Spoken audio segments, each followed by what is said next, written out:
Tata Steel is known as the Wimbledon of Chess.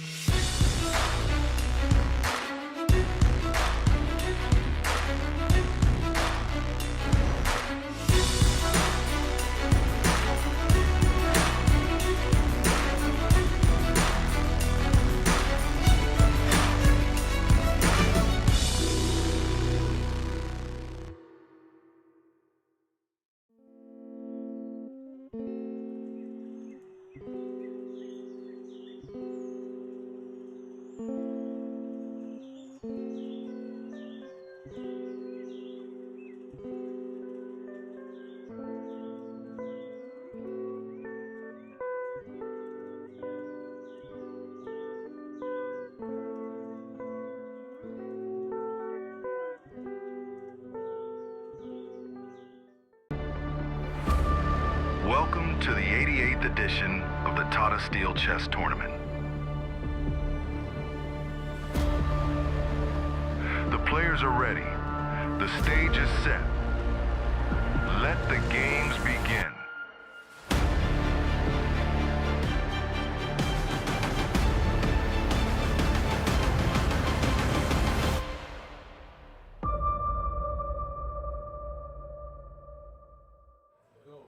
Hello, welcome. We're into round 8 of Tata Steel Chess, the last push before the second free day tomorrow. Nodirbek Abdusattorov has opened up daylight in the Masters with a 1-point lead. But in the challenges, well, is everything to play for as two share the lead at the top and 6 rounds remaining. Well, that is going to be decided today. More and more action is going to be in store for us. I'm your host, International Master Ivanka Hauska, and I'm here with the absolutely wonderful Grandmaster Simon Williams. And bringing the energy, as always, we have our audience at the Café des Zones. Big cheer from you guys. We appreciate every move, every suggestion you make. Yeah, listen to that audience. They are fantastic. And they've made this event so much fun by having that interaction. And also, we're going to interact with you guys at home, so don't worry about that. But we're even color-coded today, look, you know, on the camera it looks like. So all planned, of course. And it's going to be another fun day of chess. Absolutely. Lots of fun. And yesterday, you know, it was all drama in the Masters. We had 4 decisive results. Nodirbek winning his game against Vincent Keymer. We also had wins from Anish Giri, Jordan van Foreest, and 14-year-old Yazkan Adomush defeating Arjun Erigaisi in a spectacular game. And he's just 14 years old, and that meant there was a lot of movement up the standings. But Nodirbek Abdusattorov, he is there with a 1-point lead with 5.5 points. Yeah, he's been in this position before, Nodirbek, I believe last year, and he always plays fantastically well in this event. It's his kind of event, but he's never won it. Could it be his year this year? Well, we'll find out soon. And as you mentioned, Yazkan, what a talent he is. I mean, 14 years old and just played an amazing game to win against Arjun Erigaisi. That was a fantastic game. Absolutely fantastic. And in the challenges, we're used to seeing a decisive day, you know, usually with 6 victories, but here there's just 2 victories. For Vasil Ivanchuk, it was great news. Maybe he's keeping his hopes alive of qualifying into the Masters. And it was bad news for Elina Robers as she fell foul of a swindle from Marc-Andrea Maurizi. Yeah, that was bad news. She played a great game and it just went wrong at the end there. But good news for Chucky fans, and I'm sure we've got Chucky fans everywhere. Yeah, any Chucky fans? Yeah. Look, listen to that. I mean, we do have this sort of shout out for your favourite player, and actually Chucky gets more noise than some of the Dutch players. So it's he's well loved over here, and rightly so. Yeah. And after yesterday's day, we have now a 2-way tie at the top, as we mentioned, between Marc-Andrea Maurizi and Andy Woodward. Andy, he won 5 games in a row, but Aydin Süleymanli did stop him. But there is still everything to play for with 6 games remaining. And a lot of the pressure on our players. A lot of heat, especially as the tournament continues. But we like to have fun with our players in different ways. And this time, we put them under the spot when we asked them, how many openings can you name that have been named after regions, places, locations? Have a listen to this. How many chess openings named after cities, countries, regions can you list? Spanish, Italian, French, Sicilian. Italian, Spanish, Okay, London, Scandinavian, Dutch, French, Berlin, London, um, Vienna, Koch, Sicilian cat, drawing blank, Russian defense. French, the English, Spanish, Berlin, English. Dutch. Wait, I don't know that many chess openings to begin with, so this is extra tricky for me. Oh my god, I'm so blank. Can't think of anything actually. the Spanish, Time's up. French. Time's up. Yeah, that was so quick. Time's up. Catalan. Catalan. Get the Catalan in. I was really thinking within the realm of like E4.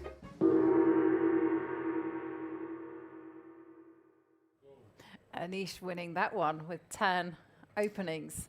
Yeah, he's very quick, Anish, isn't he? I mean, he's like, you know, always has an answer at the right time, and that was a lot of fun. I mean, just you see how even grandmasters' minds can go completely blank, even though they know loads of these names, of course. Right, exactly. I mean, if they were to analyze them, they'll be like, okay, well, this is the Spanish, this is the Catalan. But yeah, when you're put under pressure, when you put that in the spotlight, I can tell you from experience, it is not easy. And talking about the spotlight, the pressure, well, that is what is going to be going down today. Let's take a look at the pairings. And we see that Nodirbek Abdusattorov plays Anish Giri. Anish Giri yesterday winning his game. And sometimes, you know, after a bad start to a tournament, all you need is for that one win, and then the confidence rises, and on you go. Yeah, certainly had a great win against the world champion Gukesh, and he's got a double black. A little bit rough against someone like Nodirbek, who's extremely strong in all areas of the game, but obviously the opening. But Anish also is playing quite risky openings here, I'd say, like the Nodirbek, and he rolled the dice a little bit yesterday with his opening choice. So that's a massive game, but they're really all massive games. Another one, well, I'm looking forward to them all. For me, I'm quite looking forward to Hans Niemann versus Jordan, just for the fact that they're two very, well, they're all interesting players here, but I've been quite impressed with Jordan's openings, so that'll be interesting. And after yesterday, Yaz Khan versus Prague. I mean, is Yaz now with the white pieces going to continue his fantastic role? And if he played like he did yesterday, it's going to be very hard to deal with him. Well, I like what Jordan said about Yaz Khan. The boy is insanely good. He's so strong. And we will see how he does. And it wasn't just Jordan, was it? I mean, Magnus Carlsen said this similar thing over in Norway Chess. I think he said that this kid, Yaz Khan, is the strongest ever player at his age that's ever been alive. Now, that is quite some, quite some, good advice. Definitely. Forgot my words there, but you know what I mean. No. I mean, to have Magnus kind of highlight your talent, I mean, that's certainly something. And Took me about 10 seconds, but I got there. I feel you, Simon. I feel you. It happens to me all the time. And in the round 8 challenges, some also big matchups, especially because it's the round before the second free day. And I'm also looking at one talent in particular. 12-year-old Faustino Oro plays against Andy Woodward, currently sharing the lead. Andy's only 15 years old, Faustino 12, and we'll see how that encounter develops. Also, Vasil Ivanchuk against Max Varmadam. Again, so many juicy matchups. Yeah, definitely. Another one to mention there is Carissa Yip. You were telling us yesterday that if she actually gets 1 out of the next 2 games, so if she wins today with the white pieces, she will get the Grandmaster title. But not just that, she'll be awarded $100,000 from the Singfield Institute. So that is a big game. She's playing for $100,000. That's not bad, you know. Yes, you get the Jeannie Singfield Award, which actually they've set aside $100,000 for Who 5 the hell women. is that guy? So Yeah, who is that? I mean, what's he dressed as? Is I this don't like? know. Typical Dutch Is this Dutch clothing? outfit? Maybe, No, I maybe we just can check- consult our no, audience. just check in. Is anyone else dressed like that in here today? But No. isn't the Dutch national costume like with clogs? I think so. Yeah. It's yeah. I haven't seen many Dutch people dressed like that, so I don't think it's a typical Dutch thing. No. Just we've got to be sure. Well, Fiona seems to be having fun. Yeah, I mean, we'll find out soon. Maybe it's one of the players coming in disguise, you know. So it could be trying to trick the opponent into thinking they're a clown or a jester. But yeah, be very interested. We're going to have Fiona soon to find out. I don't even know how to describe that uniform, really. Chess piece, king, I don't know. It'll be interesting to find out soon. So yeah. Well, okay. I think Fiona has all the answers there. Yeah, he's even got the whole ruffles going on, and the hat. I am quite loving the hat. Yeah, I think I could rock something like that. Do you reckon you could rock a hat like that? I mean, it looks No, like I think that's that. only for some people. Are you inferring something by that comment? No, nothing. Good, But I just reckon you could. You reckon I could rock it? Yeah, that's what I meant. Not sure if that's a compliment or how to take that, but I'll take it anyway. So the crowd is quite large today. It's the weekend over here. So we had loads of juniors were playing yesterday, which is great to see the younger generation coming through. And today the crowd is big, and I expect it will pick up here as well. That's Anna Maya Yeah. wearing a chessboard. And I think we can now go over to Fiona. Hello and welcome to round 8. We're here in the Marianne. I'm joined today by Anna Maya. As you can see behind me, it's an absolutely full house. No more seats, it's packed with fans. And one person, Anna Maya, is about to win this board. Tell us a little bit about why and what happened yesterday. Yesterday we hosted an arena on chess.com and we had a total of 116 participants participate, and one of the players can now win this board. We're going to ask, we have a guest here. I think you will introduce. A very special guest who is going to hit the gong today. We're going to go over to him. It is Count Flores. It's probably the most magnificent outfit we have ever seen in this venue. Count Flores, welcome. How is it to be here? And if I can say, at the chess tournament? Well, I was here last week as well, and I even played in this wonderful tournament. And I have to say, the size and the duration and the entire scale of the thing is just mind-blowing. You're really doing a great job. Well, thank you so much, and it is a pleasure having you here. Today you will have the responsibility. We are going to find one lucky winner for this chessboard signed by all the masters. And your job is to pick a number between 1 and 116. Well, there is one number. Actually, there's two numbers that are really important to me. One is 750, but unfortunately, that's not within the range you just asked me. Next year we need to have more players. We should get to 750. And the other number that is most important to me is my number, because I am Count Flores of Holland, the 5th. The 5th. So I'm choosing number 5. We're going to talk more in a second why 750 is such an important number, but now, Anna Maya, you can come over here. Do you have the winner already? Yes, number 5th is Vizcaína Johnny 2003, I believe, from Colombia. From Colombia. So this chessboard is going to go on a trip around the world. Thank you so much, Anna Maya. Thank you, Count Flores. Congratulations to our winner. And now I return my attention to you, and I'm going to ask you, you mentioned your number is 750. Why is it such an important number? Because 750 years ago, it was me, Count Flores V of Holland, that granted the municipality of Beverwijk its market rights. And with those market rights, they could grow into the commercial center that it is today. So a very historic, an important historic event for the future of Wijk and what it has turned into today. Count Foreest, thank you so much. Enjoy your day here, and we will see you hit the gong in a second. Indeed, thank you very much. Thank you. And today I am going to go to talk to a very special chess fan.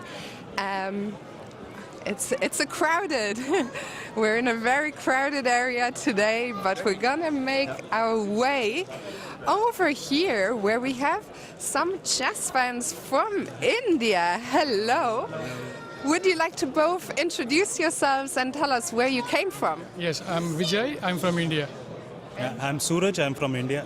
I'm working in Belgium. Yeah. And you live in Belgium, or? Yes. And you live? I live in the Netherlands. In the Netherlands. I have seen you around at a bunch of tournaments, and you're very recognizable because you always wear a T-shirt supporting the Indian players. I think yesterday it was Aravind, today is Pride. Tell us a little bit about your support for the players, the outfit, and why you like to travel to tournaments. It's respect for them, respect for players, and more importantly, respect for their parents as well. Because I have a 7-year-old son, he plays chess, just for fun. But I know what it takes them to reach this level. So for me, respect for them. Very nice. And you've been to Wijk and Zee before, right? Yes, last year I was here. And in Grenke, I met you last year as well. I remember it well. With my son. With your son. Is he here today? Not here. He will come to the Wijk, Grenke this year. Very nice. And what about you? Is it your first visit? It's my first visit actually. Yes, I've always wanted to come here, but I never got an opportunity. And this is by chance that I got it as a birthday gift from my friend. So it's a really nice one to see our players coming up and live, having them getting the inspiration we need from them. And it is a really nice event that we want to be a part of. Yeah. That's so wonderful to hear, and I see that you have taken your spot here close to where Pragnananda will be playing against maybe the biggest prodigy these days, Yagiz. What do you expect from this matchup? Of course, I expect Prag to win, but at the end of the day, the best player, has to win.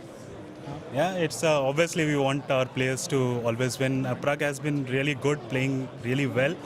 But yeah, it's always that as an Indian fan, we all want Indian players to keep winning. But yeah, I want to play him to play his best and hopefully get a positive outcome of it. Wonderful. Well, it's great to have you both here. Have a beautiful day. And well, the music, as always, it is our signal. The round is about to start, so we're gonna head over and try and catch the hit on the gong.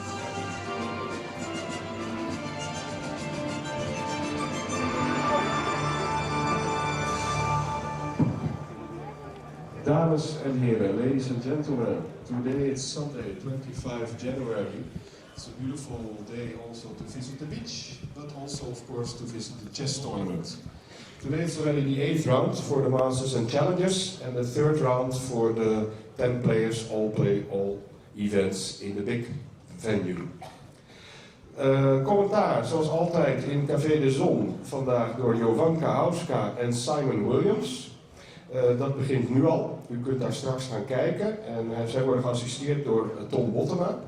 En er is vandaag ook door het schaakfestival wat we hebben ook Nederlandstalig commentaar vanaf 2:15 in Hotel Hoge Duin. En dat zal worden gegeven door Robert Ris. Please do not use your cell phones, also not for making pictures. Cell phones in the audience are strictly forbidden. Our arbiters are quite strict in this. And you have to be aware that this, well, it's not allowed. And you know why. Geen telefoons dus, ook niet voor het maken van foto's. Wilt u graag foto's maken, kan dat gewoon met een ouderwetse klassieke fotocamera. Dat mag wel, de eerste 7 minuten dan. Also special welcome today for Mr. Burak Ersoy, the Consul General the Turkish Consul General in Amsterdam. Welkom, Mr. En hij komt natuurlijk even om Erdoğan'us aan te moedigen. The hit on the gong is a very special guest. I must say, we are quite honored that he is here. It's Count Foreest V. Welcome, Count. I give you the microphone. And and you can say a few words. Thank you, Jeroen. Ladies and gentlemen, can I get a little bit of applause for Jeroen? Because without him, we wouldn't be here today. So yeah, you might be asking yourself, who is that royal-looking fellow who has joined us today? Well, my name, you already heard it, is Count Floris of Holland V. And it was me who 750 years ago granted the municipality of Beverwijk its market rights. And those rights allowed the region to prosper into the commercial center that it is today. And because that celebration is this summer, Beverwijk has asked me to come to all the great events of Beverwijk and its surroundings to, observe the festivities. And that's why I'm here, and I'm very honored to ring the gong for you today. Thank you, Count, for your kind words. So, after the hit of the Count, Floris V, the games can start. Good luck and enjoy.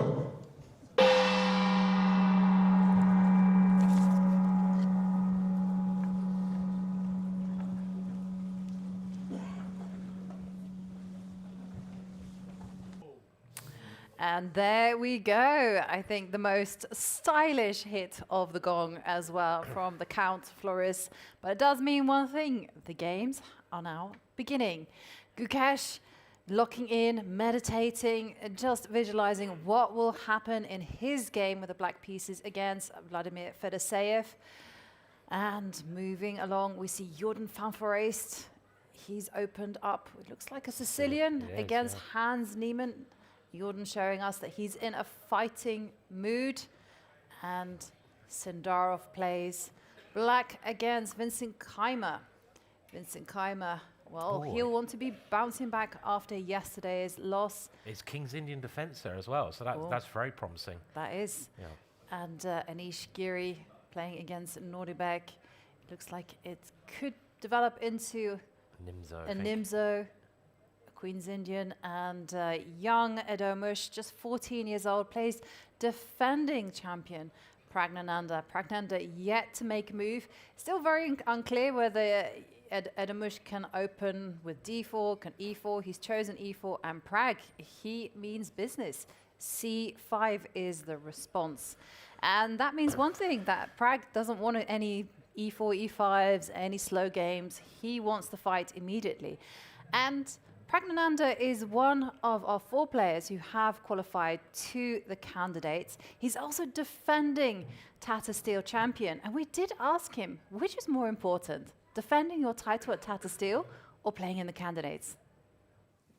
Yeah, the priority is where I am right now. Yeah, so that's, for now, I'm just thinking about this tournament because I can't really, I don't think there is any point to think about candidates right now. I'll give my best here and then think about candidates once it is done, because there is also 2 months gap in between, so there is time to prepare. A man after my own heart. Did you hear that? I did, yeah. No point in thinking about the candidates just now. that he has 2 months. 2 months for that. That's plenty of time. I think stay in the moment is a good philosophy, and that's what he's doing at the moment. And yeah, I mean, he's a great player. And that candidates, he says he's not thinking about it, but it's really hard not to think about becoming world champion, isn't it? So I think it's not easy. Yeah, well, he's had experience. You know, he played in the 2024-5 candidates. Yeah. Yeah, one of 2024, those years. 24 candidates. Yeah. So, yeah, you know, so he is experienced.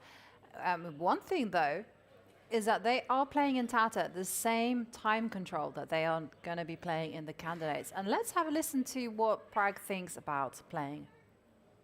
Yeah, I'm not sure if it'll be in my advantage, but I mean, at the end of the day, you have to play your best in the board or the board, and certainly it's interesting for me because I'm also going to play the candidates and it's similar time controls. So yeah, I think it's good. I think as a top player, you just have to adjust to time controls. Since there are just so many time controls over the year, yeah, you just have to adapt to them. So I don't mind playing this time control. I think this will also provide some excitement towards the end of like move 40. There could be some time scrambles. So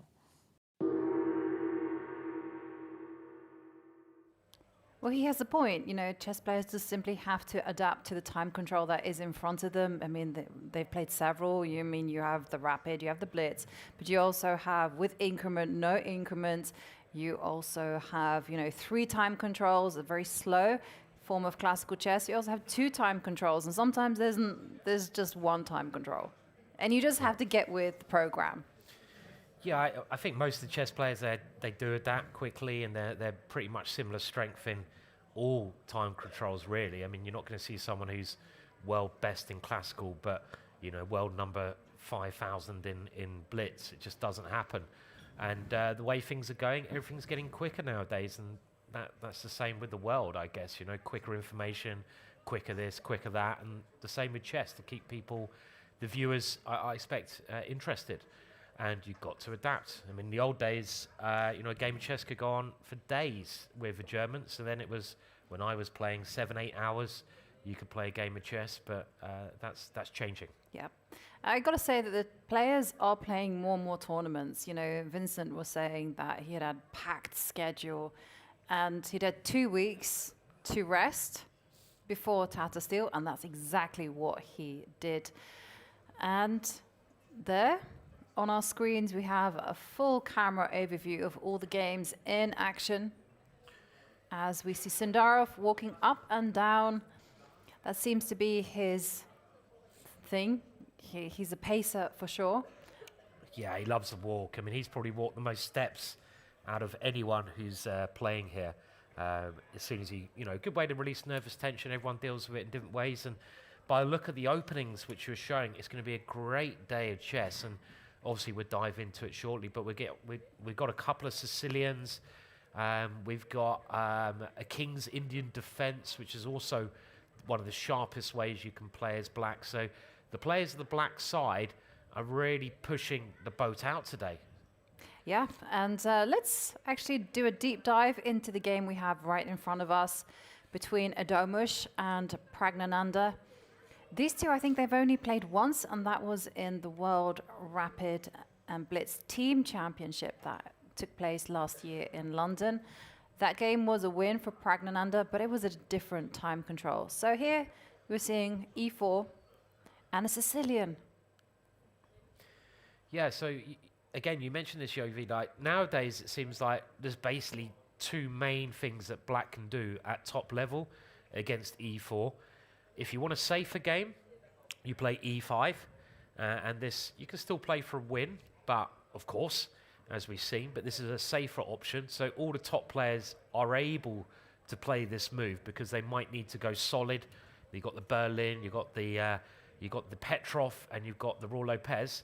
But if the players on the black side are in more ambitious mode, then they need something which has a bit more bite to it, and they pretty much all have the Sicilian as their other option. And the Sicilian leads to sharper games. It leads to tactical encounters. I mean, obviously, it's very well analysed, but if you really need to win, then it is considered that the Sicilian is one of the best choices with the black pieces to do that, because you get a change of pawn structure, and you get very exciting games. Now, knight to f3 was played, and Prag played knight to c6, so this is hinting at the Shrezhnikov. And now there are 2 main moves, the move that was played and the open Sicilian with d4. Now, I don't know if it's a problem, but it seemed to be a trend like 10, 20 years ago that against knight c6, players on the white side stopped playing this as regularly. And I think the reason was the Shrezhnikov. And the Shrezhnikov with e5, I might be wrong, but that was my guess. Yeah, well, Magnus was employing it. Magnus was employing it, and in even his before match him against Fabiano. And when I was talking to some of the top players, they're basically saying that they just thought the Shrezhnikov was a good way, to equalise, and there wasn't really any way that white could cause many problems. Now, I don't know what the modern state of theory is, but that is why a lot of players started turning to bishop b5, just to avoid the heavy theory in the Shrezhnikov. Now, there's a number of moves here, and e6 is one of those main moves, and white's idea is to double the pawns, and now b takes as one of the main response. And again, there are a number of options here. and b3 makes logical sense to get the bishop on a nice diagonal. And the next move is something I haven't seen. It must be a very rare idea. And I love seeing rare ideas. E5 Yovi, is that a move you know of? Or?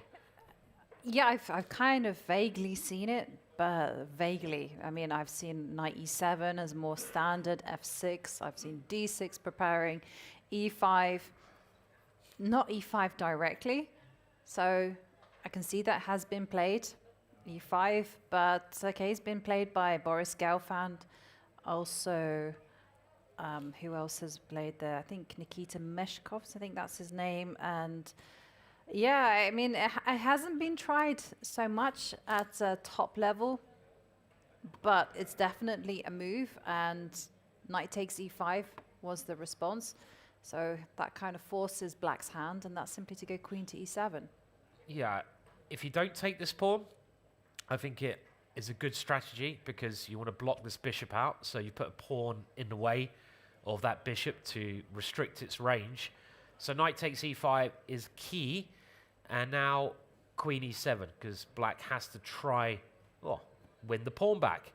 And interesting position. So what now should white do? I guess white can either move the knight or defend the knight. So you can defend the knight by the most logical move, seeing to my eyes would be bishop b2, because that develops a piece and defends. You can see our stats there from the opening database. More popular in this position is d4, opening things up, and that would be a more critical move, I guess, trying to use some space. And it probably doesn't make sense to move the knight back, because after queen takes e4, well, we're going to get probably a lot of exchanges. So let's have a look at d4. It hasn't been played. This has probably taken Yazkan by a bit of surprise, because it's a bit of a sideline. And after d4, now, what does black do here? So, Yovi, there's a couple of moves, d6, f6. Even something like bishop a6 might not be completely mad, but I guess you just go c4 against that. So, yeah. d6 looks the most sensible d6 to me. Again looks like the most principal move, because c takes d4 helps the queen develop and defend e4, which is the way that black is going to get back the extra material. So I'm saying no cd, instead d6. Yeah, this looks like the critical move, because you're a pawn down here, black. You've got to try and win this pawn back. But then the question remains, can white grab another pawn? So this is all forcing. That's why we're just spending a little bit of time on it, as is Yazkan. I'm sure he's considering this now. I mean, if you want to play it safe, you come back, but you probably don't have a big advantage or any advantage there after queen takes pawn. Let's remember that black has the two bishops. Even though he has the double pawns, these bishops can be very useful without the queens on the board. So this is critical. Taking here, threatening the queen. Black's next move looks forced, because I'm going to go d5 and be 2 pawns up. So this could well occur. Black takes here with check. I'm threatening your knight, so the next move is now forced, queen e2. And now I don't see anything else you do with that queen except for capture. You could try bishop f5, but let's have a look at displacing the king. And we could get this position. And then this is the big question, how is black going to recover the material? Because I would be anxious to do that. So I'm thinking bishop b7 makes a lot of sense. Yeah, so let's have a look. Bishop b7, trying to win the pawn back, because at the moment black's still a pawn down. And this is quite forcing. I mean, d5 here looks very tempting to me, but knight a5 is also tempting. So it's, I mean, let's have a look. So if you go d5, then you're trying, at the moment, again, you know, you're a pawn up, and you're just trying to blunt the bishop out. So this is the idea of that one. Well, okay. Okay, at the very worst, you have like bishop takes knight, and then you can just round up the pawn on c6. So something that's like a fallback option. Something with like a minimum rook c8. I guess the problem with this position is I really think black's structure is very bad. This would be very pleasant for white. I mean, white can put a rook on the d file. you have this backwards pawn here, which can't be defended by another pawn, and the square in front of the backwards pawn is a real target for a white piece to land into. So just positionally, this looks very nice for white, I would say. Might not be that bad, but I'm not a great fan of that. I agree. So we've got to try and find something else here. What is Prag's idea? Well, any ideas from our audience here? Let's get them involved. Yep. You want a castle long. Okay. Crazy Dutchman in the front row. Yeah. He's trying to castle and checkmate me with a rook. And I like the style. Do remember the queens are off, though. It's hard to checkmate without the queens, but this...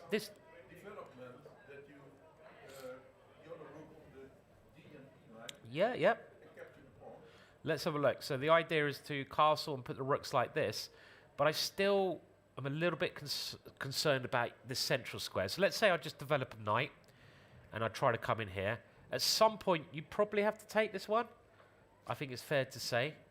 And now, well, you do have a check. So let's just develop, and I'm going to kaplonk my knight into that square. And if you castle, like trying to get the rook here, I'm going to kaplonk. And that is a move which you have to say, kaplonk, because it's such a nice square. Kaplonk. Done. You know, just subtly say it, kaplonk. You know, when you know, so you're quite... I actually played, I remember I was playing a game for the British under 14 championships or so against Keymer. And this is, he won it in the end. This is the key game. And I was playing Carl, and it was a very complicated position. I was trying to work out if I had a perpetual check. And do you know what he said? He actually leaned over, he said, I've already calculated, it doesn't work. I was like, and what? did you believe him? I played it and it didn't work. And I lost. Well, fair enough. He did give you warning. I know, he gave me warning. Cheeky little 14-year-old. Yeah. Warned me. So D4, probably a key move here. And okay, if we go for that again, that last idea recommended very interesting. Yeah, this sorry, one is not sorry, this, got not that wrong, this way, yeah. So D6 first. Knight C6. By the way, okay, I just checked the database. Yeah. And we've seen this position before between Vishy Anand and Boris Gelfand. Okay. And instead of going D5, yep, White chose knight to A5. Right. That was a move that you kind of also highlighted. And how did that game go? Because obviously it was a win for White. World Championship match 2012. We're being updated. Is that correct? Yeah, that's. Okay. That's what I am also. Right. Okay. Game 2 of the rapid playoff. Of the rapid. Okay. Okay. Yeah, because they had all they had all draws. No, they had one win each in the classical. Right. And then the rest draws. Yeah, because I don't think Gelfand lost with White there, did he? No. But this, okay, well, let's have, because that was a big game. So let's just have a little look how those two heavy hitters played. So I guess it went bishop takes G2. Yep. And then rook G1. Rook G1, yep. Yeah, where are you going to go with the bishop? He went to H3. Bishop H3, okay. And then DC. Yep. And exactly what you were saying, you know, you want to put a knight into the middle of the board, so knight C3. And just like our hacker in the audience, castle queenside was the response. Love it. So we have some audience members. Obviously, you knew about that game in the audience there. He was just playing with us, and he's obviously an expert in that this line, and he knows all the right plans. And if you get this other rook, as was mentioned, it's getting quite dangerous. So a good plan, plan. And this is a very interesting position. I mean, the evaluation bar says White is slightly better, but it's an open position. 2 bishops. Both kings are quite exposed. So this could be fascinating if this occurs. I'm looking forward to that one. So, yeah. But the decision is all Yaz Khan because he hasn't made a move. He hasn't played D4. Remember, he can also go bishop to B2 and take the game in a completely different direction. So let's take a pause from this whilst Yaz is thinking and maybe move on to something else. Maybe we pull up our full board view and have a look at who is playing in a spicy manner. And already I'm looking at Hans Niemann against Jordan. I thought that game would be very interesting, and I think we have to keep the Dutch happy here. But there's so many interesting games today. This is going to be a great day for spectators. I mean, look at Sindarov. He's pushed the H-pawn. Woohoo! So I love seeing that always. We have a Shrezhnikov. We mentioned the Shrezhnikov. We'll go there in Niemann's game against Jordan. And other games which my eye is going to, well, look at Giri. Giri's pushed his F-pawn. Has he played the Dutch? Has Giri played the Dutch? I think it's unlikely. It's actually a line which is quite a dangerous line for both sides. But let's go over to Niemann versus Van Foreest. And this is a big game for both players. Niemann's having a good tournament. He did lose the game to the top seed. He lost to Vincent. But apart from that, he's played very, very well. And Jordan also is in there, in the hunt. And Jordan is playing good chess with good ideas. He's feeling confident. I mean, Jordan said it yesterday. You know, Jordan has suffered 2 losses. No, 1 loss. He lost to Edamush, and that was it. Yeah, and he's had some. Yeah, I mean, he's still in the hunt if he gets a good run of games. Well, we do have the crowd here, so let's see. Okay, well, who's shout? Well, say yeah if you're a big Jordan fan. We must have loads of Jordan fans. So, any Jordan fans? Good. Okay. Good. Any Hans Niemann fans? Yeah. Not as many. Okay, but it's Holland. I mean, you'd hope that there was more Jordan fans. We've got a couple of Hans fans here, which is good. And just out of interest, Chucky fans? Yeah, they even make a lot of noise, the Chucky fans. Yeah. So as they should do. Well, we did get a little tidbit of information that the person who got the most popular cheer, who got the most cheers when they walked in round 1 was Ivanchuk. And then the second one was Elina Roberts. Of course. Yeah, Elina's a fantastic player and going up the ranks. And what about the result here? Okay, so before we go into it, who thinks Hans is going to win? Was that was a very, just in case you get lynched, yeah. That was a, yeah. Too early. Well, before the game starts, we want to have a little vote. And what about, we'll get there soon. Jordan? Okay, all right. Okay, we'll get there. So we mentioned the Shrezhnikov, and it is the Shrezhnikov by the looks of it. So that, oh no, it wasn't. The structure on the board, the bottom live board, looks like a Shrezhnikov, but this is not the typical way of getting there. Yeah, but it did get there. It transposes. Yeah, it got through via a different move order. Okay, so D4 played, and now Black has, well, a couple of ways to play this. Knight C6 is one idea, and A6 is like the can variation, very flexible, but Knight C6 is the main move. White develops the other knight. Black brings the knight there. And now knight B5, trying to come into D6. And this is how we get the Shrezhnikov now. We go D6. White attacks this pawn again with bishop F4. And now we get E5, because there's no other way to defend this one. And the bishop now comes to G5, because it's a big fight for the D5 square. And this is very important to try and get rid of the defender of that square. And if we very quickly go for the Shrezhnikov, you might need to help me here, because let's go for it. The Shrezhnikov, which we mentioned is a very good opening for Black, I think will come about via E5, knight here. You don't really want to allow that coming in. D6. And now you go bishop G5, and I believe they're the same positions. Yes, and then normally Black does a kickback of the knight with A6, knight A3, and we have a whole strategical battle happening with White trying to take control of the D5 square and Black going for aggressions. Yeah, so let's have a look. So it's all theory, so we'll go a little bit further. So the knight has to go to a bad square. Black takes advantage of that. This is main line. But white's trump, not Donald, is this square on d5. So the knight comes into that square. But this is like a modern way of playing it, and I would say it's also high risk, high reward, because once the pawn structure changes, you can go bishop takes f6, and that would be like a more classical way with the queen coming out. Then you go knight d5, and then you go about maneuvering so that then a3 So knight let's gets... bishop takes, sorry. Yeah, it's a different kind of position you can take with the queen, you can take with the pawn.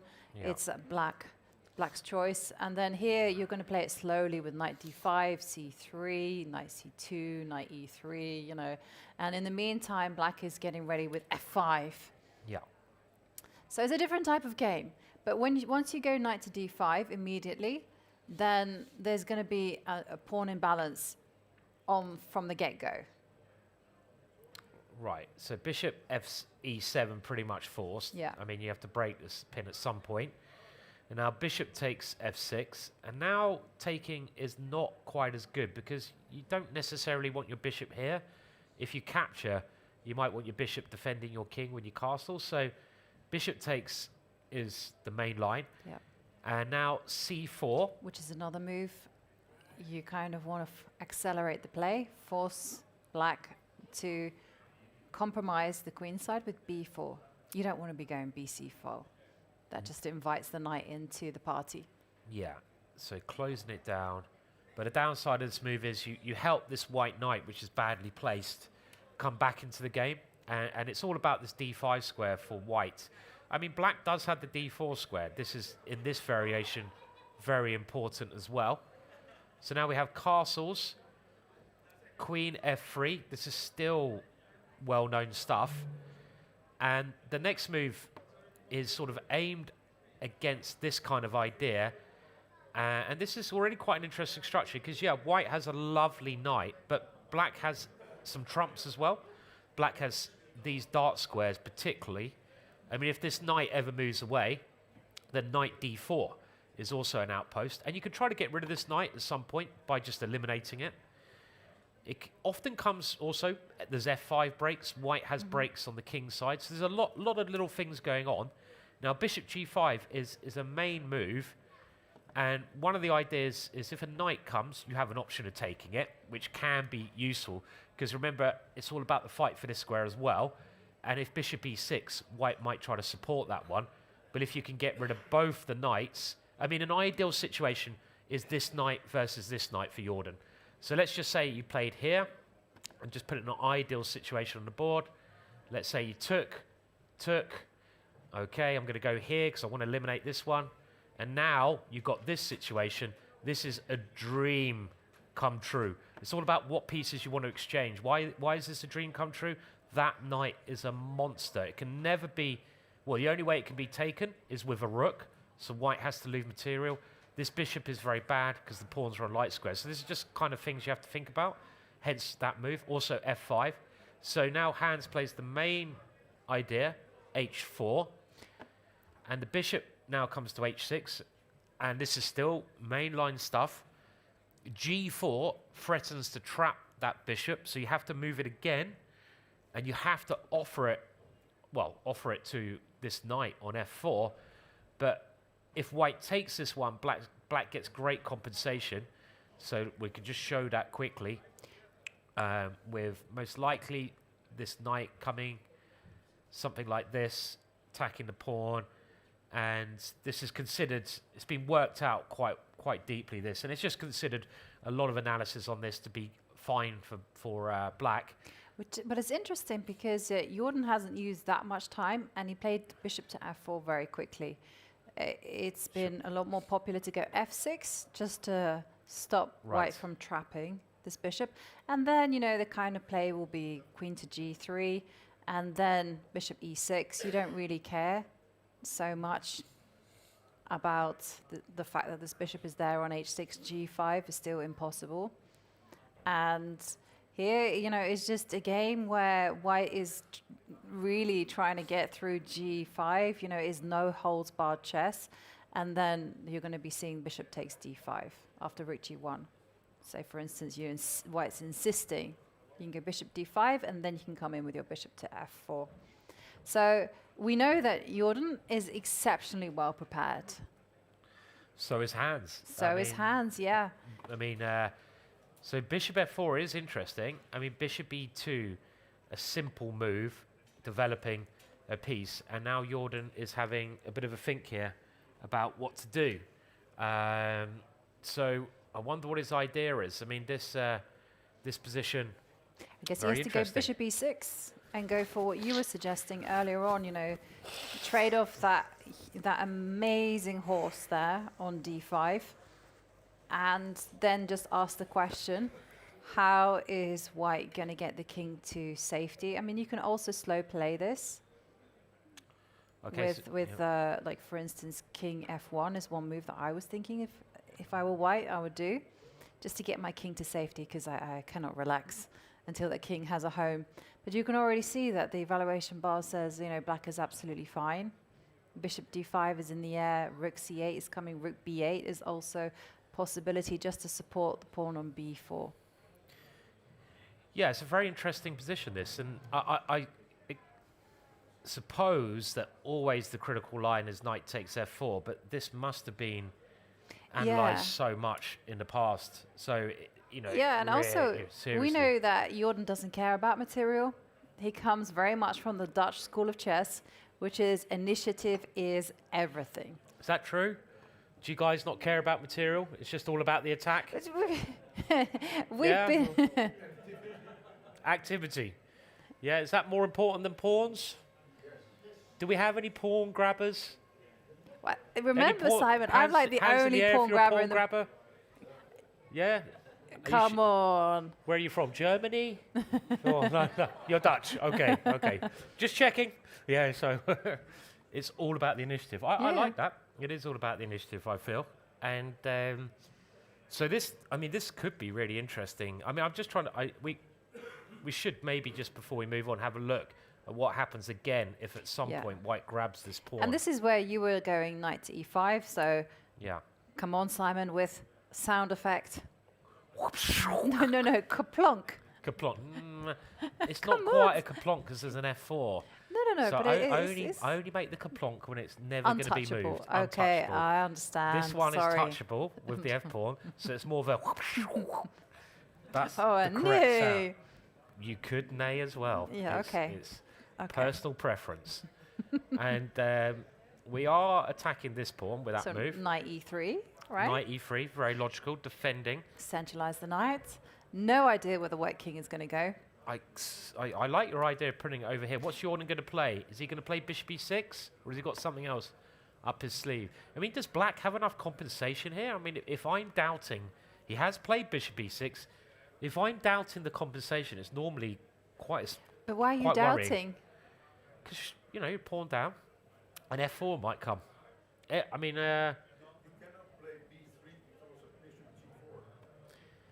nice trick. And can you go... Oh, very nice trick. Cool, you're sharp today. Have you had your pea soup? Yeah? Yeah, very good. So yeah, we've got to show that one. Okay, well, it's... Unfortunately, we ran out. I know the audience is desperate for keychains today, and we don't have any. It's but I promise you, they will hopefully be back. Actually, I can't promise anything. They will hopefully be back by Tuesday. I just wonder if we got anything we can offer. I've got a bit of ginger. Are you going to start throwing ginger to the crowd, Simon? I don't know. I'm getting desperate here. So very nice tactic pointed out. And the tactic is, if White plays the logical b3, defending the pawn, then bishop takes g4. And that was well spotted. And now if you play bishop takes, that's a kaplonk. That is a... Kaplonk. You know, kind of like comes... Call the ambulance. Exactly, but not for me. Not for me. And that is definitely a big... So you have to probably go here. And this could very much occur. But where is black's compensation? Because you're a pawn down, and I'm getting ready to move my king here, move the queen, and kick that knight away. This move worries me in the long term, because if I kick that knight away, well, I'm also coming at you. So Where is The compensation. compensation. Okay, can you do weird things like B3? Yes. Okay, let's have a look. So B3. Now, we also didn't have to go knight e5, but it looks normal. Let's... when have I turned into a pawn grabber? I don't know. What is going on? Why are you forcing me to play like the Simon moves? I know.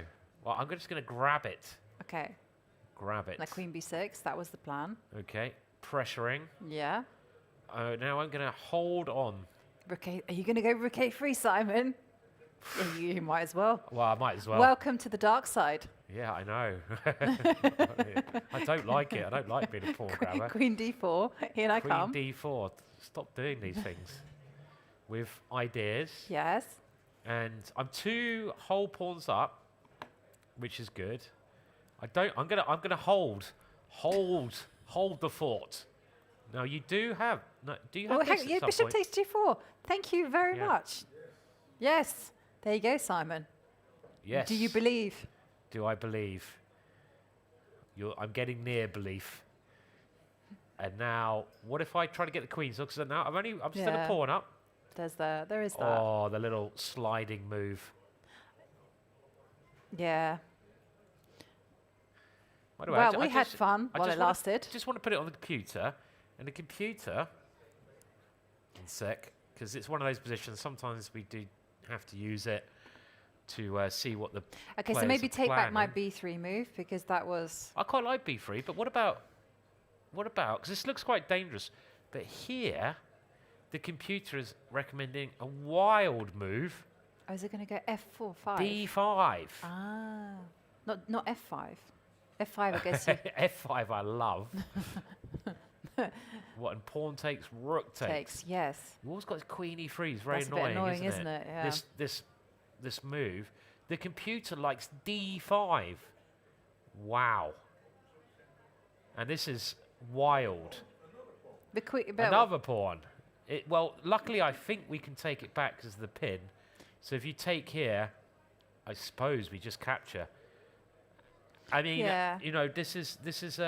I mean, Jordan hopefully has looked at this because it is. Well, the engine does like white, but there might be some clever idea. I mean, the engine's normally pretty correct. Strong engine. Do both players know these moves? Well, I doubt it because Hans is having a long think now. After bishop e6, Hans, if he'd have looked at this line, he would have taken this straight away. Yeah, exactly. I mean, this is the thing. If you're going to prepare an opening like this, you need to know exactly how you're going to get your compensation. Yeah. So I don't worry about Jordan's position. I think he'll be feeling fine. But I feel you. I feel you. You know, you don't stumble into this one. Can we go back to our bird's eye view? Because I would love everyone's take, and everyone feel free to get involved, because I'm looking at the game with the king in the middle of the board. That king is on d8. It's the game between Aravind and Ergaisi. First game on the left. Can we put it up? Of course. And also, I mean, both of these players. Every game is brilliant today. These two especially, Whoa. they kind of play with that touch of magic. They do, I agree. It just hasn't worked for them in this particular event, especially for Aravind, but you've got to applaud the creativity. Yeah, I mean, I've said this throughout. I mean, one of the players I like looking at the most his games is Aravind, because he's always coming out with some crazy stuff that, you know, ideas that have never been played, openings that shouldn't work. Sometimes they don't. But they are fascinating. And of course, Arjun, it plays in the same style. So it's just ready to be fireworks. And we have a Sicilian, like we just saw. So we looked at this a minute ago, and I think we had the same line. Wow. So we had the same line that happened in Hans versus Jordan. And now, instead of playing d6, which would basically transpose, it was very similar. It's not quite the same. We have bishop c5. Which sets up bishop takes f2, so be careful. Are we nearly? Well, no, we're not quite doing that, are we? No. Unfortunately. But yeah, so this is already quite unique in some respects. So the bishop would love to go here. in the Sicilian in these lines, but you do find that d6 can be a real issue, and this pin as well. You can't break the pin now. So you plug the hole, d6. Now bishop takes f6 is played to get more control of this square, but look at this. This is getting mad. Black takes with the queen. Watch out. Scholars are mate about. Better watch out. Yeah. Scholars about. And the knight comes in. Whoa. Another crazy game. So the king has to move. And now you have to get your priorities right here and deal with this one. So white does deal with that one, stopping the checkmate. Now you can't take that knight because of knight d5. And that would fork the king and the queen. So the rook has to move. Rook b8.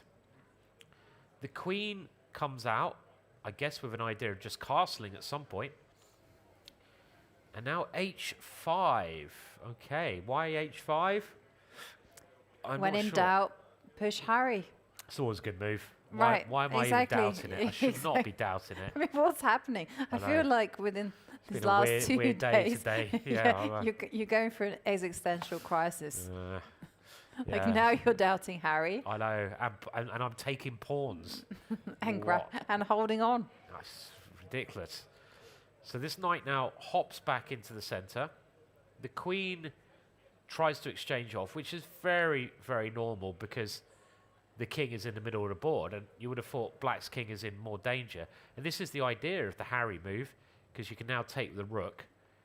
So white says, no, I'm going to play the most interesting move. And again, this is one of the reasons I really enjoy watching Avinders play. He plays f4, no queen exchange. Pawn takes f4, and now he's like, yep, I'm just going to get on with it. Castles. And he doesn't care. He does not give a damn. He's just going for it. And this is really exciting play from both sides. Very risky openings from both sides. Yes. And because I am at heart a chicken, my whole reasoning here is get the queens off the board as black. F3. I would be like f3. Give it all back just to get the queens off and just relax a little bit about the king. Yeah, but I'd be feeling the same. You'll be feeling the same. But do you think Arjun will be feeling the same? Do you think Arjun's like, well, I'm just going to go knight bishop b6 or something else? I don't care. Yeah. Well, how dangerous is this? I'm not sure. I mean, maybe if white gets one more move, you'll never be able to exchange queens. I don't know, or I might just take that one with a knight. I'm just wondering how dangerous is it for black leaving the king on this line? I mean, instinctively, it seems quite dangerous. And instinctively, I'd be the same as you. I'd be like, I want to get the queens off and play f3. The bishop's quite handy. I mean, this is black's real trump, the bishop on c5. I feel that is like, you know, the one main thing. But I don't know. I don't really like black's position here. I mean, because I can see as well, knight takes f4 is coming, and then knight a4, and then suddenly, like, look who's talking. Yeah. The D line is problematic. I mean, so if you don't play f3, let's say you play this move, and now I take here. I really like your suggestion, knight a4. That looks quite scary. Because if we can get rid of this bishop, we're coming straight through the center. Maybe black's going to put the bishop on e5. Yeah, that could be. But then you've got knight d3 as well. I know, because the queen, so... Yeah, maybe it's not as... Because that looks like terrifying. Like, if you go bishop to d4, I'll be like, okay, well, knight b5, thank you very much. And we're flying them in. Yeah. And now I want to play here, and and g3, and I'm just like, I ain't afraid, no ghosts. And this is a big move. Straight through the middle. Yeah. Straight through. This looks terrifying for black. Okay, so let's have a look at instead f3, the chicken approach. Well, probably the wise approach. So f3 here. No, when I say chicken, I don't mean it in a bad way. It's just very sensible. Yes. And now I will take this one, and at least now black can get rid of the queens, which means his king's a bit safer. Something like probably rook takes. Takes, yeah. I mean, how comfortable is this for black? I don't know. This knight is... This knight's very nice. Yeah. I mean, you got the two bishops, but I definitely like the look of White's position here, personally. Just this square is always going to be White's, I feel. There's no way you can do anything about that. I mean, it's maybe not as bad as I'm thinking, but I mean, this knight a4 is lurking to try to get rid of the bishop, and it just looks nice for White. It looks quite nice with pressure against d6. White doesn't really have any weaknesses here either, but Black's got weaknesses.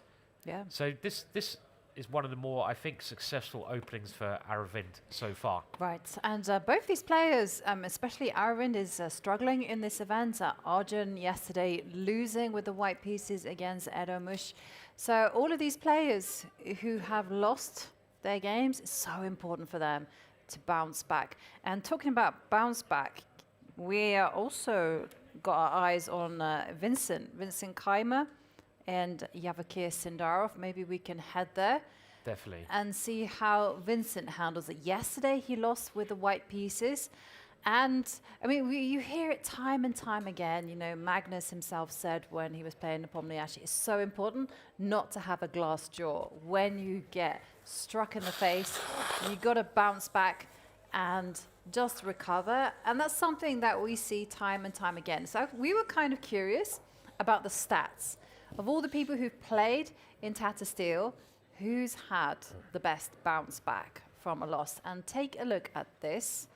So we have some, okay, so Jordan has lost 23 times in the over the years in the Tata Steel competition. And after every loss... So these are current players, yes, I guess, the current players, yeah. So this is... It's more interesting to me to see actually how many times they've kind of played. And obviously Jordan and Anish have played much more than anyone else, so they're going to have more losses, right? But okay, so for Jordan, he's lost 23 times, but he's won 9 times after that loss, and he's lost 10 times, and he's only done 4 times, 2 losses in a row. Right. So yeah, that's quite. Those are quite good stats, in my opinion. Yeah, well, I like the 0.6. That means he gets, on average, more than a draw after he loses. The way I'm looking at that. So, yeah, interesting. Yeah, but not great for Vincent. If you look at he's lost 8 times, and 3 of those times he's lost twice in a row. That's only from this tournament, though, so I guess the stats are quite low for him. But, yeah, interesting. And now... I mean, Tao was famous for doing really badly in the first round, but look at his score after he lost. I mean, he would be a killer the next day. I mean, absolute destroyer. You wouldn't want to face him. He'd win 9 out of 10 times after he lost. So that's terrifying. But he was quite a terrifying player. Also, Levon Aronian has some good stats when it comes to bouncing back, you know. Chucky. Lost 11 times, won 6, drew 5, never lost 2 in a row. It's really important to get back into it when you've had a bad day. That's certainly clear. And Magnus, you know, we always call him the king of comebacks. You know, he barely loses 2 in a row, and there you can see win after a loss 6 times. He's lost 14 times, which ain't that bad considering how many times he's played here in Tata. And won 6 of those games, drawn 6, lost twice, 2 in a row. Yeah. Interesting stats. Yeah, Any stats that anyone wants, our team is on it. They can figure out almost anything out. Keep it to chess, though. Because we can't do everything. Well, and this very interesting game as well here, with and also, like, you know, Sindarov has been playing great chess. He's in 2nd place, and he's taking risks with the black pieces. I'm really enjoying the way that Sindarov is. You know, he's playing with such confidence. He's not with the black pieces saying, "Okay, I'm just going to try to steady the boat and play safe." He's like, okay, I'm going to play with a win with black and white. And he does that here by playing the King's Indian defense again. And this is what he played to win that very nice game against Mateus with that knight d3. If anyone can remember that. Now, Vincent plays a safe line, G3. Isn't this what you play, Yovi? G3? Yeah. Is that right? Yeah. Safety first, is that fair to say? Yeah. Yeah? Yeah. I have been known to play G3 many a time. And it's completely safe. You just go bishop G2, you castle. You may or may not go C4. It depends on how ambitious you are. If you're feeling ambitious, go for it. If you're not, you go B3 and just wow, very safe. Exactly. Make no moves that are aggressive. Yeah. Black, though, on the other hand, wants to try and open things up. Yeah, to this play is annoying, C5. right?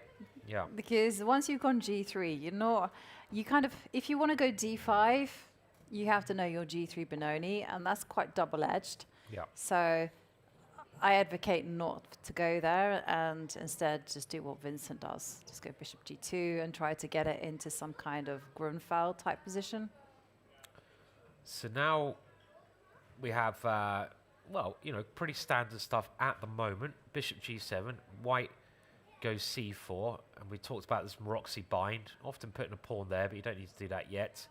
But White wants to control the central squares with the pieces. Black develops, and of course, well, you can all know what Black plays here. It's a fantastic move, double exclamation, brilliant move, amazing. Reshaping the world of chess. I've got to now prove that I still like Harry, and I'm giving it away a little bit, but it is H5.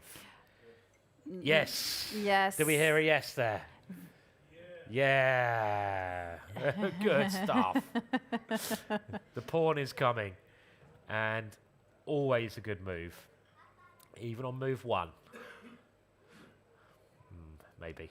And this is, it's kind of an idea. It's not really even that modern, but it works especially well when you're playing against Sophie and Chateau position. But of course, it's risky because you're spending a lot of time. And here, well, okay, before we go to what is played, there's always 3 ways that White, in this case, can deal with this idea.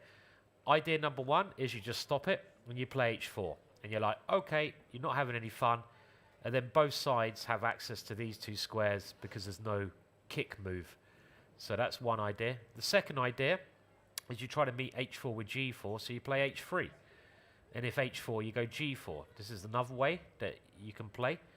But here, maybe this could be a little bit weak. And the third way is what Vincent goes. And he goes, I'm not impressed by your rubbish. What are you doing? You're mad. I'm just going to castle. I don't believe it. So he's not believing Harry. And I feel that's going to backfire.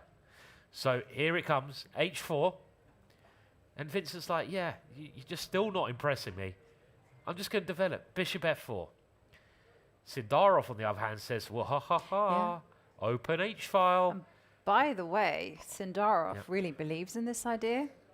He's like, yeah, I'm going to do it a lot. He often plays H5. So, yeah, so maybe I'm just kind of trying to set the scene. For Vincent, maybe this is not a surprise. Maybe not, no. Maybe not, yeah. Maybe he's ready, but... We'll find out. If you, again, want to play the most principal move here, you want to take with the H-pawn. And the reason is, if you take this pawn, you split all your pawns. And positionally, this is all right. I should also point out that E5 doesn't work because of knight takes C6. And then we take that pawn, so you can't fork a piece with E5. So White plays H takes. And now Sindarov asked the question. Knight H5, attacking this and attacking this. Which is interesting, because he's I was laughing. looking. Vincent's laughing. He's actually laughing he's here. in a Look. good mood. What's he thinking of? You were like saying about it'd be great to know what they're thinking of. Yeah, exactly. Maybe he's thinking of some TV show he watched earlier. Some funny moment. That happens to me quite often, thinking of something amusing. But I was just going to say that, by the way, this position has been reached before, but Black didn't play knight H5. Instead, they played queen A5, and it was played by Ali Reza with the black pieces. And yeah, I've seen that idea before. Exactly. Just swing the queen over. E3 was played after. I just wanted to highlight this. This is a lovely idea. You actually get this quite often in the English opening, where you do the same idea, but the brutal idea is just to come like this. So White says, well, I'm going to take your queen if you do that, but now... After e3, exactly, as you mentioned, g5. G5 looks pretty scary. It was pretty scary. Black won. And the queen, in some cases, can even come this way, right? You know, if the knight moves to b3. Wow, okay. So this was actually, a nice idea by Ali Reza. But knight h5 played, the bishop comes back to e3, and now he asks the question, draw? And Vincent says, and this is maybe where the smile and the laugh happens, not on my watch. Not today, thank you very much. Okay, but now we're kind of... in. Exactly, but now we have a decision, right? Because the first move that I'll be thinking of is the knight is going to come out to g4. Yeah. And suddenly there's pressure on d4. Yep. It's such a pity that the black queen can't get over here. I mean, if I could just craftily move it there, I'd have a winning attack, but there's no way you can get the queen to this side of the board. You'd have to change the rules of chess. We would, yeah. Yeah. And I think, Yovi, maybe Vincent heard you yesterday, because you made a point that so far in this tournament, the players that have turned down the draws and push for more have nearly always gone on to lose. Yeah. So maybe Vincent heard that. And then he's rejected. And he's like, oh, you know, I don't believe in that, what Yovi's saying. I'm going to go for it anyway. He should listen to the Yovi. That's a very important life lesson, I feel. Well, and so knight g4 is very interesting. Yeah, now what are you going to do? Well, let's say I go knight b5 and I try to come in here. Okay. And you go rook f8. I always like, for some reason, trying to find the worst move on the board as well. Well, you successfully found it. Thank you. I got to get out the habit of doing that. It's like, what is the worst move? It's not a very healthy habit. No. So this is a big idea, or is it? Okay. What about knight takes bishop? Let's have a look at that one. Knight takes bishop. Okie doke. Uh-oh. Well. So look at that. I repaid the favor. Apparently, this is also bad. But why is this bad? So let's ask the audience. Yes. Would you move this knight in, keeping your knight in the center, or would you move this knight in, keeping your knight on the side? So if you want to move the one on b5 in, can we hear you say yay? Or yay? Not very infused with this. If you want to move this one? Yay, okay. Now one of them is actually good and one of them is not good, apparently. So if you move this one in, look at that bar. Wow. That's ridiculous. And I don't know why. I suppose it's because of this idea, right? I guess you... Move the king. You have to move the king. Right? King f8. Because you have to get out of check. And now... You have to take with a pawn. You have to take with a pawn. Now e6. Because my queen's on pre. Yeah, e6. So this is forcing. Oh no, hang on, the rook is on pre's. Yeah, so maybe just move the rook, right? Yeah, okay, just move the rook then. Okay, so just rook b8. And I don't know, this does still feels quite loose, but I guess you get in return, because of this double pawns, if the queen ever comes up to d3 or c2 to threaten g6, you can always just like plonk a knight into e5. And these two knights, they look a little bit awkward, right? e6 is incoming. Black has the ability to go knight e5. The knight is fantastic there. But if you go for the other knight, let's just go there. This is very complicated, probably what Sindarov is calculating now. But if you go after knight takes e3, not that one, go away. Here, if you go for this one, then this is actually very good for white. And let's see what the difference is. You've got knight e6. Yeah. No, you don't. No, you don't. Well, you bishop do. takes. You do, yeah. You do. Okay. Oh, sorry, I gave the game away. No, sorry. No, it's a good plan. But it is a lovely tactic, right? Yeah. It's a really nice tactic. The difference here is that you have a killer tactic, and Yovi spotted it immediately, and the killer tactic compared to the last line is, remember the knight was there, but in this line it's quite surprising. You can actually go bishop takes c6, because that knight was guarding the queen. Now you can't take with this pawn, because of that one. But after this one, this is like a big, big move. It's a pinning fork move. Knight e6.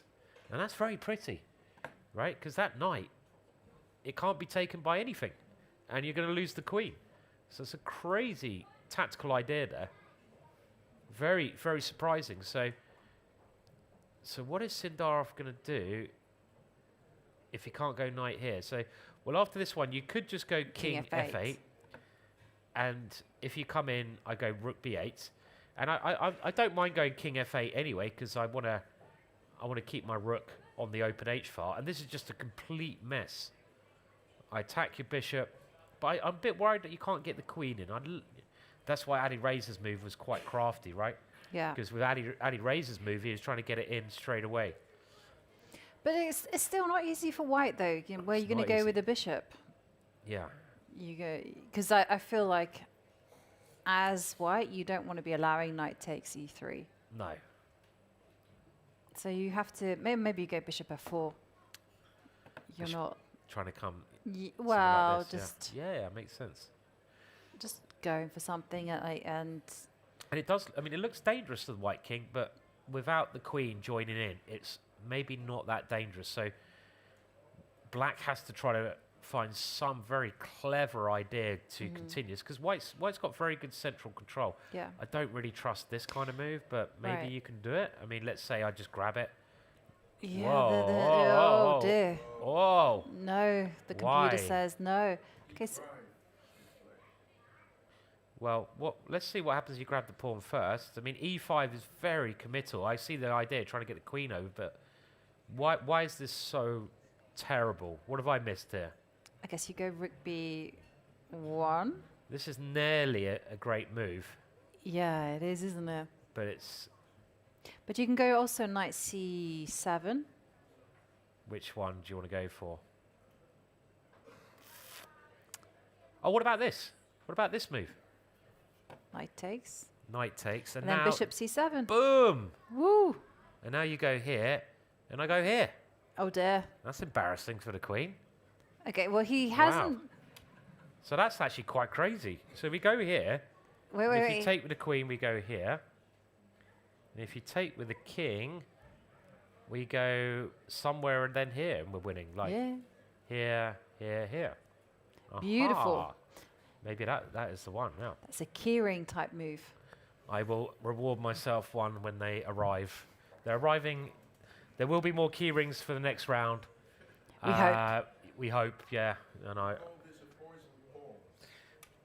that is certainly a poison pawn. You are on the mark there. Don't take that pawn, because I will grab a good pawn there. And you did. Also, we had a suggestion of e5. Now, maybe that is playable. I would love, if I could get my queen anywhere over here, it'd be fantastic. But all those squares are covered by white pieces. So very committal, this move. And let's just say I move the bishop somewhere. To like d2, here. yeah. Yeah. What is the follow-up? Unless we have a follow-up, I mean, I'd love it if you went e3, then I could come in here. How do I get my queen over? I can't see a way. I you know, it's just not No, it's possible. not easy, and now you can't kick out the knight on d5. No, that knight's staying there forever. Yeah. So positionally, it's good for white. Very interesting battle going on, and let's just see if we have another move before we go on. We haven't had another move, but he's not. I mean, that was us analysing knight to g4. That hasn't been played, so it is possible for Sindarov to find another move. You know, he could be doing a6. He could do d6, I guess. And maybe let's have a look at. Well, a6. already. You might even have something like. Well, also I'm worried about bishop b6 coming in. Yeah. Yeah, let's just show knight f5 because it's quite flash. And if you take, then that one is another way the queen could be lost. So a6 we don't do. let's come back to this one. I think it's really going to get heat up, but it's really about Vincent's solid positional play in the centre versus Sindarov's rather exuberant play on the king side. Open this up, and which strategy is going to work? Yeah, definitely. What strategy? I mean, first up, like there's so much danger for Sindarov. You know, with knight coming to b5, there's also ideas. You know, maybe trapping the queen. So Sindarov has to play super precisely. He has to be tactically aware here. So let's go back to the bird's eye view, because I just want to give everyone an overview of what is exactly happening, and I can see that it's still super sharp in so many games. And I just want to direct us towards Abdusattorov against Anish Giri, because in that particular game, Anish has gone full-on aggressive. It's there towards the right, and we see that Anish has a pawn on f4. Very aggressive. Very, very aggressive. And I'm just kind of curious, you know, first up, how did this pawn arrive on the f4 square? I mean, there's also a black pawn on g4 as well. Maybe we can head there and find out, or do you want to go somewhere else? No, I 100% agree. But I think we commentated on this opening, this position in Gibraltar, in a Vachier versus Nigel Short, or maybe Nigel Short versus a Vachier. I'd love our producer to see, or just check, because I recognise that kind of position. It might not have been that game. I think it might have been, though. And it's very interesting position. Oh, so have I got it up here? Sorry, just getting there. So Anish is really going for it today. I mean, he's playing the leader, Nodirbek, who's having a fantastic tournament. And Nodirbek has the white pieces. If Nodirbek gets a win today, he's in a really strong position to win the tournament, because he'll be like a point and a half clear. He's got white. He's very good with white. But Anish is saying, I won yesterday against the world champion. I'm now rolling. So he picks a sharp variation, and it starts with the Nimzo. After knight to f3, we now go into what is called the Rogozin variation of the Queen's Gambit. And there's many ways you could play here against this. And capturing is one. And White has a whole load of responses you can do. You can capture on d5, you can throw in queen a4 check. You can even do what Arjun Erigaisi did earlier on, although it didn't work out, but it wasn't because of the opening. Queen b3, bishop to g5 is another move that you can play. So queen a4, I think we saw it in another incarnation. I don't think it brought white too much joy. But this one, you got to back it up with bishop coming out to either f4 or g5. And either way, Black's ambitious plan is more or less the same. You want to be jumping in with a knight to e4, or you want to be going h6 at the right time if the bishop comes out to g5, h6, g5, and then jumping in with a knight to e4, and you have to be prepared to go full throttle on the king side.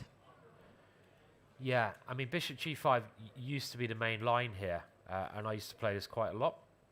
Now, as Yovi says, you can go h6 and g5, but that is really quite risky. One line that occurs here is with knight e4, and then knight d2 is a good move. And this is considered to be a bit too risky for Black. But then someone found, I can't remember who, maybe looking at like 8 years ago, that at some point Black can just put the bishop on f5. And this is a really simple way to like equalize. It might even be around here. And they just thought, well, this is a great square for the bishop. And this basically kind of put players off playing bishop g5. So then some players started trying bishop f4, but now this idea we just saw with the knight coming in is a better idea for Black, because you don't have to weaken your king. Well, you can still do it, but you can do it in a better way. And now rook c1 defends, and knight c6. occurs, and this gets, this is a very sharp line that Anish is playing. I mean, he's going for piece play rather than going for a solid pawn structure. Because if White can consolidate, you know, this knight is not very well placed here, so it's all about the piece play. So knight d2, we saw this before. You don't want that knight to settle, and again, Anish has to keep playing aggressively, and he goes g5. So very sharp. Bishop e3, and that is not the most comfortable square for the knight, for the bishop, because you normally want to go e3 and bring this out. So now you're probably going to go g3 and go this way, but you have to defend this pawn. Knight takes c3, pawn takes, bishop a3, gaining a tempo, rook b1, and now f5. And I'm sure this is, we commentated on this before, but maybe I'm wrong. Maybe it was, I don't know, somewhere in Gibraltar, but I could be wrong. This is definitely a line which has been played before, right, Ivanka? Quite reasonably regularly? It has been played. They're all really recent games, though, Simon. But okay, this could be. I could have a very limited database. Right. So it has been played before. F5 really does force White to take measures against F4, so G3 has to be played. Have to play that. Have to stop this one. And now Black tries to create that threat again, so he repositions his bishop into the center. White can no longer stop this idea, so he goes knight f3, and look at this, f4 anyway. Really good to see Anish playing for the win here and trying to still win this competition. The bishop goes all the way back, but is Black overextended? This is the question. Is Black going too aggressive, and is the king going to pay the price? Because if White can get around the back, then that king is also an issue. Well, it castles. Rook b5. Trying to use the rook in quite a unique way. g4. They're just going and going. Yeah, I mean, but the thing is, though, when you start advancing the pawns, you leave behind your weak squares, and you can go now to h4. f5 is looking tender. So let's see how this one continues. I mean, this is the march of Freddie and Gary. They're running up the board, the f and g pawns. And I don't know if they're still in theory. We will get to the current position, because knight e7 now played, and that knight defends the pawn, and also that knight's quite annoying, so you might want to come and exchange it off. It's all about whose king is going to end up weakest. Now e3 was played, so forcing the pawn to make a decision, and Anish is like, well, obviously I'm going to keep going forward, so I'll attack your rook first. The rook comes back, and of course he goes f3, and they have marched as far as they can possibly march now. This is where we are. Move 18. This couldn't have been played before, could it? Well, almost. Almost. Yeah, so there was one game and White went rook b3 as opposed to rook b2. Yeah. Doesn't really make too much impact. But I can tell you the plan that White went for. They went for bishop to d3. They said hello, light squares. And then they went queen c2, just setting up a battery against h7. Because there's a lot of weaknesses there. And then maybe you can go c4, right? Yes. So it has actually now blocked up a little bit. I mean, this looks super aggressive. And if the white king was over on this side already, you'd be thinking about ways to go for it. But it's not going to open up, you know, in the middle anymore, because we have this sort of fixed like structure here. There's no breaks. It's mainly maybe about, like Yovi said, this diagonal, right? Can black get it, or will white get it? Because if black can swap knights and get the bishop to this diagonal, black's very comfortable. Big space advantage. Big space advantage. So let's just put that plan into operation. So let's just go bishop d3. Bishop d3. And what is black going to do? In the game, black actually went knight g6. Okay, well, let's follow the game. I'm sure, I mean, Anish is very well paired. I'd be pretty sure that Anish is familiar with this, but that does lose a pawn. But he is burning the time on the clock. Yeah, it does lose a pawn, and black goes, that's fine. The pawn does not matter. So literally, yeah. Wow. So after knight takes knight, pawn takes, white went queen c2, and black just went, doesn't matter, queen e7.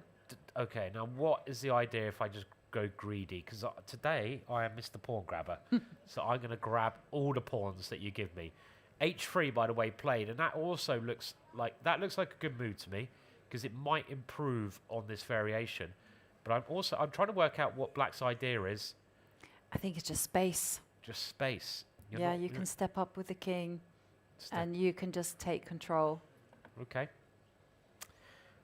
Instead, very interesting. I mean, I don't completely understand the pawn sacrifices today. This is worrying.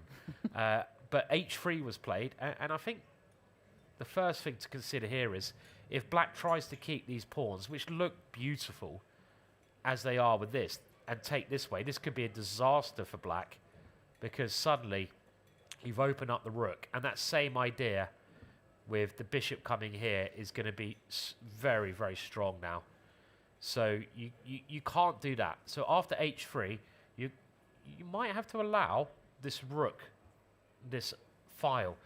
This is really exciting. I mean, this has been seen before, this kind of thing. Anish picking a risky line, but Nodirbek loves sharp positions as well.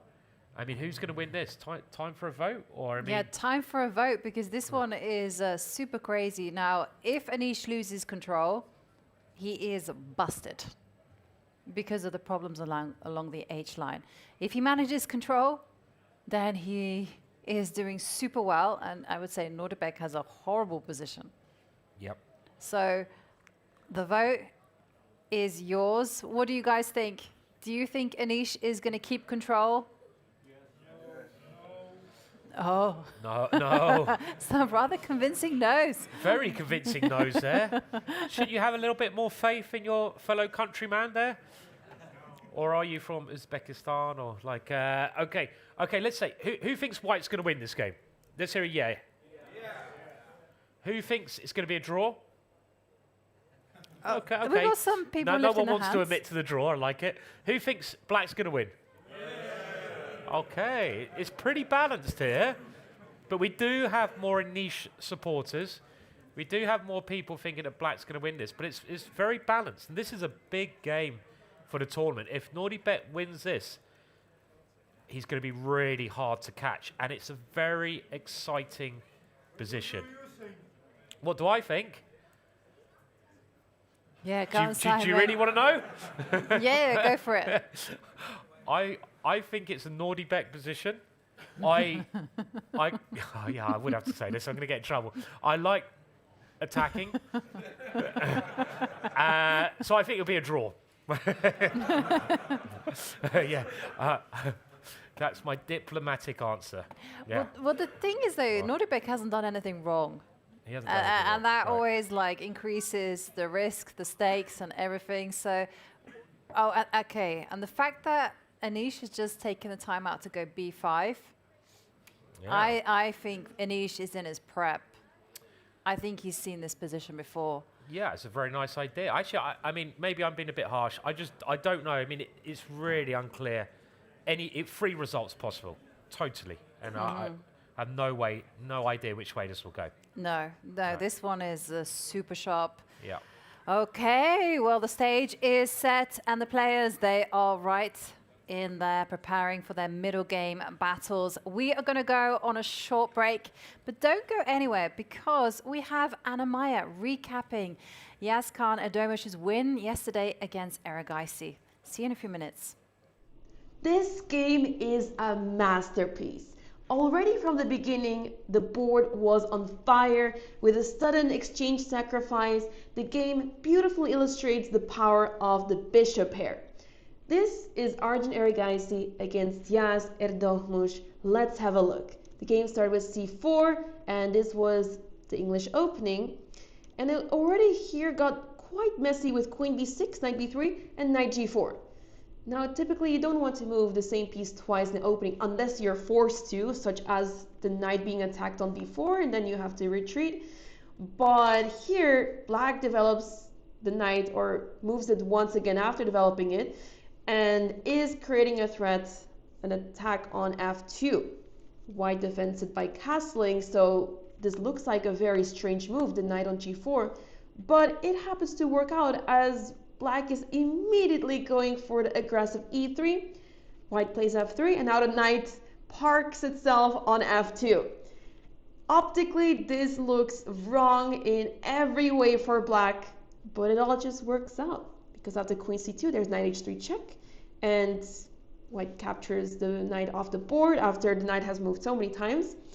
And now we're in this position where Black has the strong pawns in the center, and they're restricting White quite a bit. But in just a few moves, White will be able to regain some space as the pawns turn out to be quite loose.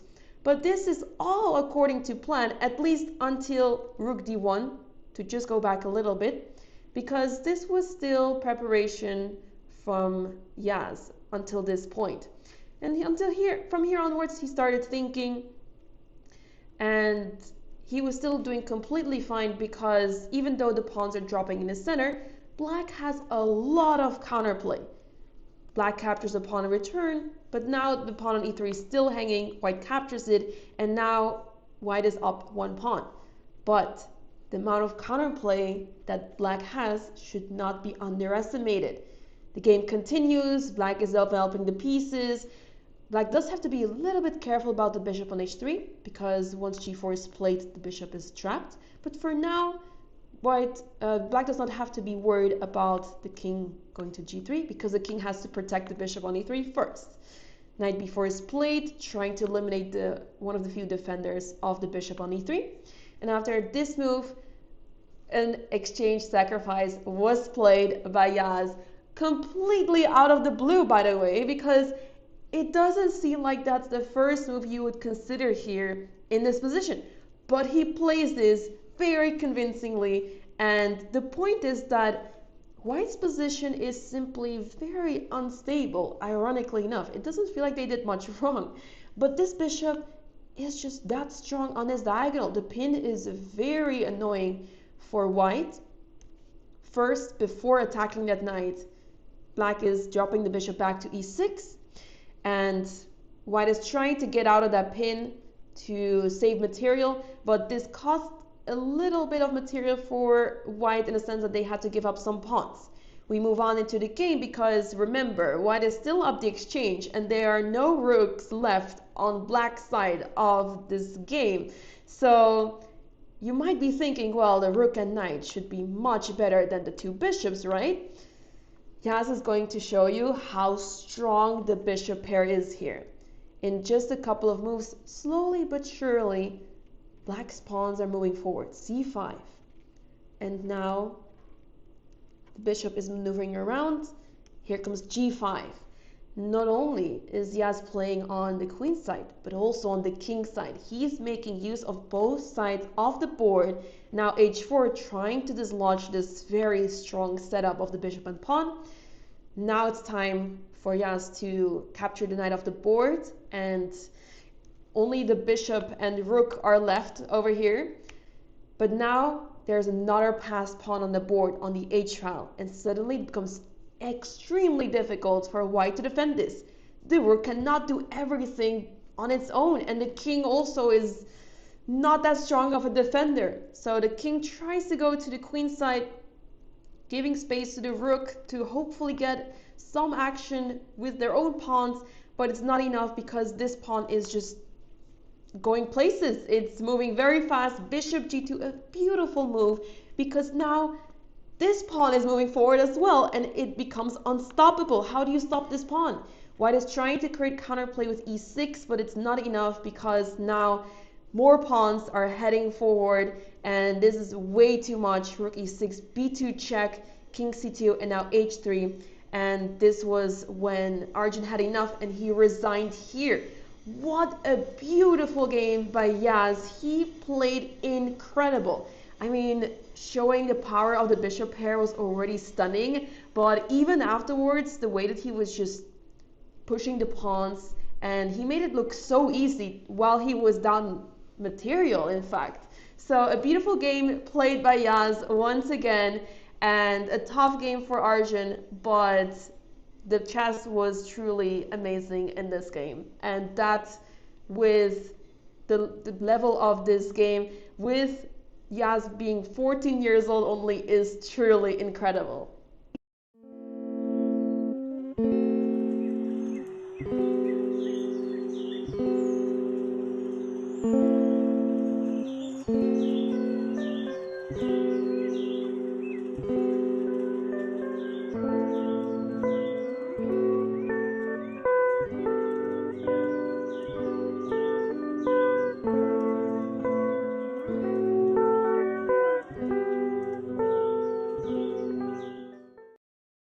One slight mistake can cost a game, and that was also the case in the game between Vincent Keymer and Nodirbek Abdusattorov. Let's have a look at the game, because already from the beginning it got quite interesting. Vincent started with c4, the English opening, but the game quickly transposed into the semi-Slav. The players developed their pieces, and already here Vincent is going for the aggressive approach with the move g4. Already initiating an attack on the king side, Black is capturing that pawn on g4, and here we already have chaos on the board.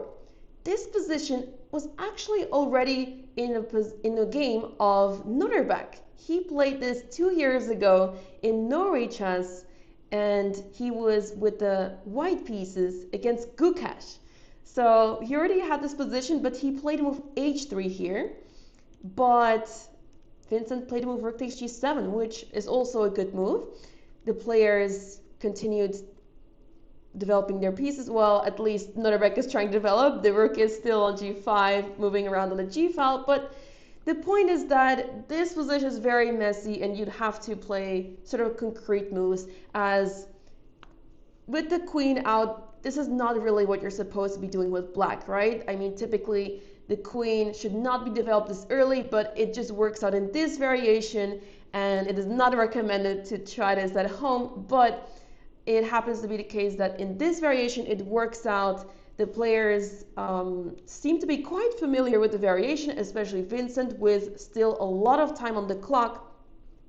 The queen lands on e4, and now after rook h5, queen g6, all of a sudden the players start repeating moves. And now it's on Vincent to decide, is he okay to go for the draw? Does he want to repeat again? Or is he choosing a different move? He chose the latter. He went for the move bishop to a5. And this is already a mistake. It's not a very big mistake. It doesn't change the position's evaluation that much. But this is the beginning of all the trouble that White had to go through. Because now Black has a strong move e5.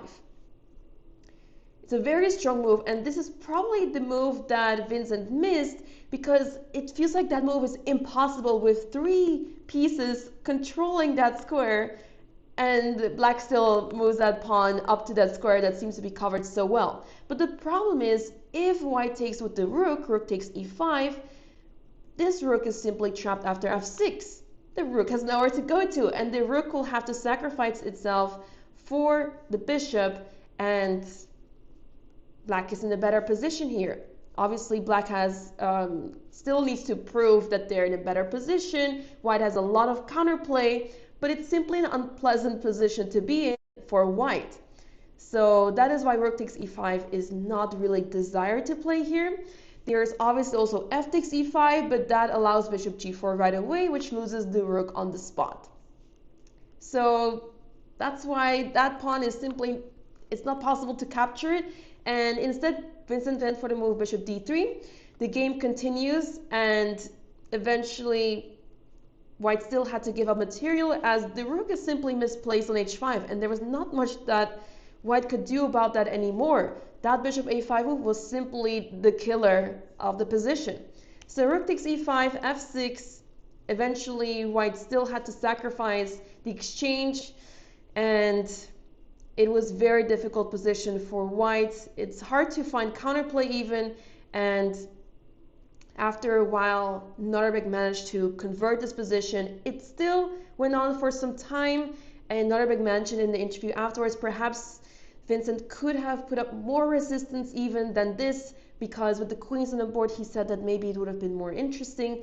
But now, after a couple of moves, the rook managed to infiltrate into White's position, and this was the moment that Vincent resigned. So a very convincing win for Nodirbek, an unfortunate loss for Vincent, but with this win, Nodirbek is actually moving on to 5.5 out of 7, the same amount of points that he had in 2023 in the Tata Steel Chess Tournament.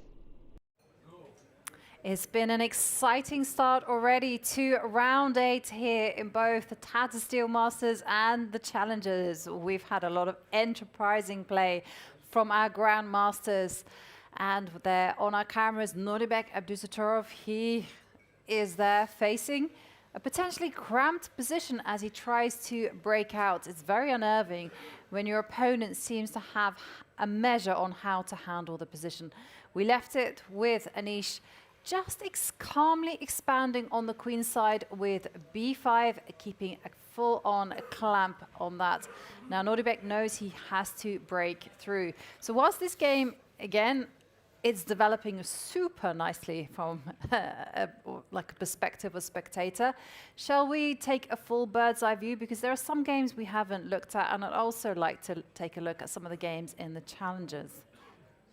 Yeah, so there is the view of all the games, and lots of exciting stuff happening. And, you know, I can see already that Neiman has grabbed that pawn. That's going to be a really exciting encounter.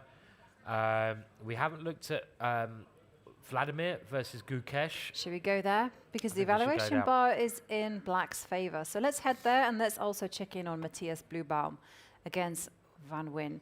So Fedoseev and Gukesh, you know, Gukesh, well, I mean, what to say about him? Because, you know, this stage of the tournament hasn't really gone his way. You know, he made a horrible blunder against Nodirbek, just gifted Nodirbek the points, and then things went wrong yesterday when he pushed hard against Anish Giri. Yeah, they did go wrong. And the good news is we have some prizes. Whoa! So we have some books to give away.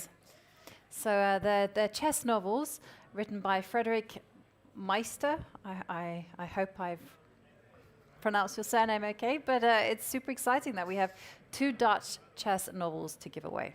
So 2 prizes. Good. Now a lot of moves have been played, so we'll go super fast through the moves because it's getting to a key point in the game now. And they start with a Nimzo. And now we have a solid variation of the Nimzo, with White not taking any risks, just developing sensibly. Both sides playing normal moves. This capture is trying to make the bishop bad from the White side.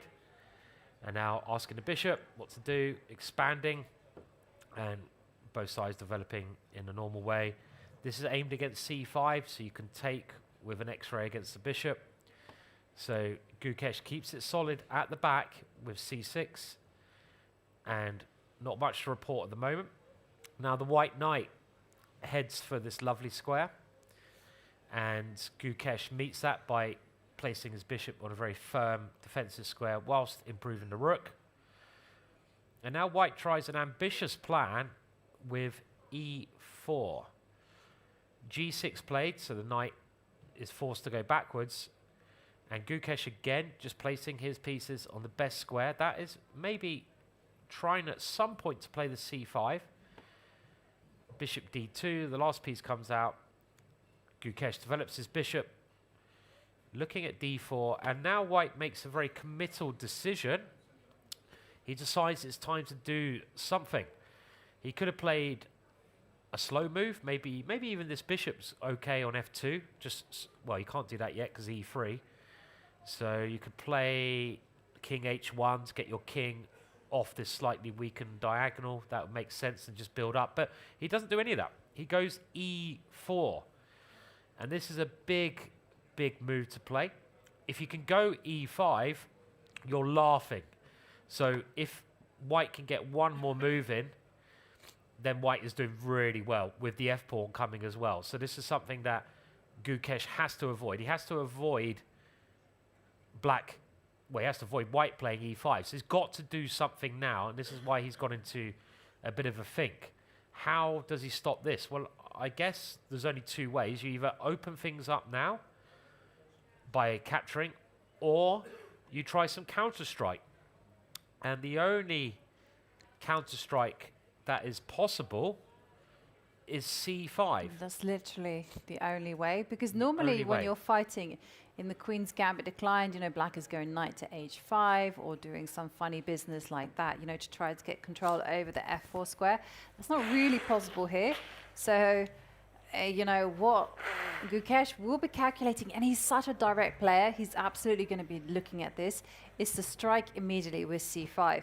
Now, it's funny because when you look at the move, you're thinking it's not possible because b takes c5. And Let's put it on the look board. at that. You can't recapture because the bishop is hanging on b7. But he may be able to recapture because he placed his rook on this square. So he may be able to open up things by taking here. And the point is, if you go rook takes bishop, which is obviously the first move you should look at, black counter strikes by taking on d4. And because of the pin on the knight, black gets a great deal of activity there. And this could be a very good counter strike. And Gukesh has to play something like this before that e5 move is played. And with the evaluation bar proving this is a good idea, and with the look of everything pointing towards c3, it looks very good for black, this particular line. So after this break e4, let's go back to c5 and have a look at this a little bit deeper. What can be tried here? Well, also e5 is going to fail with the same objective. e5, c takes d4. Yep. And look at that, the whole house collapses. Yeah, I mean, you have to, at some point, grab this one. And black just calmly maybe takes with the bishop.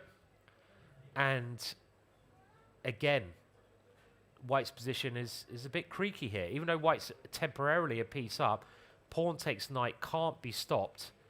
And black is going to be 2 pawns up in that position. So you can't do that here.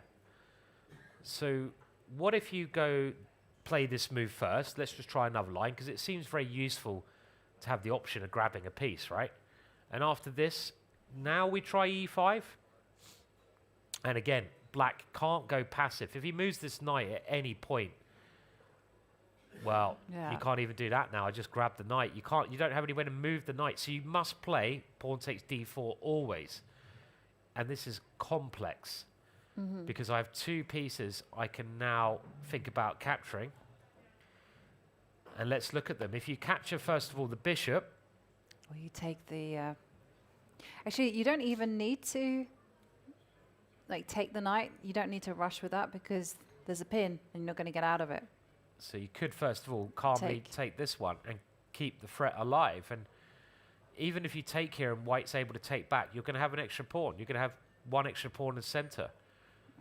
So white can't take the bishop. What if white takes the knight? So if white takes this knight here, then you take the knight. Okay. With tempo. So you take the knight, and now we can continue taking things. But the bishop falls. Let's look at this first of all. You have to take this one. The queen is on pre, so the queen has to take this one, and you get this kind of position, which is equal on material, but that pawn is not. It's not long for the world, is it? It's not. Well, you know, I was just thinking bishop c6, you need to move or defend the bishop. So bishop c6, or I don't know, knight c5 or something like that. Yeah. Okay, well, let's have a look at queen h6, because that, no. Well, let's try. Let's try it. Looks like a fun move, because I might have ideas of knight somewhere and bishop d3 going for h7. Probably not, but this is the most aggressive try, certainly. But there's probably not any real threat here, because even if I manage to get this knight in, which I might not be able to, what's the follow-up? Well, queen f6 is one kind of very nice follower through. Just go for the pawn. And it seems like black is going to be a pawn up in these lines as well. This pawn is a big pawn. It's an extra pawn. So Gukesh having a think about what to do after e4. Well, he has to also make the decision, should he be taking on e4? Yeah. Which instinctively I'm saying no, because it opens up the rook on f1. Yeah. So if you did the same thing first, you took here, and now tried c5, it doesn't seem to work as well to me, because I've also got another option in d5. So let's say I go here. Well, you can't take on d4. So actually, this is just most likely very good for for white, sorry. Because now well, actually you can take there. Let's have a look. But I go d5. I just played this move. This is the extra option that white has when he didn't have before. And with now the threat here and 2 pawns in the center, white would be doing well. It kind of feels to me that Gukesh is forced to play c5 here. He's got to play c5 because everything else is just going to be really bad for him. Yeah. You don't want to be allowing white to go e5, so it's a critical moment for Gukesh. What do we think? Is he going to find c5? Yeah. Yeah, we think Gukesh, the world champion, will he is the world champion for a reason, and I think he'll play c5 here as well. I mean, he has to find that move, because otherwise he's worse. And he's done the right thing. He's sunk into a long think, because he now realizes the position has got critical. And it goes back to something we said the other day, that in a game of chess, you have a lot of moves up to this point fairly non-critical, but at some point you have to have a long think when the position is key, because this is the turning point. If he doesn't play c5, he could get in trouble. Look at Vladimir. Maybe Vladimir's now just seen that this is an option. So I don't think Vladimir would have played this move had he seen those variations. Why would he have gone here and allowed Gukesh this break? Let's have a look at the time that he spent. Yeah. When he made, I think he was playing very quickly. Yeah. But yeah, I guess he just, sometimes you have like a blind spot. You think c5 is not possible because bc5 and okay, the rook is going to take the bishop. I think he's sort of realizing, you can tell by the body language, that maybe Vladimir has now seen that c5, which he assumed was not an idea because the b takes, but now he's probably realized, oh, it is an idea because of this move. By the way, I was actually right. That game was Ivanchuk Short, Gibraltar 2011. Yes. So you probably weren't.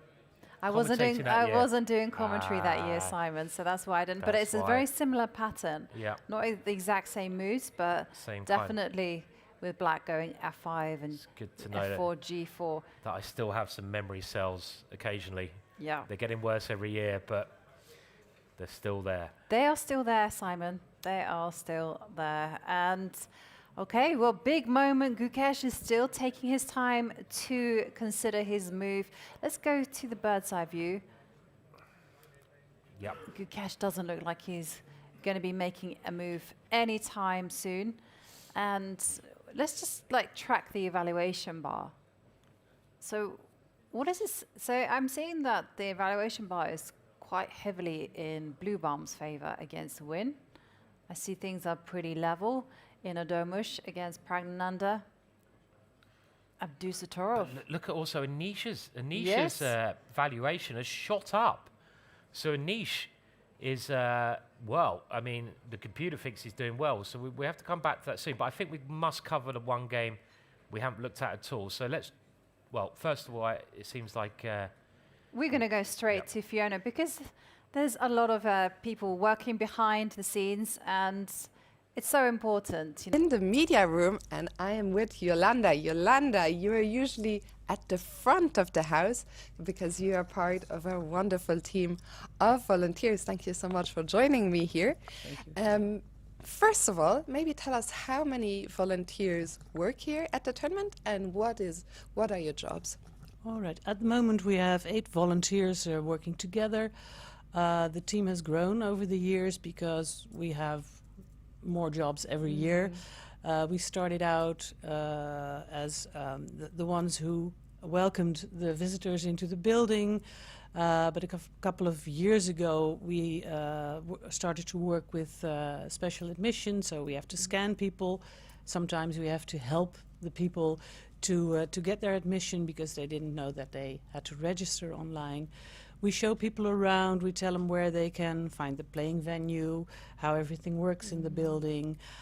We tell them that they can visit the live commentary in Café de Zon, and this weekend, of course, also. And people are watching us right now in Café de Zon, so shout out to everyone. Hi there. Who's over there.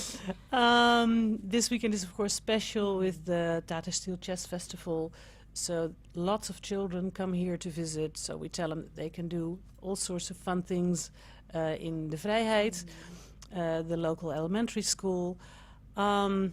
Yeah, and all the other questions that we get, they are very, very different. Sometimes we have to tell people where they can find the local bus, or where, if they want to buy something, where they can go. For me, I have to say you guys really are a bit the heart and soul of this tournament. Without you, it would absolutely not be the same. I'm always so happy to see you every year. You actually work here alongside your husband, Simon, which must be very nice as well. Yeah, it's quite funny. After all these years, we've been together for ages and ages.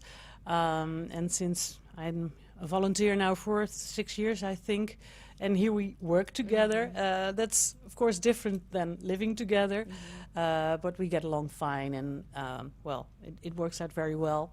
The whole team is quite well acquainted with each other because Simon's brother is also a volunteer, and my sister-in-law as well, so it's quite enjoyable to work with people you already know so well. And it's nice to see. I often see you in the evening when the job is done, you know, just in the tournament bar, having a meal, having a chat. And it's really a very familiar and cozy atmosphere. Yeah, that's right. I think that's exactly how we work together. And it's also, of course, very nice to enjoy the other fun things here, indeed, like going and have some dinner here at the Moriaan, but also every now and again go to the Boegbeeld for some after party. Not every day. That doesn't combine with my regular job because I combine my voluntary work here with a regular job. But it's fun to do that and meet all the people that we only meet once a year during the 2 weeks of the Tata Steel Chess Tournament, which is extremely nice because, well, I only meet nice people here, like yourself. And tell us, you've been here, you said 6 years. Do you have any special memories about the event that stand out? Yes, I have some very good memories of all the Tata Chess on Tour events. I think especially the one in the Pieterskerk in Leiden was a very beautiful venue with the players sitting in the main area of the church and the visitors around them. Yeah, I think that was, for me, that was the most beautiful venue where I've been.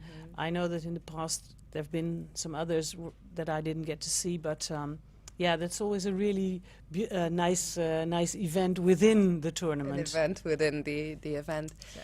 And one final question: you live in Beverwijk, in the, well, if I can say, as part of the commune.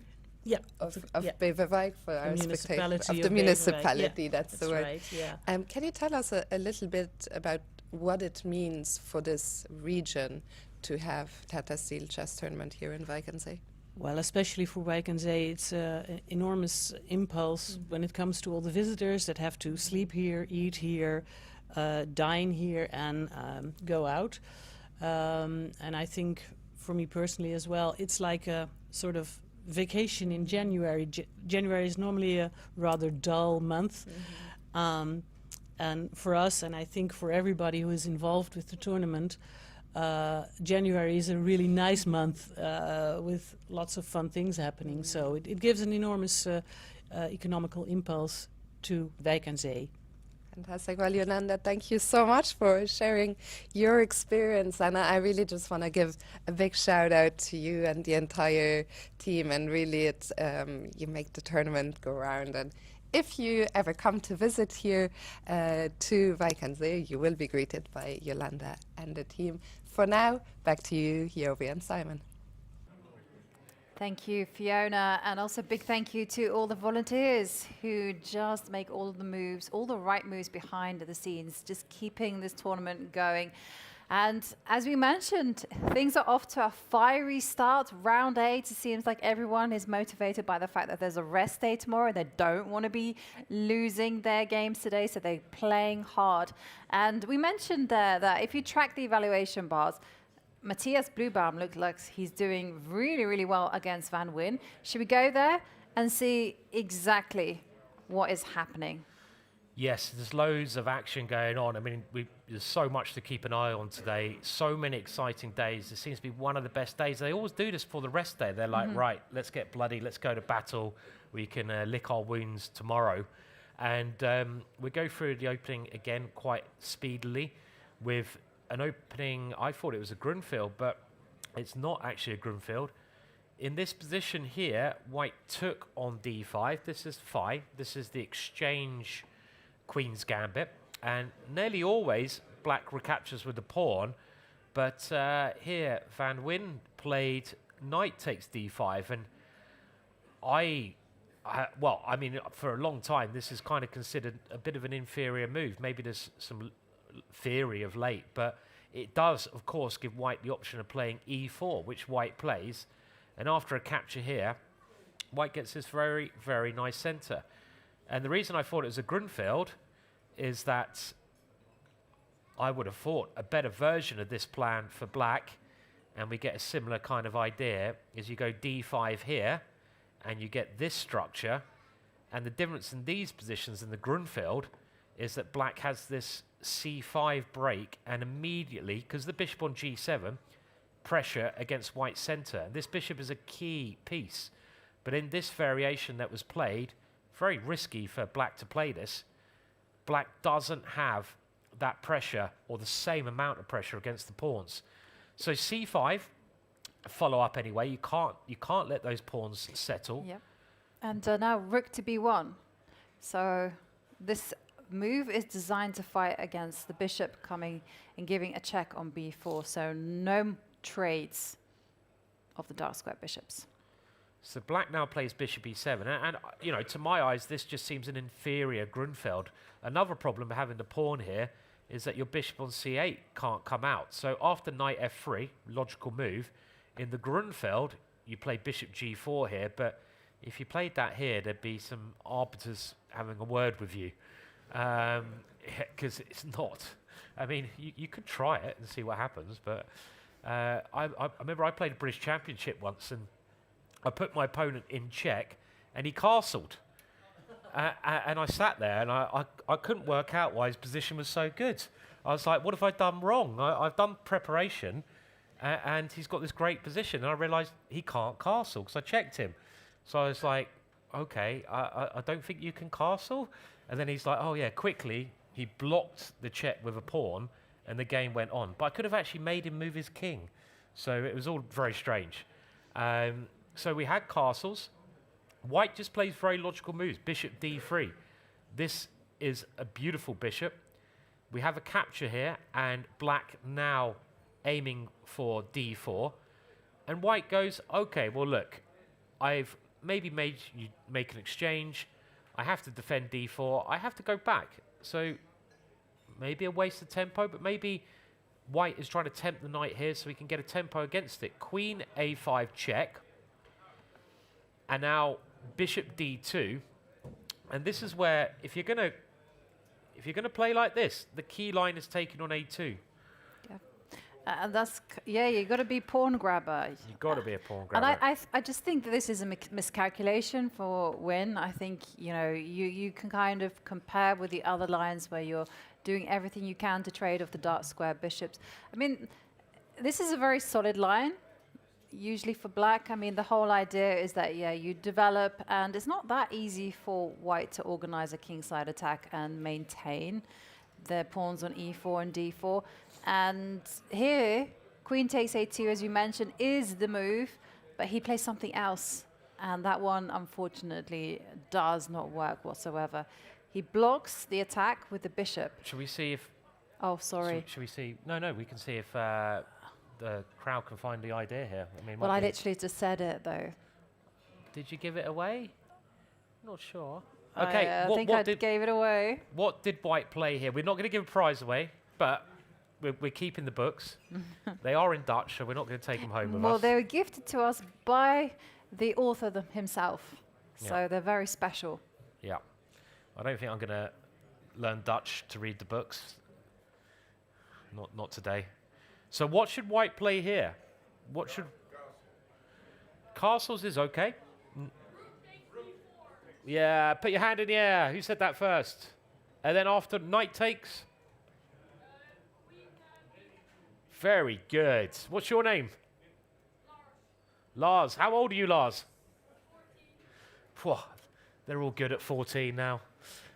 Yeah, of course. The 14-year-old found the tactic immediately. Well done, Lars. And Lars has pointed out that you just go rook takes bishop, knight takes, queen b3, and you're going to capture the knight there. Well, presumably Win saw this, and he's just like, okay, it's okay, because I've got 2 passed pawns. So he took on a2. Yeah. White captured here, a5, queen b6. And they go rolling like a river. I think more like a very stagnant river full of trolleys, mud dunes, maybe some shipwrecks. They're not going anywhere, those pawns. Okay. This just looks horrible for black. I mean, well, hang on. I feel a bit obliged to defend black's honor here. Is it that easy? So let's say black goes bishop to d7 or something like that. Okay. And I'm going to invite you to take the pawn on b7 because you're in a pawn grabbing mood. Yeah. Now that is 1 pawn too many. I'm castling. I'm not getting involved with that. Now it is equal in material, but it's kind of well known that a knight and bishop is better than a rook and pawn generally, except for the ending in some cases, but even the ending may be better. So in theory, this trade should be very beneficial to White. And I basically think it is, and that black is on the verge of losing here, because you've also got your own pawn. I mean, okay, the a-pawn, am I that scared about it? I don't know. The black queen's out of play. I've got chances to attack the king. You know, at some point I can play d5 and e5. That goes back to a very famous... Well, I got some ideas, because I want to clear the path for the a-pawn to move, so I'm going to go queen c2. Queen c2, hitting, pawn. And again, I invite you, please do take on b7. No. I'm not falling for that one. Even though I'm not sure why I'm not taking it now. Well, well, my plan is to go bishop c6 and take on e4. And then I go rolling down the river. Okay, so it's not so simple because you're threatening that pawn. Yeah. Okie doke. Okay, I agree. Not so simple. And then the next move, I'm just going to give you forewarning. A4. Yeah. Okay, maybe it's not so simple, but. I'm even thinking of getting my queen over this way. But you're giving me a pawn. Yeah, I don't really want to give you my central pawn. So I don't know how I defend that, because if I go e5, I give you this lovely diagonal. And I go bishop c6, and then I don't have to worry about knight to e5 anymore. Yes. So I don't want to play that. Maybe I want to play knight e5, but I can't do it here because you take my bishop. So I have to be very clever here somehow. And I'm not sure how.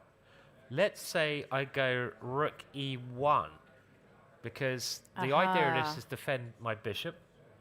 And if you take this one, then you got bishop b. I got bishop b5, and there's a bishop on d7. Oh, does that not work? Queen d5 hangs on. What's he played? What has he played? Okay, let's see. Has he gone for this? Bishop d7 looks like a good idea. Oh, he went e5. He went e5. Okay. Really rolling the dice today. All the players rolling the dice. But there's something in the air. So, I mean, we heard the players, well, some of the players thought it was a time control. What do you guys think? Why are we seeing such crazy chess, some blunders? I mean, this is it's very, very sharp stuff, and we've had some big blunders here, haven't we? Yeah. I mean, after this move, what happens if I just take it? Right. Well, I mean, I want to grab the pawn. I mean, now I've even got bishop c4 ideas at some point. I guess bishop. I don't know. Bishop e6. Now- I have no explanation for Now, e5. if I can castle, I'm basically winning, but I can't do that because of the bishop. So this is the only problem in a position like this. But I might even go really adventurous and go f4, put the king on f2. No, I still can't do that. And if I go d5, you've got check, and you take the knight. So I can't do that. But what happens if you just go knight f3? Knight f3. I mean, what is the deep point? Aha! Look, I messed it up. Now queen. there's Yeah, check. and then you go bishop d1. And then we stop your castling still. Bit unclear, this position. Knight e5. Knight e5. And then you go bishop a. Maybe bishop a6. It's a little bit tricky. I just don't believe it. I mean, I just for some reason, especially this e5 move, this is really... Okay, I'm still going to take it, because if I can just find a way to consolidate, I'm just going to win. If I can just find a way to castle, it's game over. So bishop e6 looks like a good try. And now I need to find a way... This was a nice idea, except for queen here. I mean, it's more complicated than I thought. Still don't believe it, though. Oh, let's go f4. Let's just play f4. Let's do it. Let's just try to kill you quickly. No messing around anymore. I've had my messing around. Let's kill. Okay. Checkmate. Coming up. Okay. Forced. So. And also, I want to displace that bishop. And if you check me now, you have to check here. But then I just go bishop d1 and I try to castle, right? Well, I have f6 in the air, right? If I do f6 first. Okay. But now I have king f2 sometimes. No, I'm going f5. I don't care. I'm going to checkmate you. Now All in. I go... Okay, so if I go queen a1, you're going to go bishop d1. Don't like that. I might even go... If you go here, I might even think about giving my rook up now, because it looks like fun for someone. Okay. Okay, I can see how the game's going to end. Bear with me. It's not maybe going to end like this. And in this move, I know you're such a pawn grabber. You don't grab the knight. You prefer grabbing pawns. And it goes like this. There we go. Done. Done and dusted. Forced variation. Not sure it really deserves a round of applause, but it's, it's creative. Thank you anyway. I like the thinking. Yeah. So let's have a look. F4, F6. I'm going to keep going forwards. F5. And the thing is, if you go bishop b3, I'm going queen takes b3. And if I take your knight, if you take my check knight, that one. I'm just going to go queen takes e6.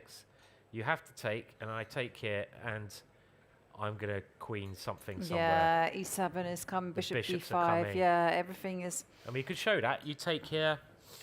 I just... Bishop c4, e7. Threatening e7. Knocking you have to on move the your door. king, right? Hmm? You have to move your king. And now I can even just... Yeah. Your pawn is not that scary here. My bishop's come... Yeah, it's game over. No, it's game over. So you can't do that. So... It looked good, Simon. It looked really good, because here I'm struggling. Yeah. So if you go f4, I was thinking bishop b3 is a move. Sorry, so let's go through that again. So in the position, this Nguyen has gone crazy. Will it favour him? He's gone e5. Well, let's just take that. Let's call the bluff. Now, if you're not going bishop here, I'm very likely to... I don't know. I mean, I still got to deal with this. You might be able to play here. I don't know. But then I'm really thinking about sacrificing my rook. So... No, but that looks so scary. Rook e8, bishop c4. Looks like there's no way. And there's not really any idea behind rook e8 anyway. No. I might go f4 anyway. So if you play here, I go f4, and I just want to go f5. I want to kick that bishop 8. Bishop b3. Yep.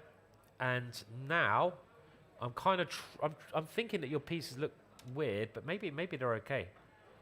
And can you not? Okay, well let's go. If I go king here anyway? Oh, then you queen takes bishop. Even that position looks really good for white. So this is a bailout. So if I want to bail out, I can go king here. Queen takes takes here. bishop. and then you're going to take the bishop and then just block the check. I'm going to block, and we get something like this, for example.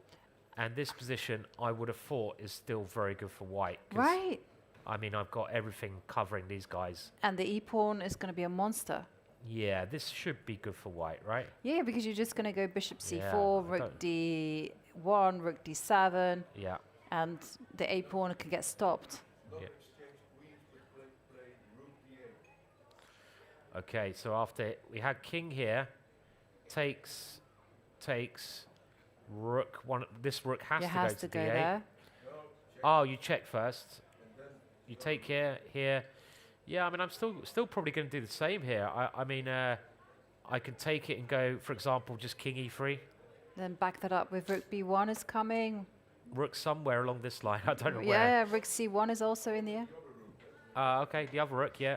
But then you've got a problem on f7. Maybe. Let's have a look. So if you move this one here, then I can do the same. I'll just move the king here, but I'm going to go bishop f4 next move. And you got this problem on f7. I don't know. I mean, I don't really believe this play by Nguyen. It's very adventurous, and he's taking extreme risks. White just has to get castled or do something with the problem to his bishop. Yeah. If he does, he should win. Well, it's a bluff, isn't it? I think E5 it's a bluff. Yeah, I think it's a bluff. doesn't really work, but maybe it might scare Matthias. Yeah. Well, Matthias is locked in thought. He's got over 1 hour and 21 minutes to work out whether he can take on e5 or whether he can do something else. So let's go back to our full board view, because everything is so sharp. I don't even know where to cast my attention to. So I'm also open to taking requests. What? Because Erwin Lamy. Okay, maybe let's check in on the challenges. How many Erwin fans do we have here? He seems very popular. Erwin fans? He's our friend. Good. Well, yeah, he's well, he's got himself a sharp position. That's the good news. Okay. So that doesn't sound great. Oh, hello. This looks interesting. Well, this is the thing. He sacrificed a piece? Okay. Okay, let's have a look. So we had this, and he's playing a very dangerous player, Bibisara. And Erwin is a crowd favourite here. We always get a request for Erwin. And he's a great player.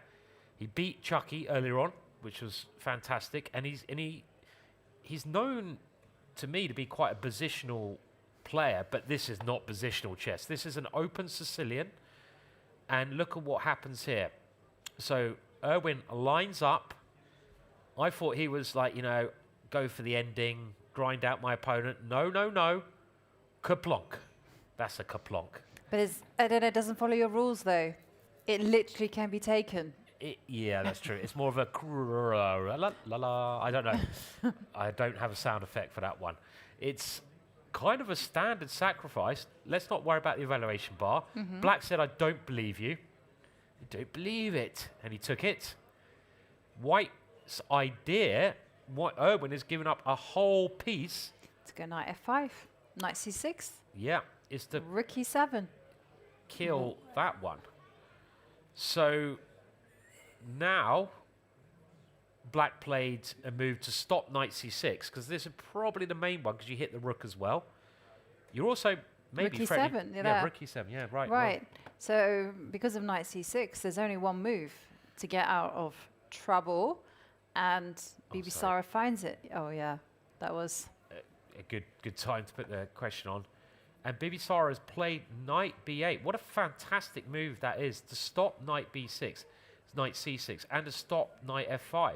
Because now the bishop covers that and the knight covers that. That's a really clever defensive move. And if Black can castle, Black will simply be a piece up. So Erwin needs to find some way to discombobulate this one. I'm always impressed when you use that word. Well, it's my favourite word. Because literally no one uses it except you. Well, actually, you see what happened recently there. I don't know if it's true, but it came out that the United States have this new weapon called the discombobulator. Is that true, or was I reading some strange forum? I don't know. That's what I read. Someone sent me a link. To a I don't wanna be- discombobulator. Yeah, I don't want to be associated with that. I love the word. It's one of my favourite words, discombobulate. It means to confuse the situation, to like, you know, stop it going easy for your opponent. Put a cog in the wheel. But you have to be. I don't know how you stop, because if black can castle, black should be quite safe here. So what can Erwin do now? I mean, can you throw more wood in? You can go c3. Okay, so c3. I'll move the rook all the way back, so I give it as much protection as I can. Yeah, so I think I'm going to accept that nothing is happening on the e7 point. Okay. So let's go. There's also bishop g4, maybe. Yeah, that's why I was wanting to go h3. That is so calm. You've just sacked a piece. I and you're just going, blundered a piece. h3, g4. So you've blundered a piece now. That is worrying. Wow, I think knight b8 was missed. If we were to grill Erwin right now, I don't think he saw it. You've given one. Can you not give another? No. Don't laugh. No. Don't laugh. Okay, go for it. Where? I want bishop g6. You know, Okay. I'm homing in on Tau. Okay, well, I can take it. Don't look at the evaluation bar. Yeah, yeah. Okay. Pawn takes through. Okay, let's see Don't how look at the how I evaluation can, bar. okay, What's he king. played? He's gone h3. H3. Oh, look at that. Yavanka, the calm attacker. So Well, okay, the whole point was that if you castle, you go g4, and you try to create some problems there. This is so calm. So the idea is we just calmly, we don't care about the whole piece that we sacrifice. Let's say black castles. We just go, yeah, nice You and calm. act as if nothing Has has happened. happened. I mean, Tata has history of that. I remember once that someone blundered a piece, and they went, well, that didn't work out well. And then they just carried on playing, and they won. And then this, happened to Magnus. Happened to Magnus against Gawain Jones. Yeah, I remember that one. And then it happened again. In the Dragon, wasn't it? Yeah, Yeah. Magnus just blundered a piece against Gawain. Literally, but then he carried Yeah. on as if nothing had happened, and he wins. And it also happened, I can remember, it was an Iranian player, I think it was Tabatabai, but don't quote me on that. And he also did the same. He got a terrible opening, Yeah, blundered a piece, just stay calm. stay calm, and see what happens. I had the similar thing against Mickey Adams once, like England #1, and we were playing a blitz tournament. The first prize in this blitz tournament, shows how long ago it was a round the world trip in a Concorde. Oh, So yeah. that By was- the way, that was, yeah, quite my a good friend prize. won that prize. Really? Yeah, and it was not a Concorde. Oh, was it like, what was it It was then? business class. Oh, business class. I'll take it anyway.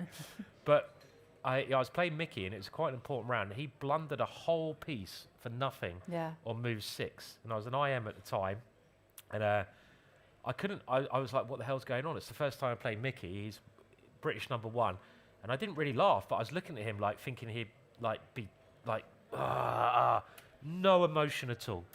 Just a whole piece, and then he just ground me down a whole piece down and won. It was so embarrassing. He just like acted like nothing had happened at all. Yeah. Well, that's the thing with these, and especially with the no draw offers. It happened again to one of my friends. He was 3 pawns up against Vichy.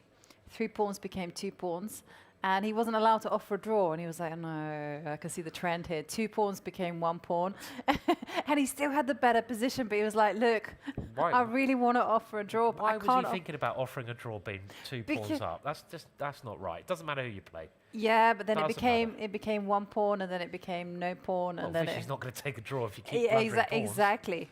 Yeah. So here, okay, so what does black do against this attack? Well, there's 2 things. You counter-attack, or you try to put the stoppers on. Now, if I just go g6, let's see how dangerous this attack is, because that stops your pawn going too far. I don't know, c3. Oh, look, you're just in C3. blagging mode here. Just get going. Maybe Come even on. over here. I don't know. I don't even know why I went c3. Just keep. I don't even know. Key. F5 is like one way I was thinking of. Well, if you go f5, I'm going g5. Yeah, then h4. Just Oh, whatever. look at this. The evaluation bar is just like... It's dancing. I don't believe it. I mean, it's all the pieces on the board. and is still complex. But I don't think Erwin probably. I mean, I don't want to guess because he's a great player, but maybe he underestimated this move. I mean, there's still obviously chances, and it is very interesting. I think we have to come back to that and see if this idea is genius. We'll see whether he is able to manufacture any counterplay. Can we quickly check in on Faustino Oro against Andy Woodward? Then maybe we could have a look at Chucky's game quickly. Yeah, just quickly. Okay, so quick look here. Andy playing very well, tournament leader. And this is his style. He, you know, when he came and showed his game, he literally goes, I just love to push pawns. And he backs it up with active piece play. I think he was part of the Kasparov Chess Foundation when he was even younger, and Hikaru at one point became a mentor. So the kid is good. Yeah. He's had training. It looks very comfortable for Black because Black's got more space and Black's pieces are well positioned. So White, on the other hand, is very solid. So early days there. And let's have a very quick look at Max's game. So Chucky versus Max. And we'll just go to current position there because there's a lot of action. I think we have to ask our audience who they're cheering for. Well, we have a lot of Chucky fans. We do have a lot of Chucky. We might have even more Max Varmadan fans. Okay, who wants? Don't look at the positional valuation bar. Who wants Ivanchuk to win? Whoa! Well, there you go. They're loyal. They're loyal. Who wants Max to win? Yeah. Okay. Good to see you're still loyal to your fellow countrymen. That's good. Or you're too embarrassed to shout out because you might get yourself in a bit of trouble if you do. And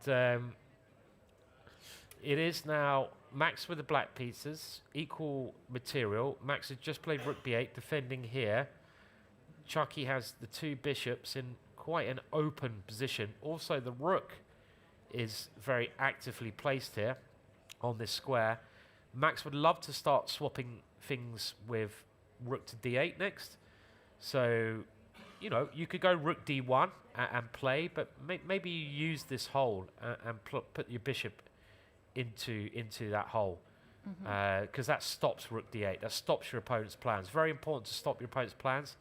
And my idea here would be to go like rook d1, bishop c4, and it looks like Max is very tied up here. Yeah, you can't move much here. I mean, no, it's a fantastic move, bishop to b6. You know, if you control the bottom square on a line, you control the whole line basically. Yeah, and again, I need to clean that particular saying up, so it sounds a little bit less clunky. No, it worked. Because I want it to sound like a commandment. He who controls the furthermost square controls the line, or something like that. You know, think of it. That could be a good book, The 12 Commandments of Chess. Yeah. Maybe. Maybe one day. You could write it with Rowson. He's got a book similar, hasn't he? Said 7 Deadly Sins. 7 Deadly Sins. Great book. Yeah, I mean, I just don't see what Max can do here because he can't move the knight because you drop the bishop. Wriggle. You can't really do anything with the bishop because. Well, you can go bishop to d8. Yeah, but now I play bishop to c5. And then I'm in trouble because there's problems on f7. So you can't really do that. You can't move the rooks anywhere good because you can't move the b8 rook because this one drops. Where can you move this? Well, nowhere of any use. Can you live your best life on the back rank?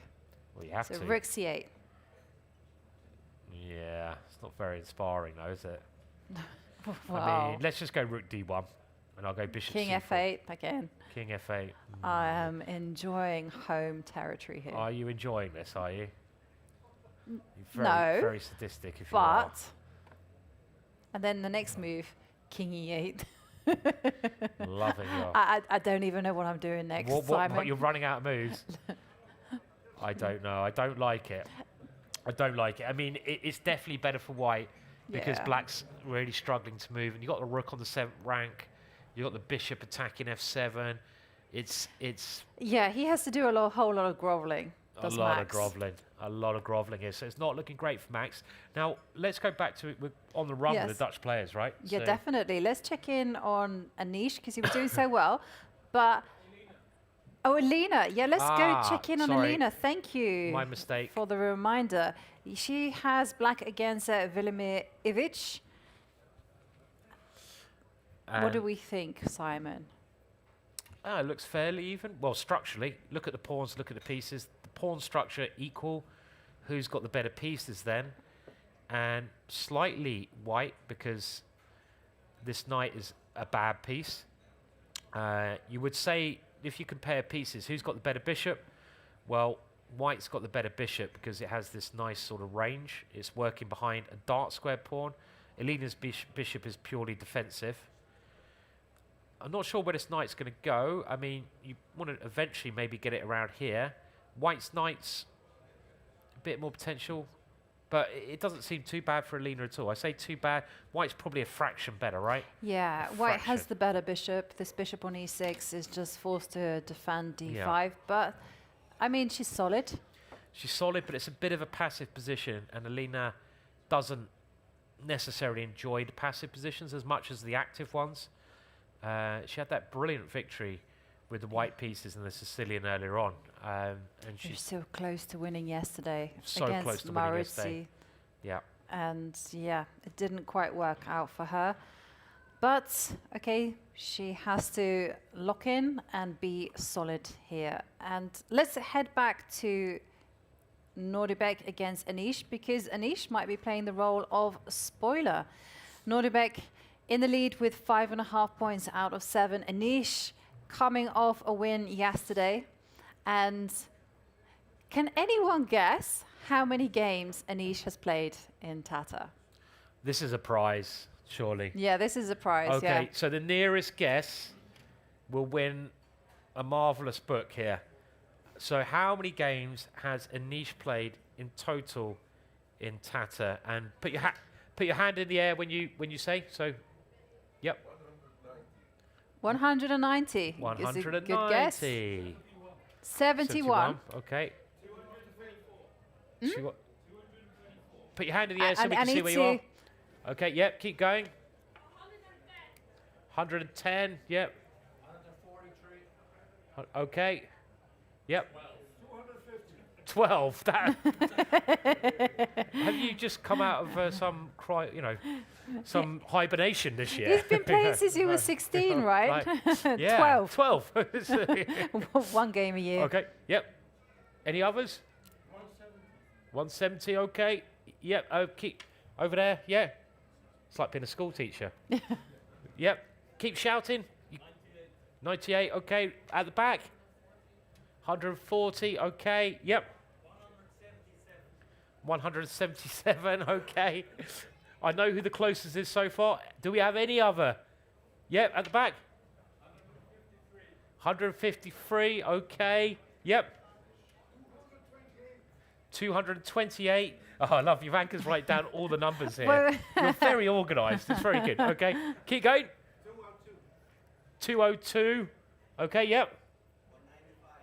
195. 165. Oh my God, this is like The Price is Right. It's like having a bingo hall. two fat ladies. Come on up. Yeah, it's like, it is. Okay, shall we call it? Should we call it a day? We should call it a day here. And Simon, we had a very close guess, just 2 digits out. Yeah. And the person who said 202, congratulations. You have won a book written by Frederick Meister. Apologies if I've mispronounced the name, but he's been gifted by the author himself. It's a chess novel. So please come up and grab your book. Yes. Round of applause. Round of applause. So you have a choice between. I'll give a choice. Okay. Yay! Champion at guessing. Which one would you like? Yeah. That's the most difficult one. I can't read either of them, so don't ask me. Yeah, just go. That one's bigger. Go for the quality. Thank you. Cheers. Congratulations. Yeah, it was Giri's 200th Wijk game. So yeah, so it's a big. That's a lot of games. That's right? a lot of games. Wow, and he's not the one who's got the most games here in Wijk. Luc van Wely, 297. Okay. Donna, 268. Timon, 260. And obviously, Vichy loves it here as well. 247. Magnus has got more. I didn't realise Magnus has played more than Anish here. Who is Theo? Is that so? I don't know Theo Devan. That must have been a while back, I guess. It's a winner of 1946. Right. He won in 1946, we're being told. I didn't just magically remember that one. And also some old Pickett as well, old names there. Yeah. Okay, well, that's, I mean, so Anish has played 200 games here. That is a lot of games. And he's in the situation now in a big, big game. He seems really determined today. We had this crazy position, all credit to both players. Anish is going for the win with the black pieces. He's picked a very complex opening.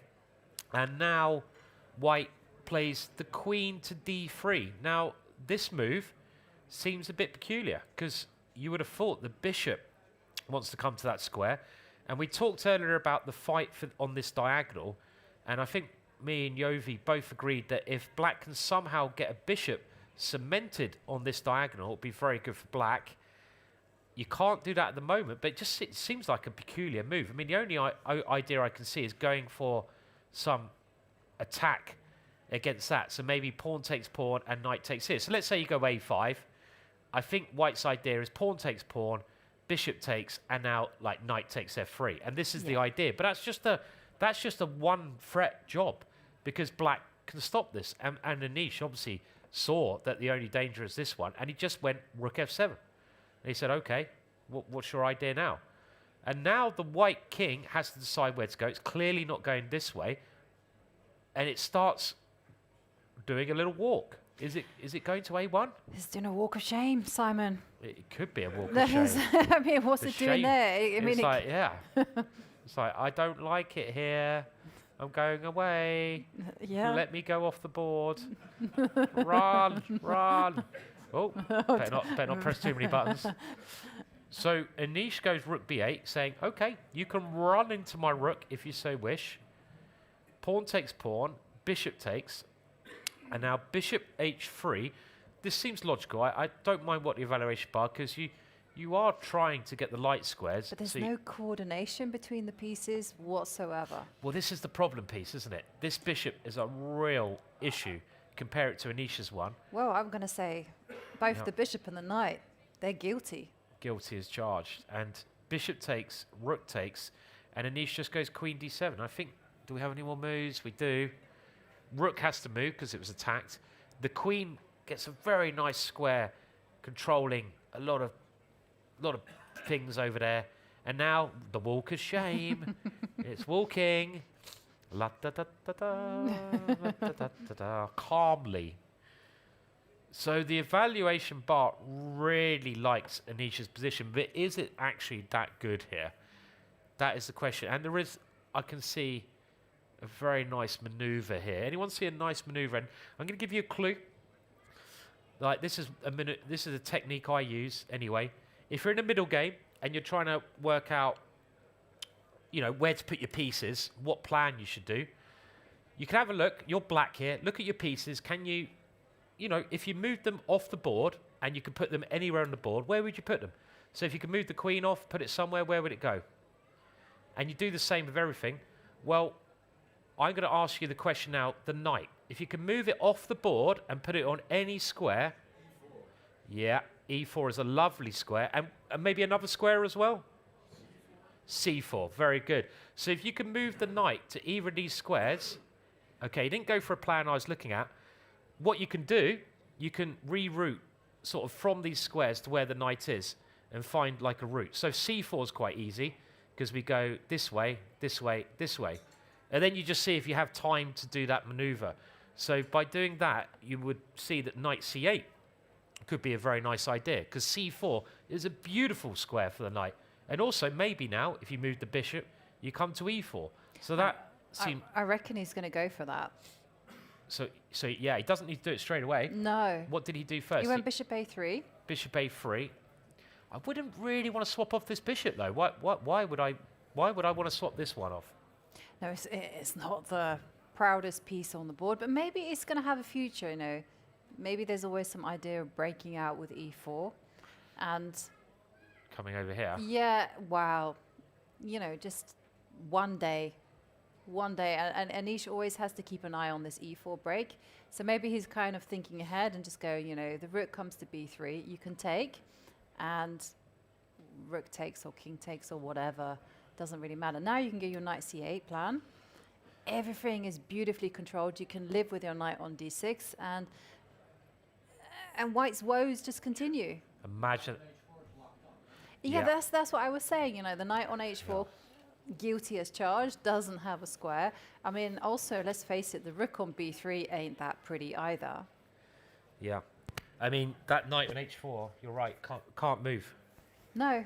And there is no and you try to go e4, nothing happens. You know, rook e1, knight d6. All the doors get closed in White's face. I mean, this could be really bad for White. And this is actually maybe just a very simple and clever way for Anish to play, because he has also freed up that square where the bishop was for the knight to maneuver around. And the key point, which Yovi and the audience have pointed out, is that the knight on h4 can't move. If you don't have any tactics, which you don't, this knight can never, ever get into the game. You can't go to g2, you can't go to f3, and you can't go to f5, it's covered, and you can't go to g6. So, positionally, this could just be actually winning for Anish. The rook moves. If you don't move the rook, I win the exchange. I take this one, and then this very nice maneuver, knight c8. Just trying to improve your piece. So if you're in a middle game situation, using this technique works quite well, but it is also about timing. If you're doing like knight maneuvers, they take time to get in. So you've got to make sure your opponent has no active plan. And I think here, there's no pawn breaks. That's the first thing you look for. A5 doesn't really do anything. You open your own king. C4, not happening. E4, well, we can take it. It's not a worry at the moment. We don't want to allow E4. I guess if we need to, we can block that with knight d6.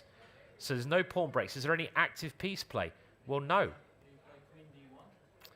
Queen d1. Okay, let's try. So I'm just trying to work out what you're trying to do. Okay, let's go knight d6. Knight. You tricked me. Crafty. Knight. Oh, no, but... that was really crafty.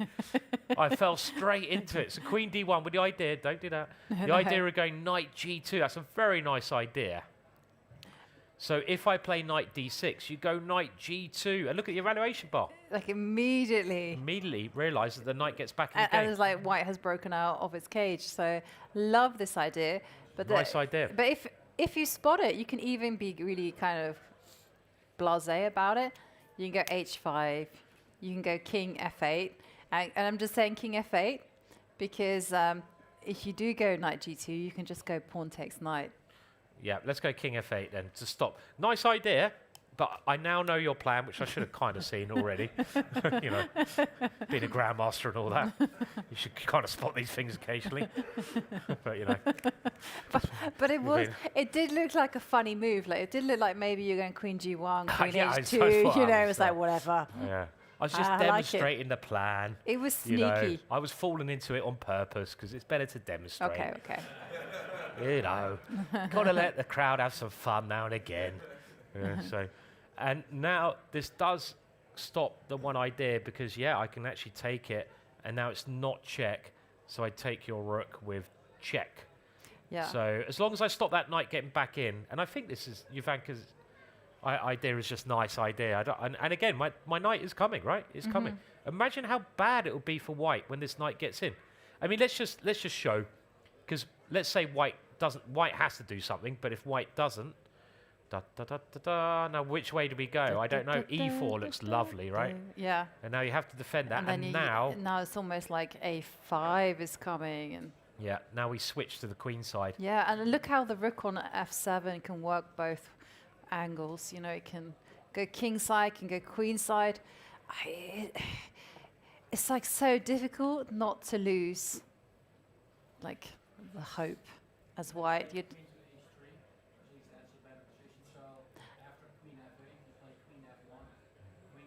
Yeah, I like the idea, but the problem is if the queens come off, whoops. So here, let's go Queen queen here, F1. trying to get the queen in. But even then, that knight is still not getting in the game as Queen H3.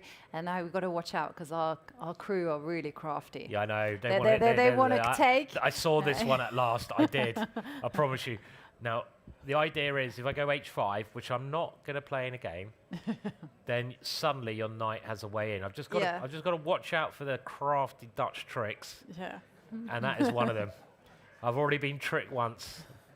That's enough. And knight G3, G6 is still an issue, right? So if you were to go queen takes queen, rook takes. Ah, you're still trying to trick me. They're still trying to get in there, yeah. So I just got to play something sensible here. Well, actually, here is a little bit. I think probably you have to go. Oh, 'cause you got G4. I right? think you have to be a bit more accurate, like king Me G7. being accurate.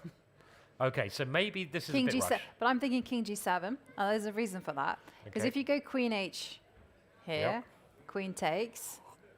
Can I go H5 Yeah, now? this is what I wanted to do. I wanted to wanna go. lock it down, you lock it down. Because you're right, I don't want to let the G pawn move. Exactly. You've got to be accurate. Yeah. You've got to be accurate, much more accurate than I am. But if you are accurate, which Anish will be, White's not making any... I think White's got to do something drastic. The more I look at this, what did he play?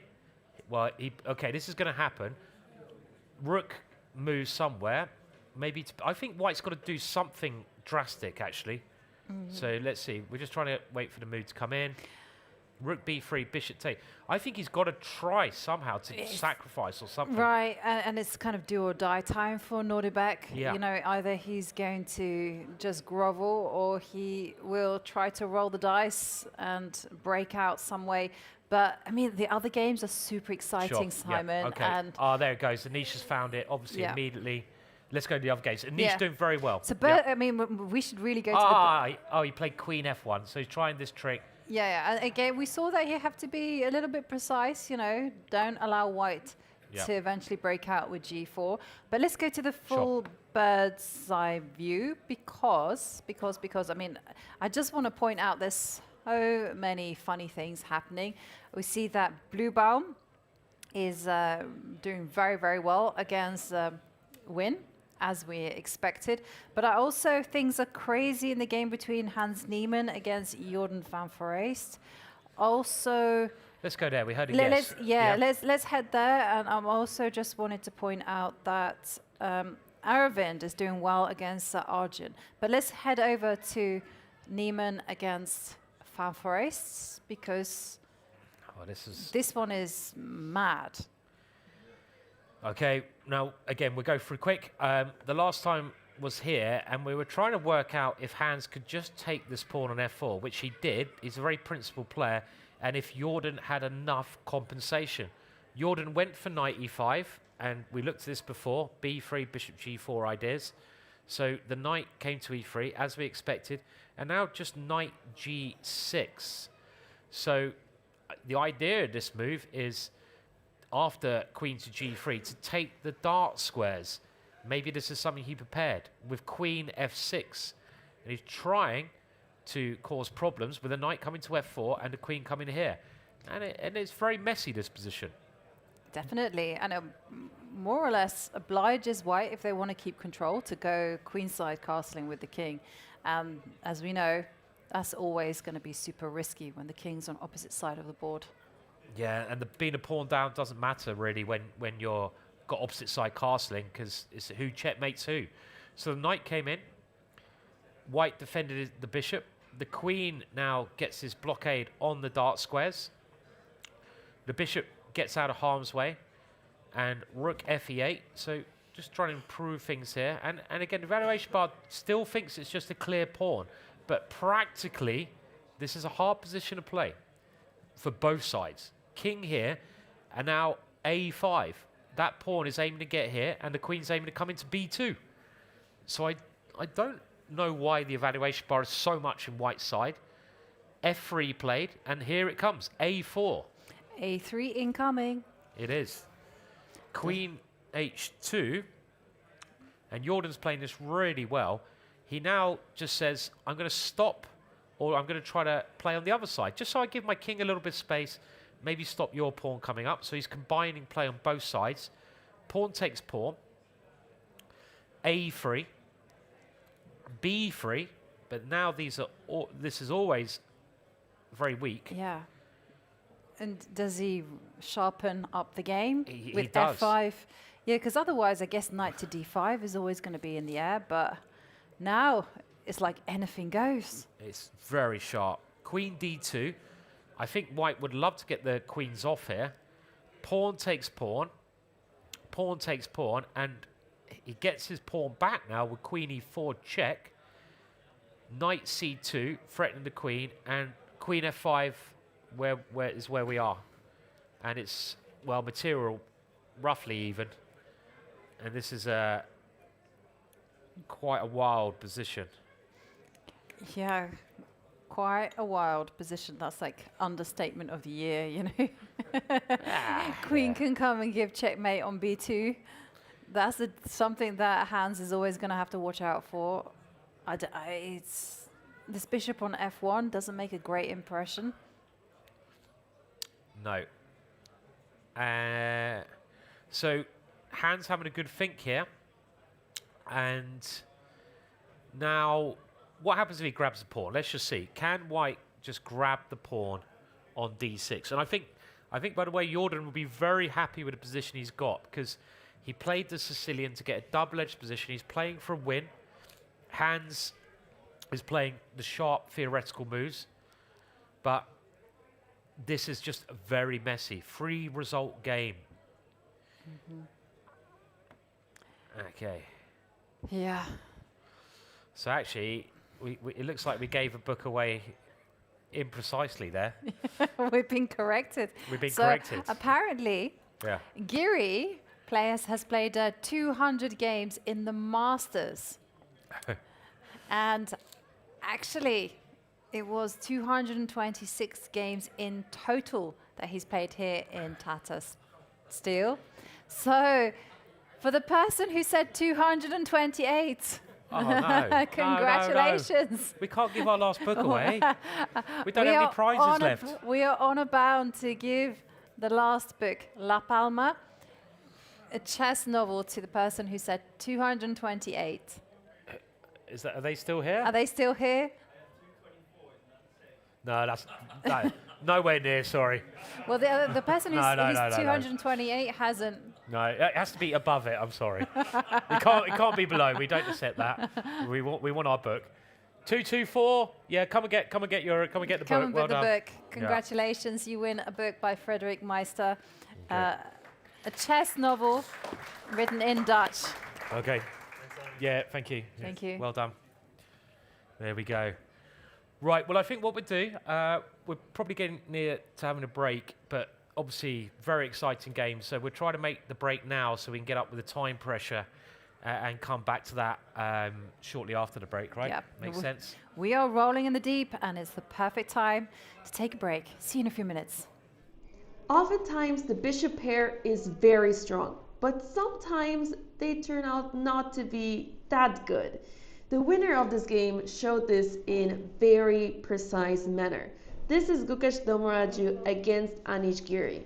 White started with c4, the English opening, and as you can see, this is how the English opening usually goes with the c4 e5 variation, and typically the play happens on the queen side. Who extends on the queen side? Is it white or is it black?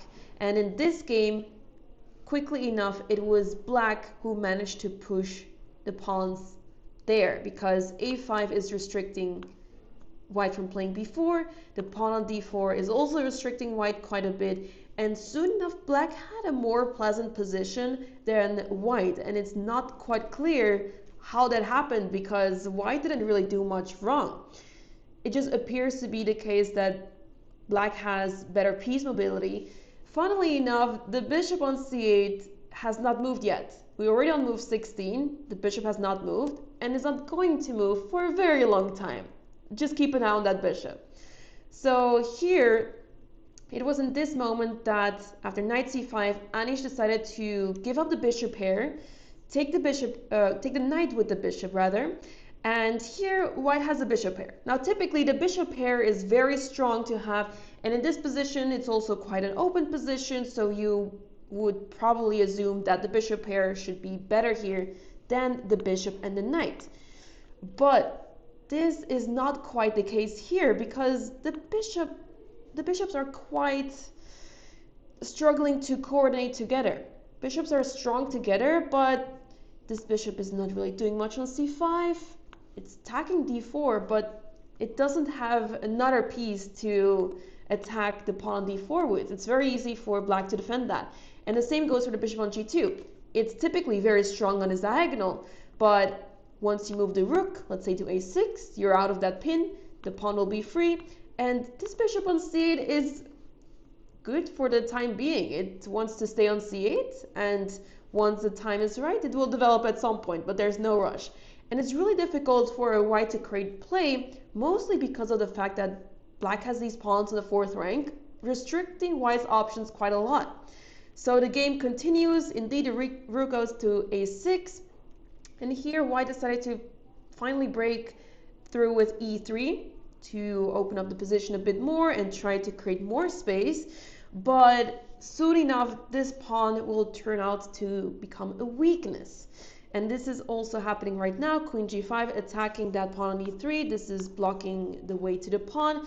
And slowly but surely, black is delivering punches left and right, creating threats, attacking white's pieces, and it gets really tricky for white. Queen c4 already having to create sort of these kind of tricky threats, because it looks like white is giving up the bishop, right? But the idea is that after b takes c5, there's bishop takes f5. So by playing queen c4, white is attacking that rook on a6.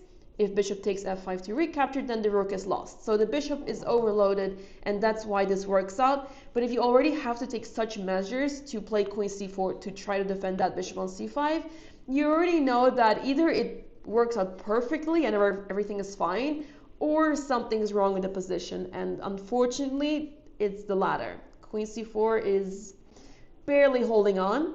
Rook a7, and white is forced to go back. c5 simply pushing the pieces back even further, and slowly becomes clear how loose white's pieces are. The position is already falling apart here. White is defending that pawn on e3, and now knight e6, and queen is under attack. The knight is attacking the bishop on e4, and now the bishop pair is gone, and look how much activity there is from black's perspective. And also, the bishop hasn't moved yet, but it will soon, because look how weak the light squares are, especially around the king. It feels so bare around the king over there. It doesn't even feel like there's pawns protecting the king. So the rooks were traded off while there's still a pair of rooks on the board, and losing that pawn doesn't matter for black, because once again, the light squares is what matters here. This bishop is a terrible piece on d2. It does nothing except defending e3, I guess. But after rook c4, queen e6, now the queen is centralized of black, and black is ready to play bishop e7, threatening checkmate. So the king runs, bishop e7 is still played after 32 moves. The bishop was developed, and it turned out to be the star of the game, because after a couple of moves, it became clear that even the rook was no longer necessary for Anish. He sacrificed the rook for the bishop, and in this position, after bishop a6, the threats are simply overwhelming. Queen takes f1 is threatened, as well as queen e2. If the rook moves, then queen g1 is a problem. You lose the rook anyway, and that is why in this position, Gukesh resigned. A very clean and precise game by Anish. He played very carefully, and he maneuvered his pieces around very accurately, making it very difficult for Gukesh to create any sort of play. A very precise game played by Anish.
Welcome back, everyone. And boy, are things complicated, both on and off the board. No, just on the board, as the players have come to the board in a fighting move. We have battles. We have, looks like it's going to be decisive results all round. If we look at our full board view, I'm going to be honest here, and I'm going to perhaps throw the question to our lovely crowd, because I don't know where to turn. There is action brewing everywhere. Yeah, so where should we go? Anish? We've already looked at Anish. But it has updated Anish a little bit, so okay, we could quickly go to... Let's quickly do Anish again. Okay. And we'll come to Owen a little bit later, because we'll just stick with the Masters, get updated there. But let's just see what's happened in Anish's game, because it has changed. It has changed a bit. So last time we had a look was after knight to c8, and it looked like Black was doing really well here, because White can't get this knight in the game, and Black is just ready to take control with his pieces slowly crawling forwards. So Queen f1 tried. Anish goes King g7 to give this square a bit better protection. That way he can meet Queen h3 with ideas of h5. And we had a similar thing occur. Queen d1, a brilliant idea from the audience, trying to go knight g2, but h5. And that is just locking down mainly the knight, because the knight now can't move. The queen is protected, can't go anywhere. So the next move, I totally understand. White has to do something. Nodirbek understands that the position is critical, and if White just sits and does nothing, Black will improve and win.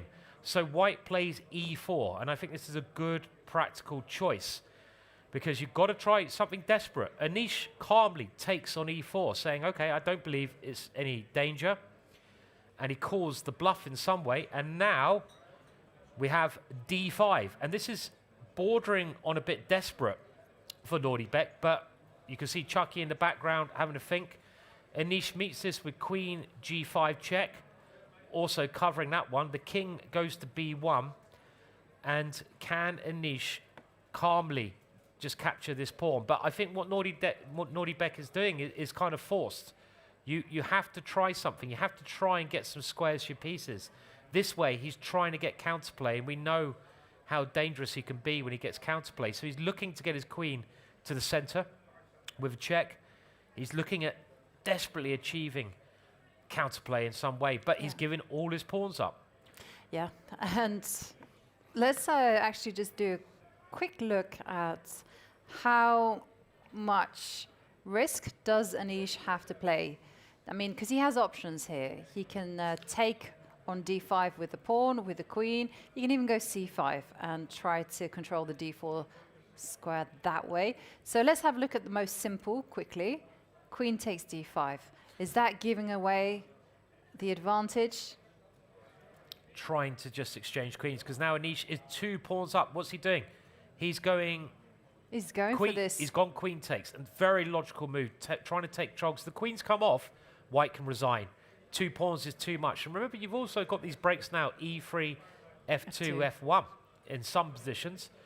So Nodirbek has to surely keep the queens on the board. The only way I can see her doing that and trying to do something is a move like queen c1, because you're looking at this diagonal. And you've got ideas of going g4, right? G4, yeah, and you've got ideas of rook d1, trying to get in with the rook. So this is getting... Nodirbek's done a very good practical try. He's trying to confuse Anish, and we've seen Anish has blundered at the start of the tournament. He's got to keep his cool here. I really like Yovi's g4 takes, because then there might be some way that the white queen can get to this square. Like, let's, for example, just show that. If you go here, g4, you take it, and now maybe this knight can come like g6. Yeah. And if you take that, all of a sudden, it changes. The queen comes in, and it's game over. So you've got to be on your guard here. What has he played? He's got to really keep the queens on, surely. Surely he's got to do that. Yeah, I think he's got to try. I think he has to play queen c1. I don't think there is anything else. Did he go queen c1? No, he went c4. So he's allowing the queens to come off now if Anish wants. And I think Anish will be very tempted to just swap those queens off. You can go queen e5. I mean, sure, that's probably great. But I mean, if you can make it simple with queen takes d1, why not? Yeah, I mean, I would be very... You're 2 pawns up, you want to exchange. And if he does take, this must be great for black still. I mean, you have a little bit of work to do because the rook's active. And I still don't like this knight, though. This knight is still stuck on the edge. And white has some ideas of coming this way. So it's still a little bit tricky here, but it must be good for Anish, winning for Anish even, this position. Looking super good for Anish. Yep. The question is whether he wants to take off the queens or does he want to go queen to e5 and just keep full control. But either way, he has a fantastic position. Ironically enough, there is another game where a knight is completely offside, but it might just be okay. If we go to Fedoseev against Gukesh, there's been massive changes there. Okay, should we just see if he's going for the queen goes for exchange? queen takes queen. And I think that's the human move to make, queen takes queen. We'll come back to this one. As you say, we've got lots of other exciting games. We've got to keep up with them. And we'll run through it very quickly. So c5, of course, was played by Gukesh. He found the right move. And it's getting critical now. We want to go through it quickly because it's getting nearer to the time control. And we had all these captures that we discussed earlier on. And actually here, yeah, taking on c3 is fine. White has to go passive. The queen now takes here. The rook comes in. So at the moment, it's an extra piece actually for white. But black attacking that rook. Could he have played this differently? Maybe. White's found a good way to confuse matters. a5, rook b5, h5. Nice move. h4. It's still a piece though. White's material up. So this is a bit messier than we had anticipated. The knight goes to a horrible square. Black now rerouting his knight. And it's only a pawn for the piece, but some aggressive ideas here. Knight d4, rook takes, queen b6. He doesn't even... Beautiful just setting tactics. up the pins, yeah. Beautiful game. King f1, and now you can win most of your material back. And the knight on h1 is stuck. Such a sick piece. And not in a good way. No. Sick. Yeah. And a4 was played, and now rook e to d8. It looks very good for Gukesh, but you have to break through here. You've got this great pawn. You've got white's pieces on very bad squares. It's about equal material now, roughly. And this is the thing, you know, as black, you're looking for ways to make an inroad. Like I'm looking at putting the queen on c7 just so you can get into h2. Is this the right direction, or perhaps this isn't quite right? Still some work to do, because if you ever move this bishop back, you allow the white knight to get in a very nice square. So, you know, it's not completely over, but Gukesh with the advantage in this game. Yeah, he has an advantage, and someone else who has an advantage is Arvind, as he's got white against Arjun Erigaisi. I mean, we kind of discussed this position, and we concluded earlier on that both of us thought it was super practical to get rid of the queens and go on f3, just give back the material. But Arjun is not a man who plays it safe. No, so he reroutes his bishop, and white gets his pawn back. And it was just the problem in the long run with the black king, we thought. So let's go a bit further. Bishop e6, but it's still just a mess here, because this bishop is very, very good. If white can get rid of that bishop, black's position could fall apart, but how do you get rid of it?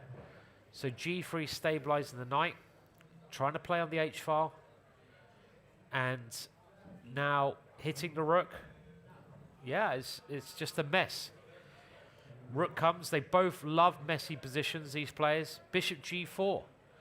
But look at this crazy idea. White saying, I'm even going to offer my rook for that bishop.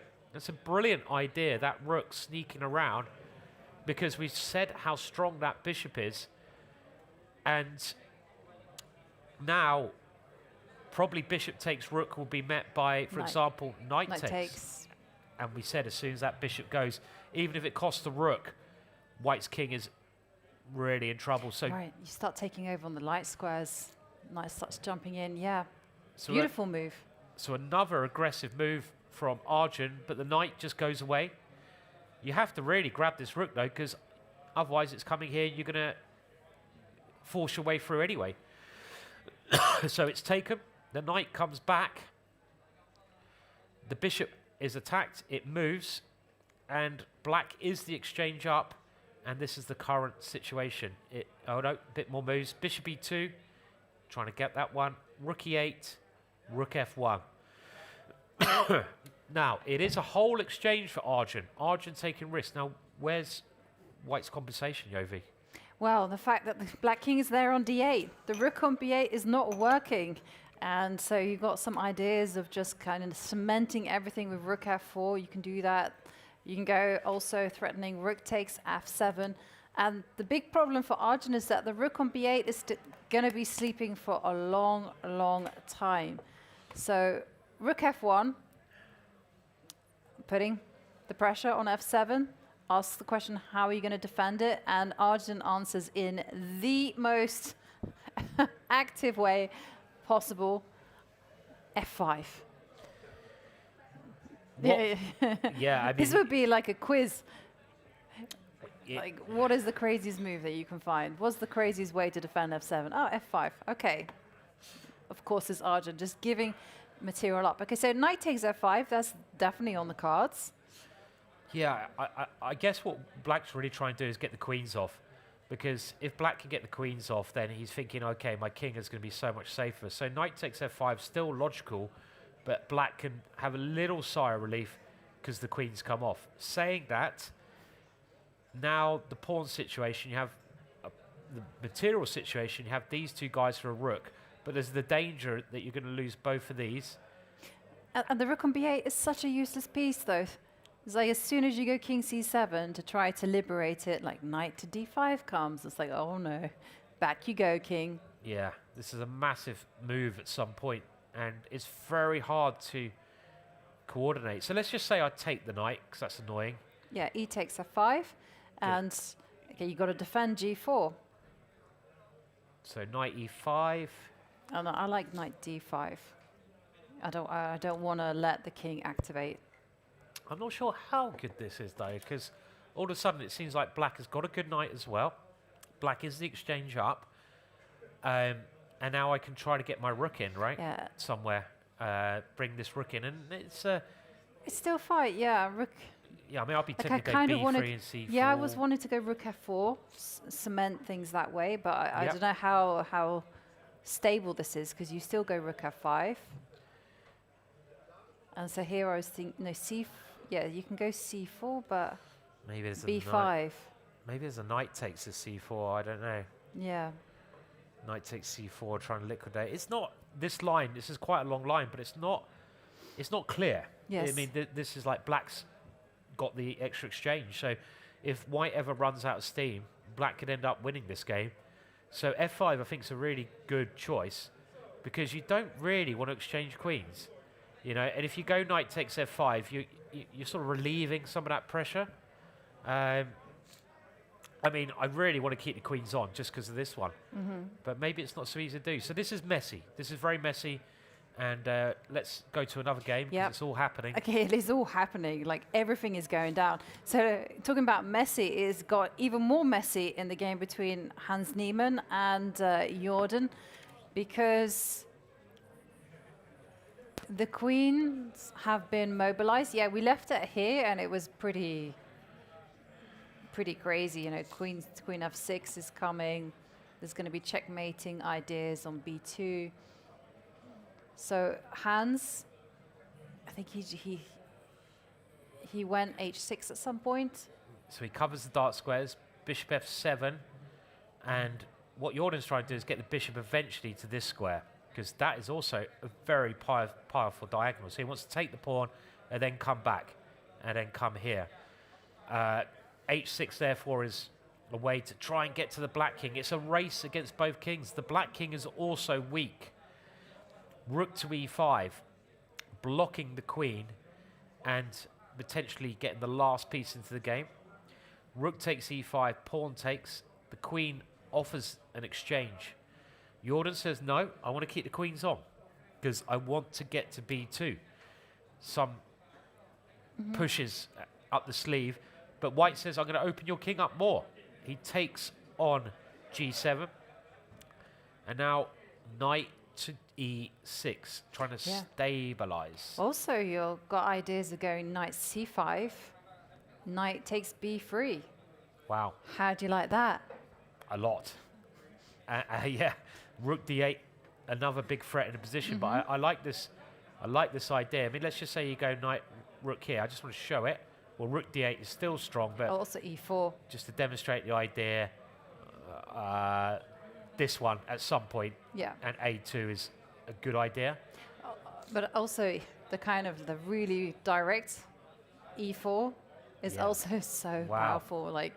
Yeah, this is looking really shaky for hands, because now that the knights come here, it's a great piece. You have the attacking idea, you have defending d8 idea, you also cover d4. So with Yobi's move here, you can't play queen d4, stopping the trouble. And this is the killer idea in the long run. But if that bishop also suddenly gets here, you've got two diagonals. I really like black. I really like Jordan's position. This would be a fantastic win for him if he can convert this position. But it's messy. 3 moves to make till time control. They're very not messy. in time trouble, yeah. No, they're not in time trouble, but it is situation critical. I mean, like we already saw that the evaluation bar started to fluctuate wildly. Like if you went rook e1, e4, that was it, game over. So how is Hans going to actually face this threat of going of e4? Yeah. Rook d8, e4. These are 2 big There's threats. 2 horrible threats. So you have to move the queen, I guess. Yeah. Queen c6 or something. Does that even... Okay, you're threatening the rook. Good move. Good way to try and defend. Got to try counter-attacking. You got to now calculate this one, but it doesn't probably work.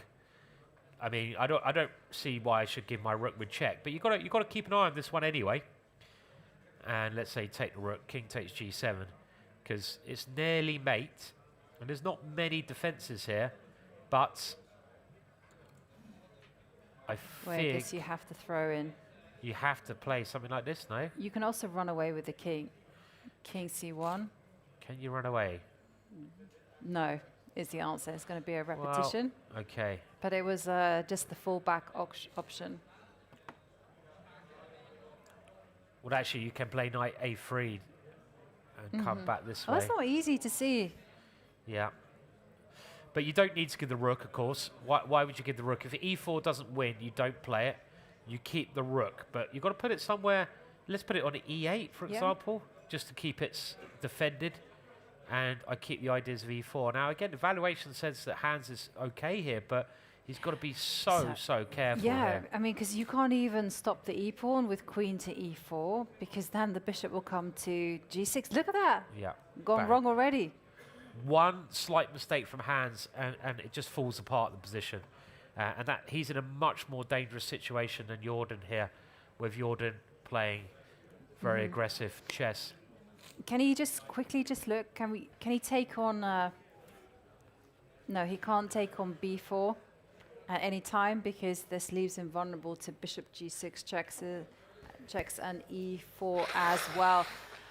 So Hans has to walk a tightrope to survive against Jordan van Foreest, but the evaluation bar tells us it is probably only slightly better for Jordan, but that's with perfect defense.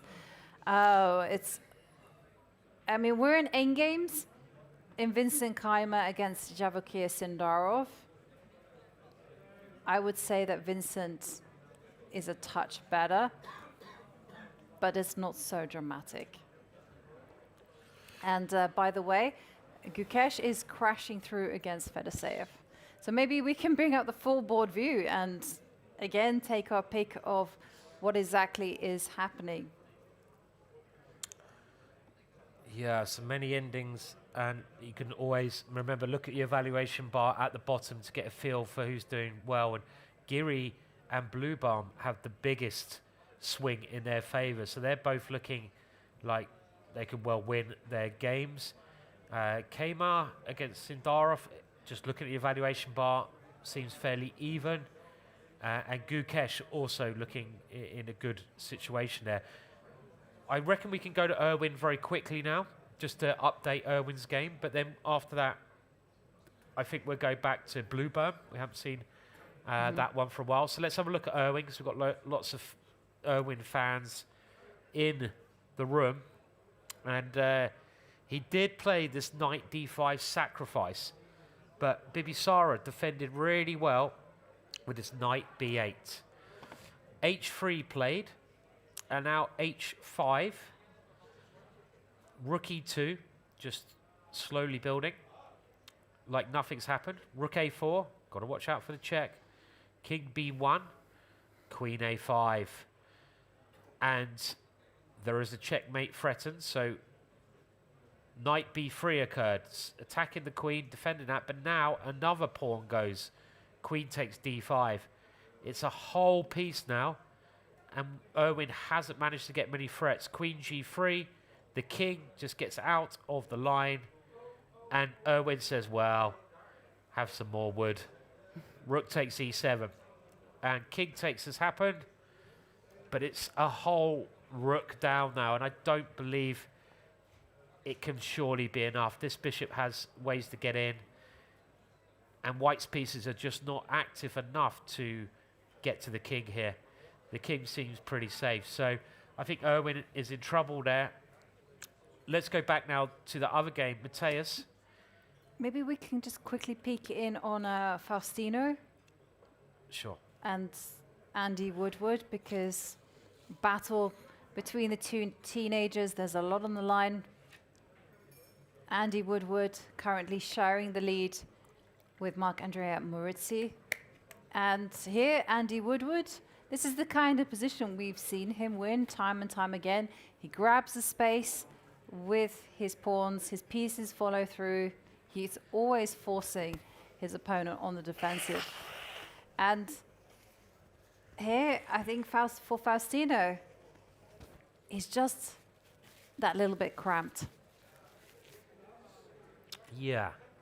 Yeah, I agree. I mean, there are some squares that White would love to get his pieces to. For example, c4, you'd love to get a knight there. f5, there's another one you'd be aiming at. But Black has that big space advantage here. And there's even stuff like b3, rook a2 coming down. So Andy is in a slightly better position, this battle of the prodigies, and it's a big game. If Andy wins this with Black, well, he's situated well, really well. I do think that, I think you're right. I think we're going to have to see like White go bishop a4, b3, and try to get a piece into c4. Yeah, try to sort of some point move the queen and go knight d2 and knight c4. But he has to worry about his king side as well. It's not an easy job for Faustino. Okay, let's head to the Bluebaum game. We keep jumping because everything is so exciting. And here, look at this. The evaluation bar is all the way in White's favor. So we left it here and we were like, not sure about e5. Yeah, I mean, White called the bluff and went knight takes e5. We were looking at bishop e6, but the other thing that Black's got to try doing is obviously queening this pawn. So he pushed the pawn. White brought his queen back, and the idea with that move is that he can now castle because he's defending the bishop there. He couldn't castle before because the queen takes d2. Check was played, bishop d1, and again, White is ready to castle. That pawn is getting very, very close though. a3.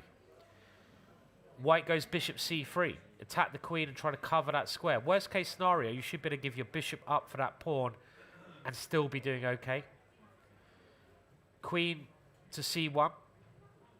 And now castling looks tempting, but you have to think of a way to deal with that a2 move then. So knight d3, the knight gains another tempo, queen g5, and white castles. And after a2 is a very easy way to stop that now. Now that the queen's on the other side of the board, you just put your bishop in its way. And black's tricks are drying up here. Right. And black kind of was really relying on bishop h3, but that can be easily met with bishop f3. That's what happened. Rook fc8, somewhere on the horizon. And white now starts using his pawn, but at the same time, the bishop comes into play. b5. Rook c4 is one square he could be going for. e5. The pawns start coming through the middle of the board. And another idea, okay, is rook a4. Rook a4 played. White just grabs the pawn. He hasn't been bluffed at all in this game, Mateus. He's taken everything that he's offered. The rook comes back. That's not a good sign. Bishop e4. Rook b8. And here, Mateus thinking about where to go. And he's got a big time advantage as well. 12 moves to make. This is not looking good for Van Wyn at all. Everything is covered here. You just got to watch out. I suppose rook b1 is the last chance, yeah? Yeah, so if you go queen a4. Trying to pick this one up. Yeah, rook b1. And can we just take on a2? Yeah, rook takes rook, king takes, and rook c1. It's not going to get anywhere because you can just simply capture that. And then it's just a queen trying to fire. No That's checks. it. Yeah, that's the end. So I would have thought that this game will end quite quickly because white can also start using these guys very soon. It's should be the end very soon. You can just pick up the a pawn. I like that plan. So what's he played? He's moved the queen somewhere. He's moved it to a4. Yeah, of course. Makes sense because you could also defend things. Maybe he can go this way queen as well. g4 with ideas of going rook b1 and just trying to pin something, but I don't really believe it. e6 is going to be making an appearance. d6 is also in the air. Yeah, Wyn's position is just little by little falling apart. So it's queen g4. It's a nice idea because you also got bishop g2, haven't you? It's quite a funny move. Maybe as a threat. But Didn't see that. Let's actually put that. That's going to scare a little bit. It's quite a scary move. So if you go d6, then bishop g2. Does bishop Oh, g2? I was thinking rook b1. I've forgotten about that one. The counter strike. Yeah, I was trying to use the pin on the bishop, but that backfires because of bishop h7. Whoops. So I need to. But rook b1. Yeah, rook. So if I go d6, rook b1 is the other idea. Yeah. Yeah. And it works well here. Okay, so queen takes. No, you can't go queen takes a2. That was the whole point because the bishop is falling. Is he going to go for it? Is he going to try this tricky move? He's got to try keeping the tricks going. He's only got he's got under 4 minutes now. How's the time looking in the other games? Are there any big time troubles going on? No. No. Okay. So no big time, but there's critical positions. Lots of Left, critical. right, and center. I think he went queen g4 by the looks of it. Did he play this move? Yeah, he did. So he's found the trickiest move here. I think with main idea rook b1, as Jovi has mentioned, and the point is if you take on a2, well, now this changes things totally. So you can't get rid of the last problem, the pawn on a2. That's the last problem that Mateus is trying to find a solution to. He's about to move. What's he playing? Is he playing f4? He is. f4. Okay, well that's... Oh, but hang a minute. That's a blunder. If he's played f4, has he played f4? Wow, he's blundered. He's blundered with 35 minutes on his clock. It's not obvious why. And there's only one move here with 3 minutes 30. Have a think in the crowd if you can see it. I think f4 is played. We just get confirmation of that. Yeah. It looks very logical to block the queen, but there's actually now a chance for black to fight. What is the move, crowd? Has anyone seen a move? Queen E2. Queen E2 is right. Well done. We don't have any prizes. Rook coming in. Doesn't quite work, but Queen E2. If he finds Queen E2... Well, he's reaching for... Is he going for it? He looks confident. He's going in. He's going in. The Queen comes in. And look, all of a sudden... Well, hang on a second. There's a bishop on Pairings. Let's take it. Take the bishop, and now Black's idea is Rook B1, and the pressure on F1 is mounting. Okay, but still it's not the end of the world, because you have to defend, so you go bishop G2. Bishop G2 defending. And it's a remarkable move here. It's only Queen takes D3, looks like the move, but actually then Queen A2 is apparently good for White. So it's very, very tough. White is apparently doing well here. Again, we're whacking the engine on now in these last couple of minutes. There's no way through. So there's only one idea here. The idea is, what is White's next move? White does not have a move here. He can't move the bishop, can't move the rook. The queen can't go anywhere. The knight has nowhere good to go. This bishop doesn't help it move. So the move is to try and get ready for rook c2. So how do you get ready for rook c2? You make your king an escape square. So you move this pawn anywhere, and you're basically asking White, how are you going to deal with that move? And actually, White could lose this game. White could actually go down here. The rook coming to c2. Really? This is turned. Yeah, because if you can't go with like queen e4 to kind of trade off queens, because rook takes rook. Rook takes rook, and that's it. The bishop has to come, and you drop the queen. So I think this is a major, major blunder, and he had 35 minutes there to think about this move, and he's now probably going to go into a deep think. Yeah, I think it's going to dawn on him as well. At the minute, I think Matthias is just thinking this is just a punt. Yeah. Because he's quite an emotive player. You can see what he thinks.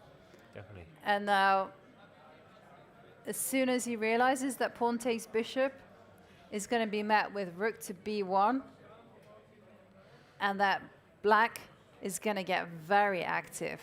I mean, there's also ideas of rook c2 now. So if you take here, he has to work out what the reply is after this one. You know, we threatened checkmate. Well, this one, knight f2 was my thinking. Knight f2 covers everything, yeah. Yes. But it's still, you know, rook b1 now. Well, you got checkmate in the back rank. Aha, that's why h5. No, I can't do that now. So it doesn't work. So of course we're going rook b1, but you have to calculate this. This is really complicated now. Rook b1, and the position has totally changed. Mm-hmm. And he's got to take this bishop, I think. He's got, and I think it's dawning on him now. Look, he is definitely dawning on him now. Yeah, he is really in the concentration mode, and yeah, he's going to realize at one point it's not that simple. Rook b1, and then this calm idea of making some luft for the king, and then a rook is going to come to c2, and it's the kind of is he suddenly going up because he started with a pawn? Yeah, be the queen soon. With the queen. Yeah. One of the worst feelings in chess is when you have a winning position, you've played a nice game, and you suddenly allow your opponent back in the game, and you realize it, because suddenly, rather than thinking, how do I win this, sometimes you have to think, okay, how do I draw this position? And the win is actually very confident in his chair now. He realizes he's back in the game. Well, the rook has been placed back. What to do? Take the bishop? I think he has to take the bishop. If he doesn't take the bishop... Well, rook b1's coming anyway. Rook b1 is coming. Yeah. So he has. He's taken the bishop. He's played this quickly. He's trying to keep the time pressure up. And now rook b1 is definitely in the mood to play. And after bishop g2, the big question is, will he find this h6 or h5 move to give the king love? The time's ticking. He's got to play it quick. Has he gone down? He has. He's played rook b1.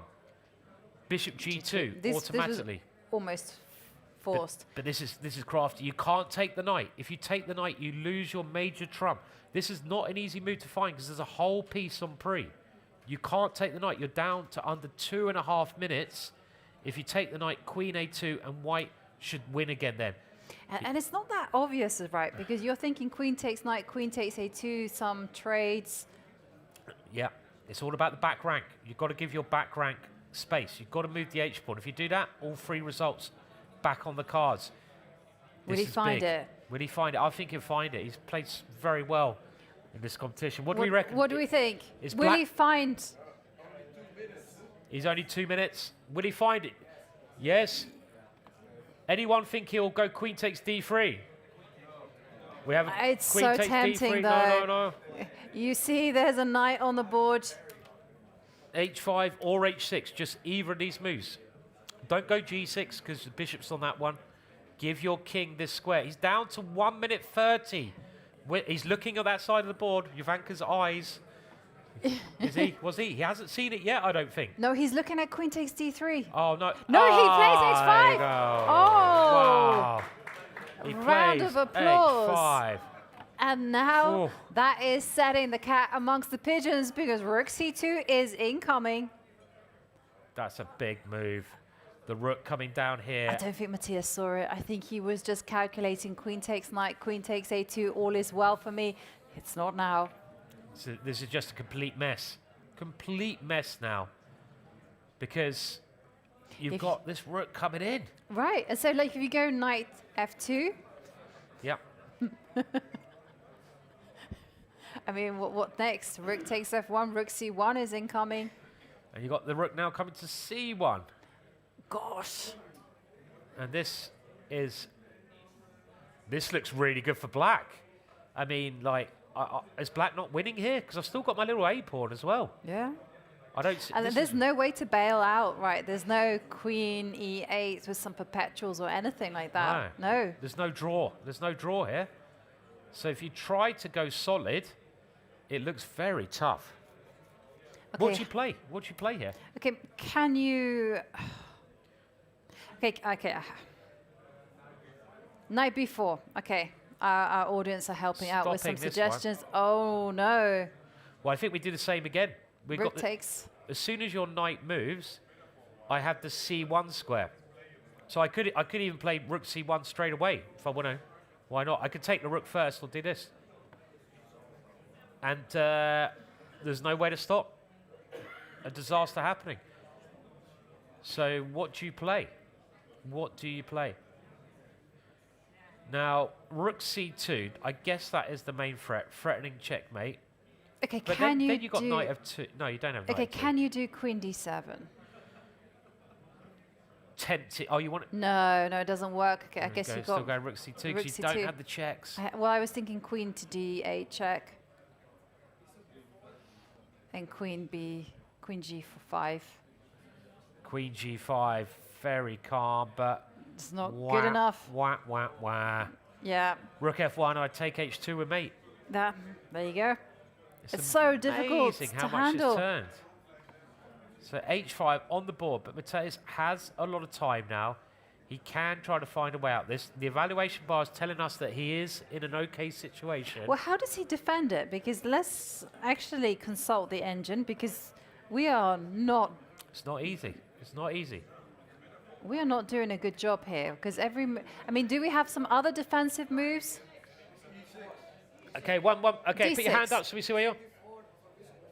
Sorry? Bishop d4. Yeah, you got to watch out for this one, though. Yeah, there's the A pawn.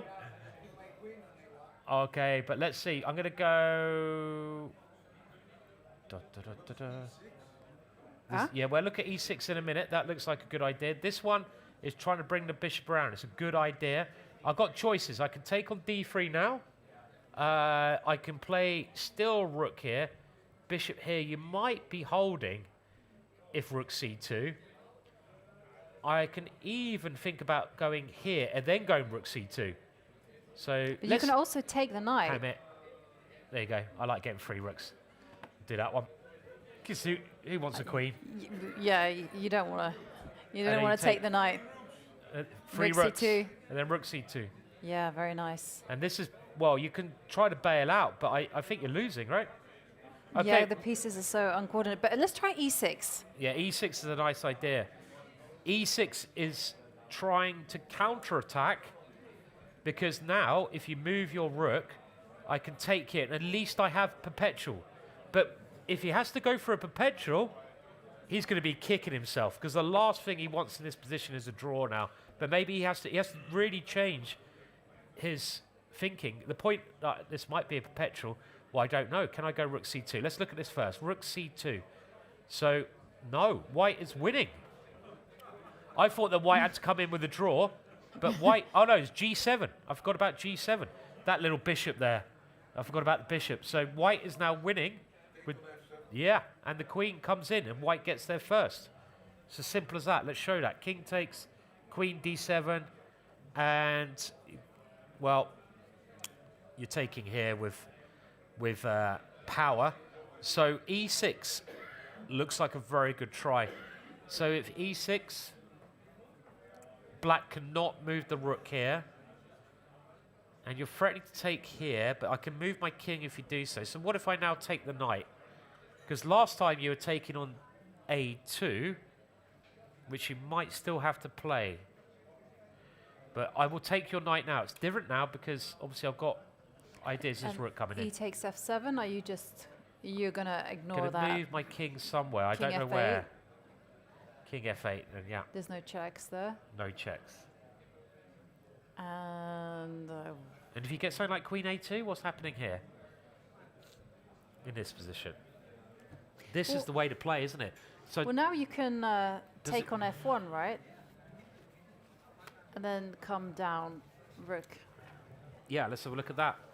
So now if we take on f1 and we play rook c1, we are threatening this one. I was just thinking, if you give checks, your king can actually sit on e8. And if it's a draw, it's a draw. Yeah. Well, I mean, this is maybe Mateus's best move, e6, but he's got to find it. Yeah, he's going to use up all of his time. Just under 25 minutes on the clock. And now he really has to find e6. We think that's like the best practical chance. Yeah, definitely. And E6. that's just to bail out. That's to bail out. I mean, it's still very complicated there. Again, if e6, let's remember that black can't move this rook now, because if he moves the rook, it turns the tables because of g7. So I think he'll find it. Who do we think he's going to find it? Like, let's hear a cheer. Is he going to find e6? Yeah? Yeah. Okay. Big cheer. Who thinks he won't find e6? Oh. Yeah. He won't find e6. Who thinks he's gonna slam the pieces on the table?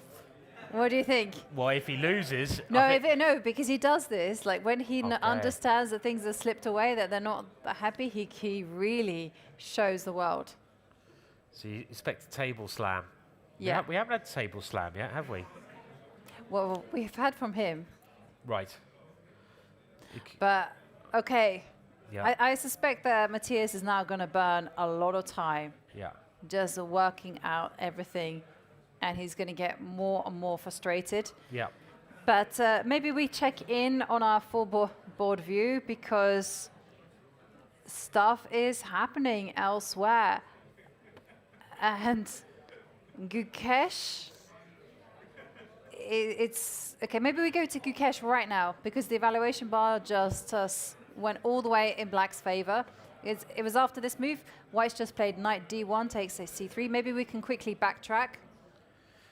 Okay, so we had it around about here. Black had just played this move. Bishop came into d5. Gukesh a bit shorter time. Bishop to e3. Just trying to get rid of these ones so the c-pawn can run. Nice idea. Bishop then retreated, and there goes the bishop. White now, though, has the opportunity to get his knight in the game. Rook d4. The knight did come to help. Rook b4. That is a major square. The knight defends against that. Queen d6. Yovi mentioned the idea of coming this way. And this is a move that Gukesh loves playing. King g7. And this actually induced what looks like a blunder. Knight takes c3. And why was this a blunder? There's a beautiful move here. You can probably see it 'cause it's on the board. Rook b3. What a move. What is that? That's a... Wow, that is That's a beaut. That's a beautiful move. Because if you take the rook, queen takes bishop, and wherever the king goes, the rook on c1 is going to be falling. So this is a great, great tactic. If you go here, we go queen e3, we take the rook. And if you go here, then we still queen e3, king d1, and now surely you start checking. Queen. Oh, you can throw in another check again. You throw in another check and put rook to e8. So if we go back here, rook e8 is the way to do it. Yeah. And now king f2, queen to e3, queen d2. Nice. So this looks completely winning for Gukesh. What a great move, rook b3, showing great tactical alertness. And the problem is, rook takes c3 is coming, and that is completely winning for black. You're going to have queen versus bishop and rook, but there's too many holes over here. Eventually, this will probably come in. I mean, can you even get that? I don't even know if you can get that here. Yeah, you can probably try bishop b5 just to anchor. A queen d2 has been suggested, okay. Yeah, so if queen d2. Well, the problem is that there's pins galore. Rook b2, I might be able to take it this time, but I think we bring our queen to b4, because now I threaten to win your knight. Rook takes c3, it's just a move. And if you move the knight, I take the queen and I take the rook. And it's actually all because the king is here. So if you imagine the king was back on g8, white might be able to defend with something like knight e4. And if queen takes d2, he might have the move rook c8 check. But you can't play that because the king's here. So you have to do this. And of course now everything drops. So that is the problem with queen d2. Queen d2, we keep the pins going. And it just looks winning for Anish. Sorry, for Gukesh. Don't know why I keep saying Anish. Shall we go over to Anish quickly? Let's head over there because Gukesh winning. Yeah. Let's go and see whether Nodirbek has managed to generate any counterplay. And we saw he was in desperate mode, just giving up a few pawns in order to get active. He had to break out of the bind, but Anish, he's traded off queens. He found a very nice way of playing this now, Anish. Anish 2 pawns up, and he activates his rook. But the real idea is that after pawn takes pawn, he spotted a very nice tactical idea, knight to a4. And this is really, really nice. He's playing a great game today, Anish. The point is, well, we just want to take there and be 2 pawns up. But if you go here, I've got knight c3 check. And next move, I'm going to go rook takes this one, and then knight takes rook. You can't take there because of the pin, and this rook covers the c pawn. So the game continues, rook d4, and I imagine at some point this is going to be a good move. Okay, white wants to get this pawn, so Anish says, no, you're not having that pawn. I'm attacking the rook, and here you can take the pawn with check, which he does, so he's now that solid 2 pawns up, and after here, the other rook starts to load up with rook b2 ideas. 2 pawns up, and you're attacking. And a pawn on f2 is going to be falling. I mean, how are you going to defend that? You have to literally go king d2. King d2. Now I go rook b2. Kingy. Thing is, yeah, if you go king e3, then I have rook e2 and knight e6. That's goodbye. And it's game over. I think it's game over. This is Anish. Anish is going to win this one. Nodirbek down to 5 minutes as well. And if you go rook c2, can we just put up rook c2? So king d2, rook b2, rook c2. What is the way to crash through?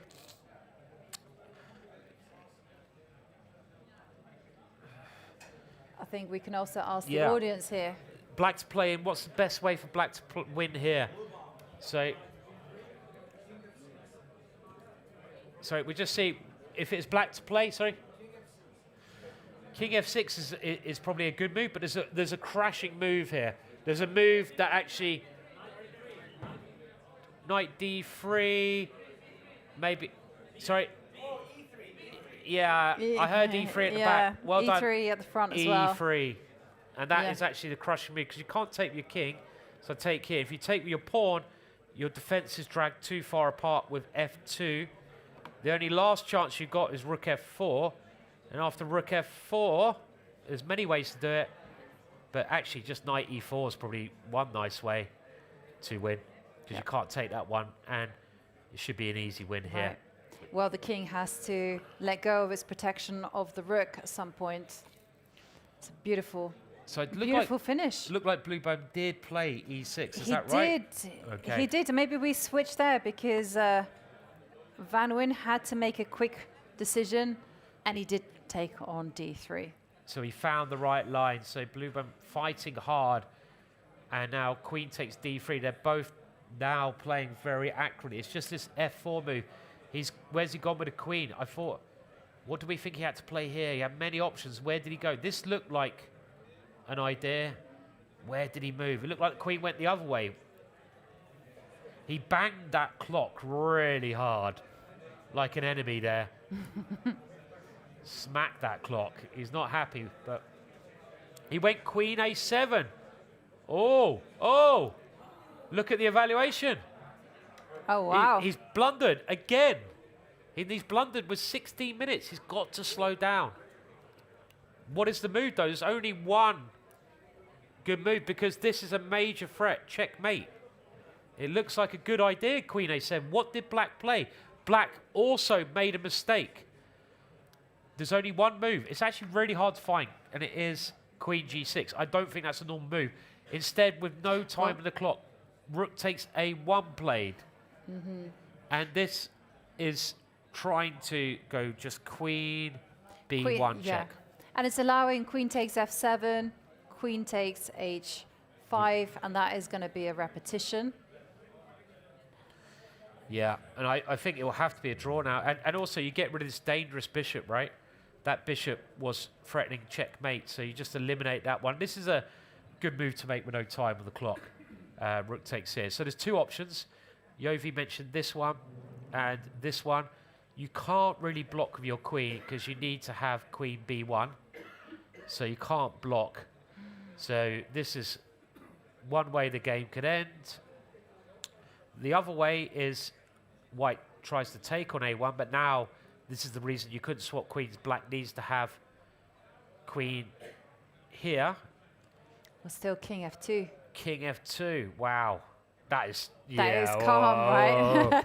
I like the way you just said, just king f2. Well, I didn't do about. any calculation. I just like rook c2 is quite scary. I'm just going to take the rook, because a draw's But then queen takes f7. But let's have a look where the king can go. What, with rook c2 or? Yeah, let's say rook c2. Okay, so that was a draw. But this is a really risky way to play with a draw. But rook c2, king g3. I've spotted the hiding place. Is on h4. And the king can't really be checked. Can't go queen e1 because the rook's covering it. Yeah. And at the same time, we always have that. Yeah. Queen takes f7. I think the simplest way, they've had enough fun in this game. Just take the rook and shake hands, because there's no way white can play for a win here. Yeah. Because we're going to queen this one. Just now, white has to take the draw. So it looks like Bluebone at some point is going to have to go for this draw. I don't think there's another option here after rook takes a1. I can't see any way he plays for a win at all. Anyone? Do shout out. We're trying to hear you if we can. Let's try that. So queen takes here and e7. Okay. No, it's not. Well, I guess worst case, I can take everything here and then queen. That's probably what I'll do with check. So then come back to... Come back to somewhere like f6. So if I do this, a queen with check, or a8, or f6 looks good, no?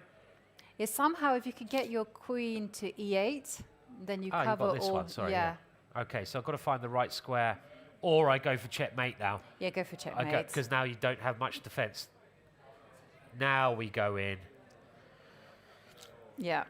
Yeah, and we're getting to you first, because now we do have this queen a1, queen e1 check, and this won't survive much longer. For example, here, here, here, here. Not there. Mouse slip. There. Of course it's a mouse slip. Grandmasters always see checkmate in one move. Yeah, right. So I think he's going to have to take the draw.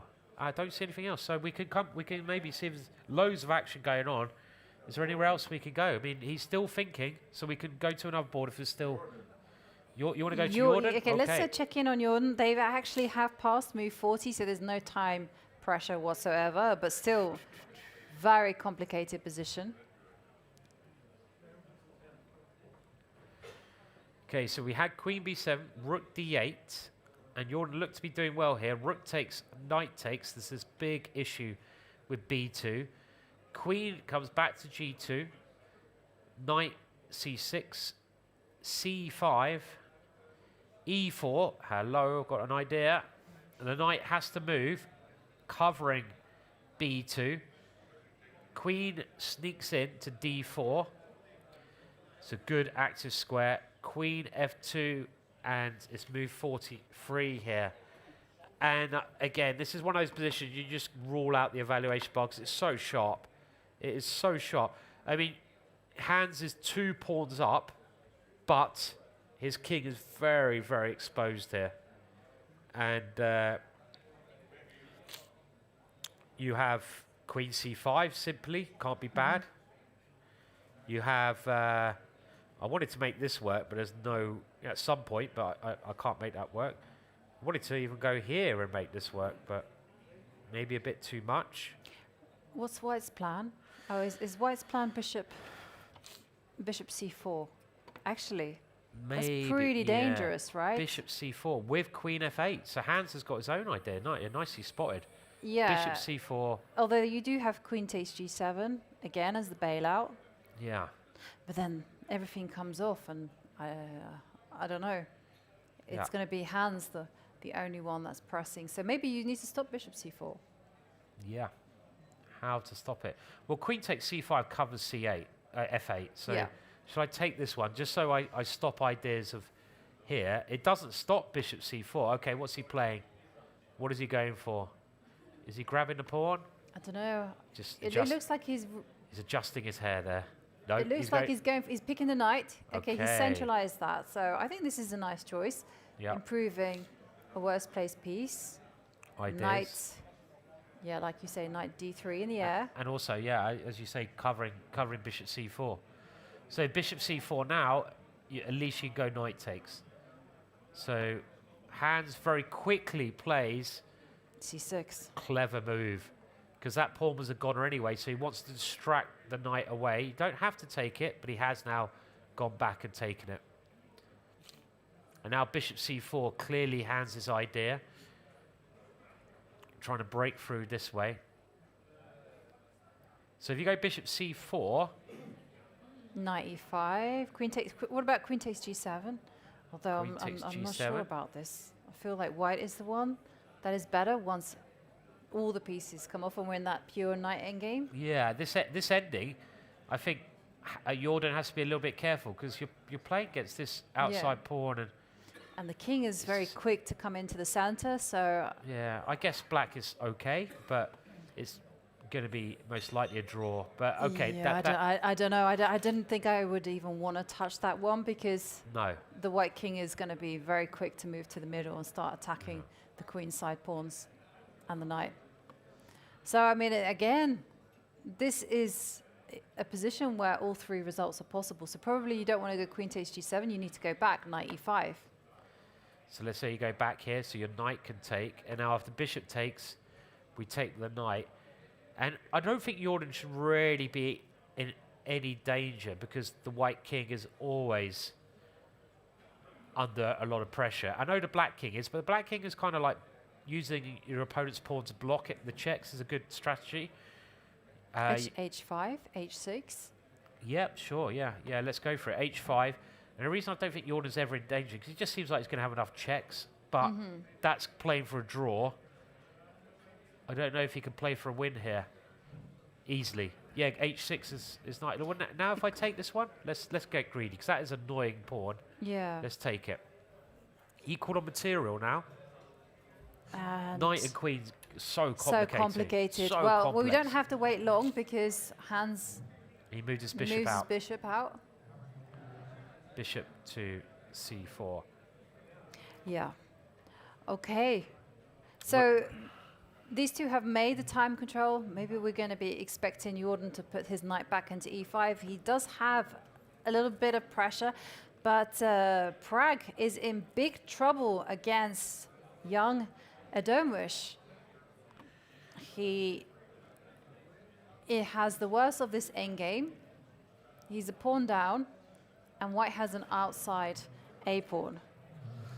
4 moves to make until time control, and Yaz Khan starting to play brilliant chess. He played probably the best game of the day yesterday. He's only 14 years old. He's going to be some player. Well, he is some player already, but he's going to be, you know, he can only get better. And we see his normal pose there, the death sway. Yeah. Only when he's winning does he do the death sway. Prague is his victim today, and look, Prague's biggest supporter is there as well with the Prague top behind him. Yes. The rook comes in, and it's just a bit tricky because it's a pawn up for White and it's a outside pass pawn. So how dangerous is this? I'm not sure, but it's a 2-result game. It's either Yaz can win or a draw. So you. Well, he's got a decision now. Does he take that bishop, go into a pure rook and pawn endgame? I like this move. This one's very nice, targeting a weak pawn. And also you've got ideas of bringing the rook. If you can swap the rooks off, it probably makes the task a bit easier. So Prague gets his rook to blockade the pass pawn. They're on move 37. And now rook c3, I expect, because you don't want to swap too many pawns Well, off. again, the decision is always there. You know, do you take the bishop and then take on c6 and go into that particular endgame? And Prague, he's not giving his opponent another chance. The bishop goes all the way back. I think maybe he could have done that, Simon. Taken the bishop, taken the c-pawn. Maybe, yeah. Although, you know, the drawing margin is pretty high in rook and pawn endgames. Yeah, I think he's keeping pieces. Okay, we have a result there. Gukesh with a win, and Vladimir. Well, very, very good bounce back there for Gukesh. We were talking about that earlier today. When you lose a game, bouncing back, that's what world champions do. And Gukesh there playing just very, very well, spotting some nice tactics. And finding a fantastic move, rook to b3, and setting such a beautiful trap. And it's very nice to see the world champion make a bounce back after 2 losses. You know, especially after that shocking blunder against Nodirbek Abdusattorov. Yesterday didn't go his way either, but he goes into the rest day a happy man and ready for more chess. Yes, always nice to win before the rest day, always nice to win at any point. But that's a great result for Gukesh, and like you say, a good game there. Now, we're trying to just see before the time trouble. I'm going to have to take a break soon. Yeah, well, we can actually, quickly. there is a big time scramble in the game between Carissa Yip and Aydin Suleimanli. In the Masters, all the games, I'm just checking, they're about to make move 40, but... do you want to go to Carissa? Yeah, Carissa, if she wins, this puts her in great shape for getting a GM norm, and for Carissa especially, she will not only become a Grandmaster, this will be her 3rd and final norm, but she will also be a recipient of the Jean Sinkfield Prize, which is $100,000. Now, unfortunately, she does have a bad position here. Terrible position, unfortunately. Well, she's material down, but knight takes e4. Yeah. Great move there. Yeah, very nice move. Just the kind of move that, Suleimanli will see. And I don't think there's really any, well, I say not much hope. The reason this works, you're now 2 pawns up with black. And if you go rook takes c8, then I can just go queen takes d2, and I threaten your queen. There's not much better than queen takes queen, and we go into this, I say ending, but it's 2 extra pawns with a third one dropping. So that is one problem. And what else can be played here? Well, okay, she's tried. What has she played? Has she played h5? Yeah. She's tried h5, so she's just trying to gamble, giving the rook up, but somehow trying to create some threats around black's king. This is a bit of a gamble move. Soleimani's just taken on c1, and h6 now played, because you can't... We have to move your king, but I don't know, it's a whole rook. Yeah, and at some point you're going to have to take the knight, and there's just no inroads. And was a draw between Matthias Bluebaum and Van Wyn. Some excellent defense there from Van Wyn, especially after Matthias made that blunder. And has she... Okay, it's a great move here, and that is the killer move. Rook f5. What a move that is. Stopping all chances. And you can see body language. He knows it's over. It's going to... Yeah, that's... You can't take that one with a pawn. And that's... There you go, because the queen drops. So, yeah. Well, Carissa still has a chance of getting a 9-round norm, but she now is in a must-win situation. And, of course, if she wants to get a 13-round norm, she needs to get to 7.5 points out of 13. So let's go to... Maybe we take a look at Vincent Keymer against Vachier. Oh, poor. Oh, dear, not no. again. Oh, dear. Oh, he needs... Does anyone want to go in and give him a cuddle or something? Come on. Why don't you all go in, every single one of you, and just go around him and give him a group cuddle? That would terrify him, the poor guy. Oh, no. Oh, dear. He's got the vodka out now. Yes, no one wants to see that. I mean, he played so well. It's only one move, and it's but chess is cruel, right? Chess I is mean, cruel. That's the whole problem with chess, is that you can play 40 good moves. And what's happening here?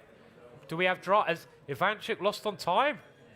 What is the drama here? What No, has he's happened not lost here? on time. But he only has 13 seconds left on the clock. Yeah. And they're on move 36. Oh, we better go over here then. We do have to go over here. What? Oh, wow. What is happening? The scrambles happen. I think Max is...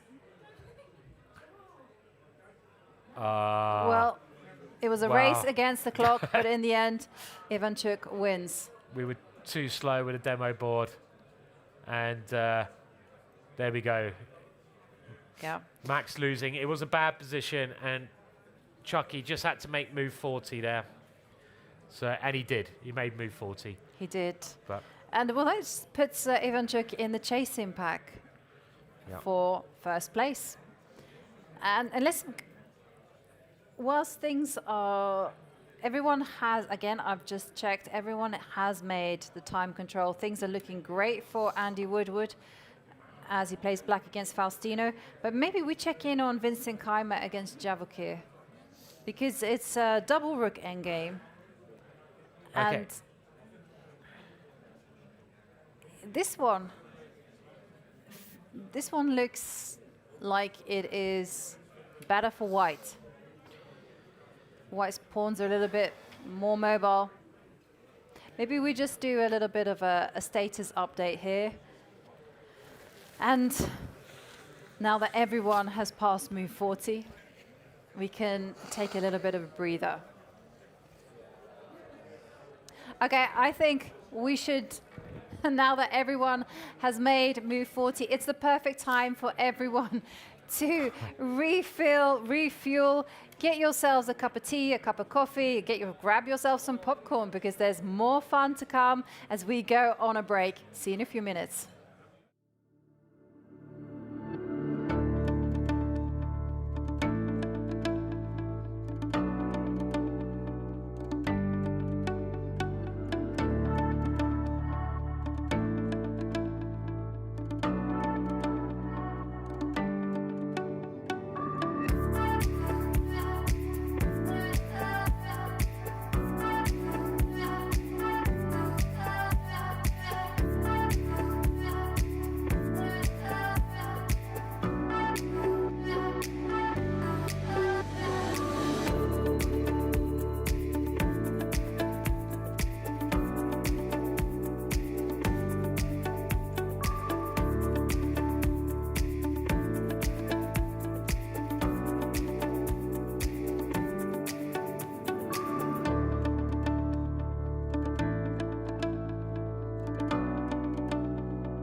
bounce-back win after 2 difficult days in a row, but today's game against Fedoseev, I'm sure, was a very enjoyable one to play.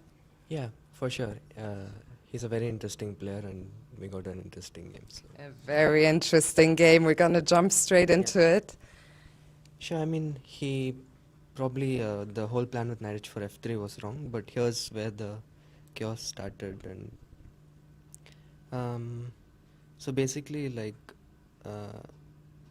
I mean, I have to stop the center advance. So because of his knight on g3 and like bad coordination, I thought c5 has to work somehow, and managed to sack a piece. I think bishop e1 was better, so that he could have bishop f2 and kind of consolidate. I still should be better, but I don't exactly know how. But after bishop c1, I luckily had this nice resource, like push the rook to b5 and then h5 to dislodge the knight. And if he goes to f1, d4, the knight is like basically dead. Yeah. So he wanted it on f2, so he played knight h1. But I found this.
We are back with, I would say, the final portion of round 8 of the Tata Steel Chess. We saw another result in the Masters during the break. It was a draw between Hans Niemann and Jordan van Foreest, but 4 games still remaining in the challengers. Marc-Andrea Maritzi, Vasil Ivanchuk and Aydin Suleimanli all have won their games. It also was a win for Bibisara Assaobeavia against Erwin Lamy. Yeah, okay, well it was pretty bad for Erwin there. The sacrifice never really worked. I think probably just missed that knight retreating move. Yeah. So, yeah, Well, unfortunately. we do have some games in progress though, so let's break down exactly what is going on. And maybe we begin with Nodirbek and Anish, because Nodirbek, at the minute, he has a 1-point lead over Vachier Sindarov, but the evaluation bar tells us that that lead might not be existing for too long. Yeah, let's go into that game. So it was very exciting, but Anish been playing very well so far in this game. And he got this position which should be winning. He's got 2 extra pawns, and he's got these rooks ready to come in. So can Nodirbek keep fighting? And Nodirbek is very determined, isn't he? So we had a couple more moves played. First of all, the rook came up.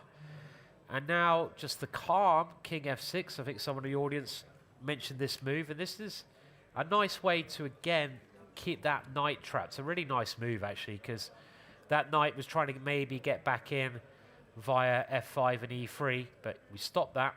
The knight is still out of the game. And it's all been about this knight so far. The king steps up, so you don't have to worry about a check anymore. But now rook b1. And there are other checks we have to worry about from behind.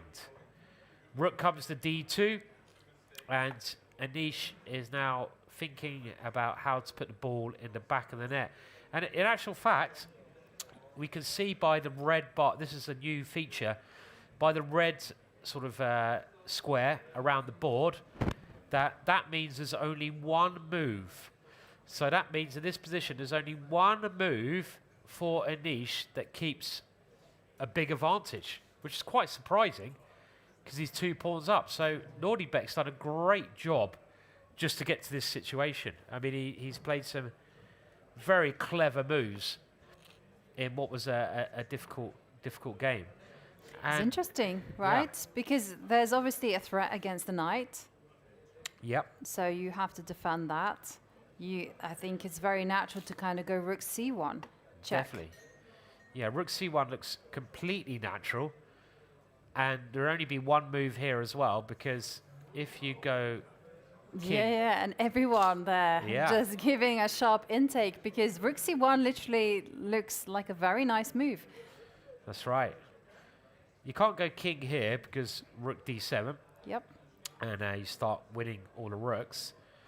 But funnily enough, and this is quite strange because there's a couple of extra pawns. White can play rook c2 when you're practically forced to take. And weirdly enough, this position, and this is not obvious at all, is nearly equal. Even though this knight is out of play, it's bizarre. And the problem is, if you move this knight, then White starts taking pawns. So that's not good. So you've got to either defend the knight to maintain these pawns, or try something like e3. And e3 just doesn't really work because you take it, and ff2, we've got rook check, and this is losing all your advantage. Mm-hmm. And if you go rook b5, which would be the most natural move, and the whole concept is if you go a4, well, isn't black holding firm with, it's not the most exciting move on the board, but rook a4. A5 rather. Yeah, and it's still not clear here why, to my eyes, that it's actually nearly even, because this pawn probably dropping at some point. But apparently, if White now plays king d2 to stop his e3 ideas, Black struggles to make progress because you can't take. What's he played? It looked like he played rook c1. Oh, he's played this, so he's blundered. Has he blundered? He's played rook c1. Rook c2 was the very quick response from Nodirbek. Well, let's have a look. So in this position, has he played it? So what he had to play, and we have turned the engine on for this just so we're not super Anishas. He had to play this move first. This was the way to keep the advantage. And keep this check as an option. And I guess the point is, if you now play a4, which was the problem before, there's this idea of rook b3 at some point, so which you didn't have before easily. But the way he's done it is quite a big blunder. Rook c1 check. So obviously rook c2's occurred. Rook takes rook, king takes, and Anish now, I don't know. Let's go back to this position. I think rook b5 looks normal. a4, you have to keep on your knight, but your rook's very offside. And now, if king d2, trying to just come here, how does black make progress? Right. It doesn't make any sense that like white is holding the balance, because even I'm thinking if you let the knight out, so what? King goes to e5. Yeah, king e5. King goes to here, and I don't know why they value. Because after king d5, you're going to go rook d4. Yeah. Oh. And then if the king comes back, we come here. You go back again. So how on earth do you win this? You might have to play a move like knight takes a4, because if you go rook takes, you lose the knight. But the problem with playing knight takes at any moment is, well, I've got this pawn or this pawn. And then it gets really unclear, because I take this pawn, I suddenly get nicely coordinated, and you've lost most of your advantage. I mean, this would be really, really big if Nodirbek can hold this. It almost it will feel like a miracle save, right? Yeah, because definitely. he was busted. So hang on, let's try again. Not king. So a4. A4 makes sense to just put this rook on the side of the board, especially when you see that taking this pawn shouldn't be too much of a worry. And you've got to be very careful here. Because, for example, and again, I'll turn the computer on for this. If I go king anywhere else except for this route, actually, I'm in trouble. So let's say, for example, I try to come here. This looks kind of tempting. Try to win. Looks very good. If I put the king on b4, can I win this game? Well, after this one, now king, let's say e5, works better. And if you go king b4, king d5. Okay, that's deep. And that is quite, it is deep. Yeah, rook takes a4 incoming. You take here, I take here. This is the plan. But it's not easy, any of this. And not easy at all. So you have to play king d2. And if Nodirbek plays king d2, well, it's still a big advantage. But how do you actually do anything here? Okay, if you go king, let's go king e5. King e5. Okay, so I have to play probably king e3. So I have this check. And this is the key idea. And can you do some dancing? Can you go king d? So how to dance? Yeah, the question is, how does black make progress in this position? And if you go king d6? So king d6. Well, now my knight could start to have some fun. Maybe I'll put my knight on d4 so your knight can't move again. So let's try now knight. I get this knight back in. I can even start grabbing a pawn. Right. So what I was hoping for is to go king c7. Okay, so let's keep going. King c7. But I see that every single time the black king is getting close to the knight, there's going to be a check. That's really going to ruin it's really, the fun. Right. It's not easy. Like not if you go like knight d4. I like knight d4 because now if the knight moves, I take here. Yeah. If the rook moves, I take here. I just thought if you go king b6. Then I give you a little cheeky check. And then it's like, oh. And then look at this. I'm trying to lose. Hang on, he hasn't played a4. He hasn't played a4. That was so natural, just to kind of force the rook on the passive. Because if you go a4, you force this rook off the open file. Instead, he's played king c3. Look, watch the evaluation bar. Watch it go. It's warming up. And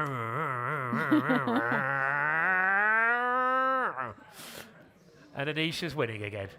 So Okay, but show us why Anish is winning and like why you can't just go. Don't ask me difficult questions. Yeah, why So is it? sorry. No, I'm My joking. apologies. Okay, but I'm I'm just joking. thinking. Okay, King E5, A4. What's Okay, so if we do the same thing, but we then go you here. don't do the same thing, do you? So you go A4. Well, well, if you go A4, I just go rook A5. We go back into that line.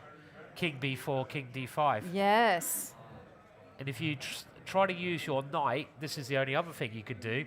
I don't go to a square where you check me. You go King D6. King D6. And now I'm defending my knight. I can start thinking about now, this one. And once also you I've start got E3 in some Yes, positions. once you give in the cheeky check. Yeah. Cheeky check, sorry. Now my king just hides. Yeah, and you've got knight takes a. Knight I've got takes everything. everything with Everything check. in the world. Wow. So this is actually, there was a little missed opportunity there, but it now seems like after King C3, the current position, a mutual blindness, it does happen, that after King C3, it's, if Anish, he still has to play like King E5, because otherwise this King's coming to D4. This must be White's main idea. Is he going? Where's he going with the King? Is it going up? It's got to go up. It's like the most. Oh, a little hesitation. But no, but It's of going up. course it goes up. You want to get active with the king. Yeah, and now it looks easy again. And by the way, so if Nodirbek loses, Yeah. there's only one other person who can catch Nodirbek in the lead, and that's Vachier, his compatriot. So let's go and to this double rook endgame and see what is happening here, because Vincent looks like he has an advantage. The white queenside pawn majority could get very mobile, like rook takes a5 incoming, and then there's going to be b4, c5, blah, blah, blah, blah, so on. Yeah, so, I mean, in these endings, it's often who has the better rooks and who has the more mobile pawns. So in this position, This is white to play. It's white to play. So white has this very mobile c pawn. Right, and yeah. Sorry, I got a bit excited there, No, because no, as a pawn grabber, I'm like, Yeah, why why- not just go rook takes a5? Why the hesitation, Vincent? There's a pawn.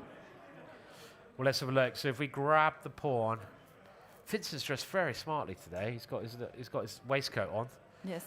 So I saw him earlier. Yeah. I wished him luck, but he was dressed all in white. I thought that there was Okay. a theme going on. Saintly theme. Oh, angelic theme. Angelic, Yeah. Well, I thought he was playing with the white pieces, dressed all in white. You know, chess players are very superstitious. I know someone who like wears white socks when they're playing with the white pieces and black socks with the black. Yeah. Yeah. So, do you do anything superstitious, Simon? I kind of use the same pen. I have like 4 pens on rotation. I think like most chess players I know, they have that pen thing. Yeah. So if you write the moves down with a pen, you lose the game. You have to change pens. But if you win the game, you have to keep the pen. Yes. It's obviously all about the pen. The It lucky is all pen. about, it is all That- about the pen. It's not about your opening prep. No. The 10,000 hours of work you put in. No. It's about the pen. It is. So that's what counts. It is. I once had one outfit which I kept losing in, and so like you say, it was Right. nothing about the preparation, It's the nothing about that. outfit. It was the outfit. Yeah. And so after 5 losses with this one outfit, I thought, no, you're Can't. going in the bin. I hope it was an expensive outfit. No, was it? Doesn't matter. It's It does- going in the bin. It's it- unlucky. yeah, it's Throw unlucky. it. Yes. Throw it away. Yeah, I also like stuff like if I walk one route to the game, Do you? then I have to keep walking that route if I win. Yeah, but then you go Yeah. and kind of get yourself into a vicious circle. It becomes like, well, you eat the same food, you have to do the same thing. Yeah, exactly. It's very strange behaviour. By the way, we didn't have this because I think rook b1 would be a good move. Yeah. And then you can, I'll just show very quickly. Rook b1, you have to defend that with rook b5. And now at some point, like g4. And suddenly Oh. black gets loads of counterplay. Maybe I could have even checked here first. Well, very and nice. Done this.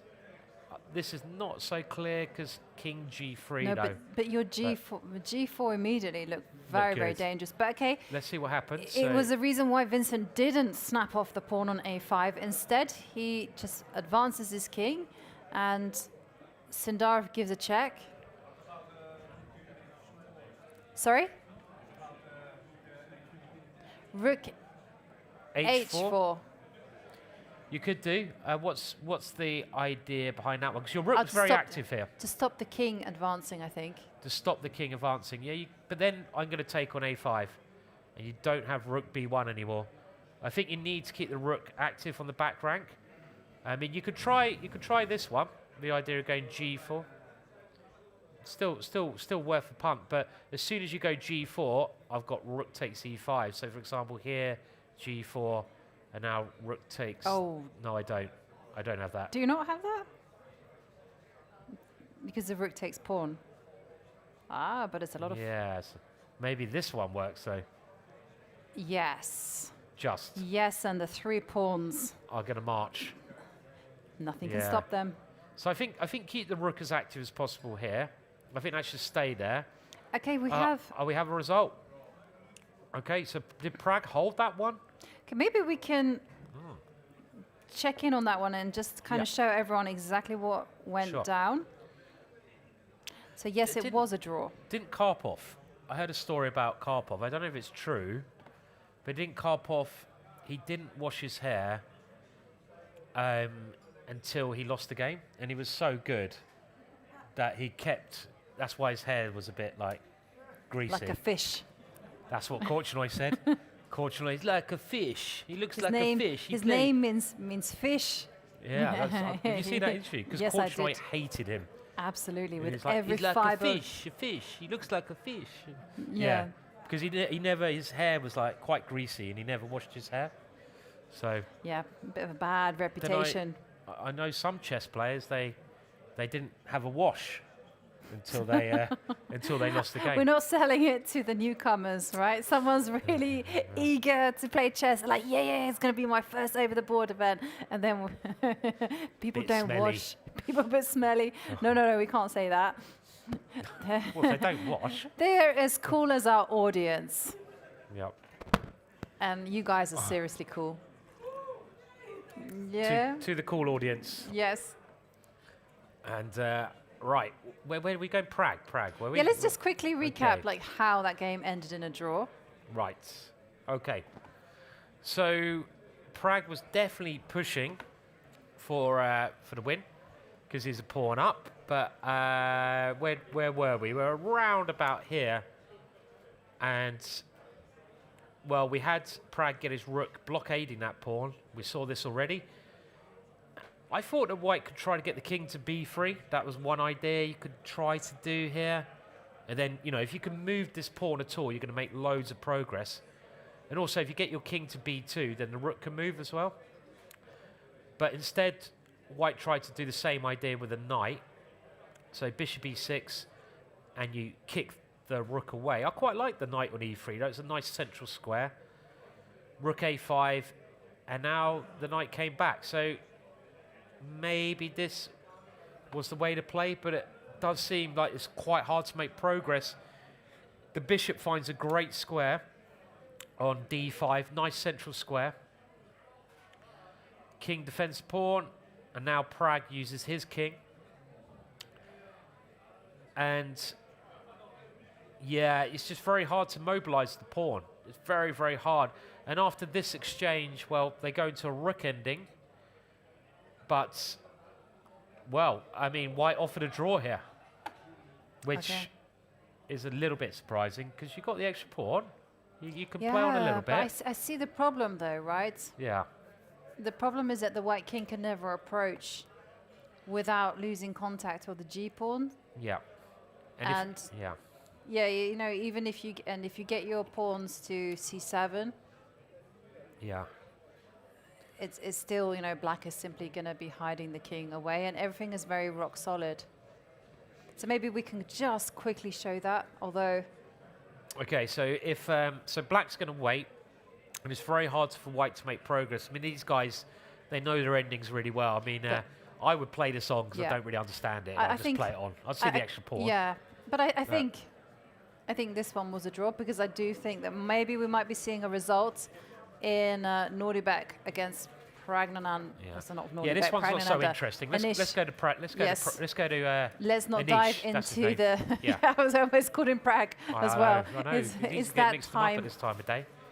So let's go to this game because it could be ending soon. And we saw Anish had played the king to e5, which was the right move. You might as well try to check. The king now gets out of the way of the checks on this square. Great move. And king d4 occurred. And maybe Nodirbek missed this last move, but it's already very, very bad. Also, if you play a4 now, there's rook b3 check. This is the problem. You've kind of missed the chance to put black's rook on the side of the board. So you kind of want to play this move, but rook b3 is the simplest, I feel, here. Yeah. Keep the rook active, and there's this nice checkmate if the white king comes. So king d4, And trying to keep everything centralized, but rook comes into b2. And you can't take this one because I have 2 checks. Is that right? One check, yeah, one check. Also have this. Oh, just rook b. Because if I go here, you go king. Oh. You go king c3. C3, and it's not easy. And if I check here, you go King here. yeah. Or here even. No, king c4, I think. Yeah, king c4. Sorry, because rook d4. But if you go. So this is actually rook b2. The idea, I think, if you take, you actually go here, yeah. Yeah, and then once the rook blocks. Yeah, this is very nice. You can just simply throw. I think you can, for fun, go c5, just for fun. But the main point. Maybe you have to go. Okay, so oh, c5. do you? Okay. Now. I was just thinking it was for fun, and then I was thinking rook takes rook. So you have to go here. Yeah, rook takes rook. So rook takes rook. Yeah. King. Oh no. Okay, I would have made a mess of that. No, I like the idea because you want to go e3. I wanted to go e3. Yeah. And it looks like that's a killer. But there's a weird. The knight gets to f5, maybe. So what is the win then? So this is really bizarre. So there's only one drawing move here. What's the only, a little question for the audience. We've run out of prizes, it's got that stage. It looks like one of these pawns is going to do the job, and queen. Sorry? Okay, then I'm going to go f2. No, there is no check. No, no check there. Any other suggestions? Only one way white can draw this one. You've got to try to stop these 2 pawns in one knight move. It looks impossible, but there is a way. There is a way. So you've got to try to get the knight to this square here. That's the key. Because that square, well, in some positions, if the pawn takes here, you've got knight h4, well done. And this is just about holding. Because if you go e2, I take here, I stop the pawn. And if you take here, it looks like black is winning, but actually the knight gets to e3. Because we have the check, and then we have knight here, and we come this way. Yeah, and there's no Very way through. bizarre. Wow. Yeah, complicated. it is complicated. Okay, so let's go back to Anish's. Yeah. And okay, so now he's literally just given up the knight. So let's go back. Rook b2.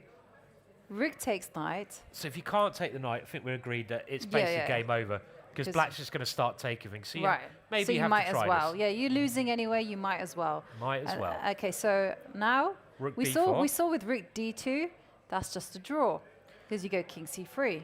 Yes, and we're on the rook. Yeah, and if you go rook d3, then king c4. And we're safe. And you're safe. Yeah. And okay, I mean, yeah, that's right. Yeah, yeah. So we saw that. So we went. So rook takes. Rook b2. Rook takes his knight. Rook b4. So now we're trying this one, and rook c4, the only block. Because if the king moves. So now we go c5, and you have to play king here to look after your rook. And the now difference. e3. And now e3.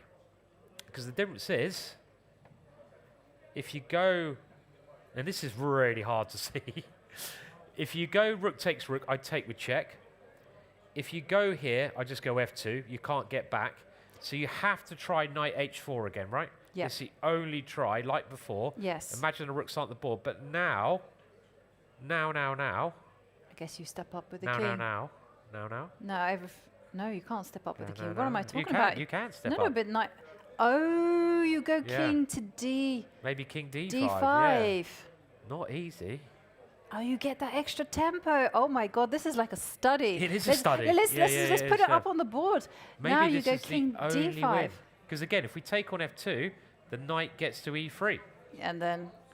So he goes knight f5, wherever the king goes. Oh no, oh you still go king d. But then knight... This is weird. Wow. Oh, you can take here. So knight... No, mate, check. Yeah, King here, knight here, and now rook b1, changing idea. It's really complicated. And you've got a lot of pawns there. Yeah. So what is going on? But what about our funny king d5? So king d5 looked like a nice move because you force the rook to make a decision. And then you're threatening pawn takes pawn. This is nice. This is nice. It's simples. We want that. Because your king has got out the way of that very important check. And this rook on c4, what does it do? Hang on a second. Oh dear. Is there more fun to come? With rook takes... Rook takes rook, check. Yeah. And now you go check. King takes... Okay, I don't know where to put the king. Could be king c2. I'll take Pawn this takes, one. and then I go knight. Oh, no, knight. Okay, and now there's only one move. Well, there's more than one move. There's more than one move. There's more But than there's one move we're all going to play here. What is the move? Yeah. How many times can you get a knight? Put that in your pipe and smoke it, son. With the king coming in, that one going. That's what... Anish has seen it all. He's a genius. He's an absolute genius. He's seen... Do you reckon he got lucky there or he saw it all? I think he saw it all. I think he saw? I think he saw it all. Yeah, because you don't play rook b2 without seeing absolutely everything. So can we go through that one more time? That that was actually vastly complicated. Yes. Okay. So you have to take the knight. If you don't take the knight, that's just as good as resignation. So you might as well grab the knight. Yeah. Now, can the audience remember the line? And can they help me out? Rook b4. And this is forcing. So every move has to be pretty forcing. The king moves, we grab the rook. So you have to go rook c4. Now here, there's only one win. Because if you try this e3 malarkey, there's that knight h4. So you have to play c5 so you've got the d5 square. That's the point. I understand. Maybe. So now the king has to go to c3. Otherwise, we take the rook. And now we can do whatever we want. Except? Anything. Except take the rook. We have to go e3. Yeah, you have to go e3. So we can't take the rook again because of this knight h4 idea. Is king to d5? Oh, it's a problem because of knight f5. So knight f4, sorry, check. It's complicated enough as it is. Yeah, exactly. We don't want to be doing that. So you have to wait until the knight goes here to go king d5. Because what you're trying to do, you're trying to avoid checks from the knight. So you go, the only winning move is e3. Only winning move, right? Yeah. And you're trying to get a queen, which is a nice idea. And the only defense we sort of thought was tricky was knight here, right? Because we're going to get a queen otherwise. Any other shout out if you think there's any other defense? Anyone want to try anything else? No? I see some people chinking beer there to make me feel very jealous. Cheers. How do you say cheers in Prost? Prost. Prost or Prost? Yeah. Okay, something like that. Prost. Prost. Okay. I Cheers. think Prost is in German, right? Yeah, maybe, yeah. Proceed. Proceed. Well, like proceed. Keep on drinking. Proceed. Proceed. Yeah, why not? And we have, if you don't know at home, we're actually broadcasting from an amazing place. And we've got a live audience here. There's a bar just on the other side of the door where there's loads of people playing chess. Say hello. Oh, you're on the live camera. Yeah. Look at that. Our amazing crowd. Look how amazing they are. They're somehow still awake. It's unbelievable. How are you awake? Alcohol. They're all awake. And on the other side of the door at the back, there's when people are playing blitz. There's lovely food here. Pea soup. It's a chess players galore. It's pretty amazing. It really is. There's such a nice vibe here. And by the way, Nodirbek has taken the knight. Okay. So we now will see. The proof is in the pudding, and Anish has to find the right way. Well, Yeah. it's too late now for backing down, Anish. Yeah. He's got to find this. Well, he went into it. He's got to find this. I mean, he's a good player. He's going to flare. Oh, Don't hesitate. Oh, dear. He's just playing with our emotions. But which way was he moving the rook? Because remember, I don't know. if he goes rook d2, that's just a draw. If he goes rook b4, Yeah. that's a win. Yeah. So which way?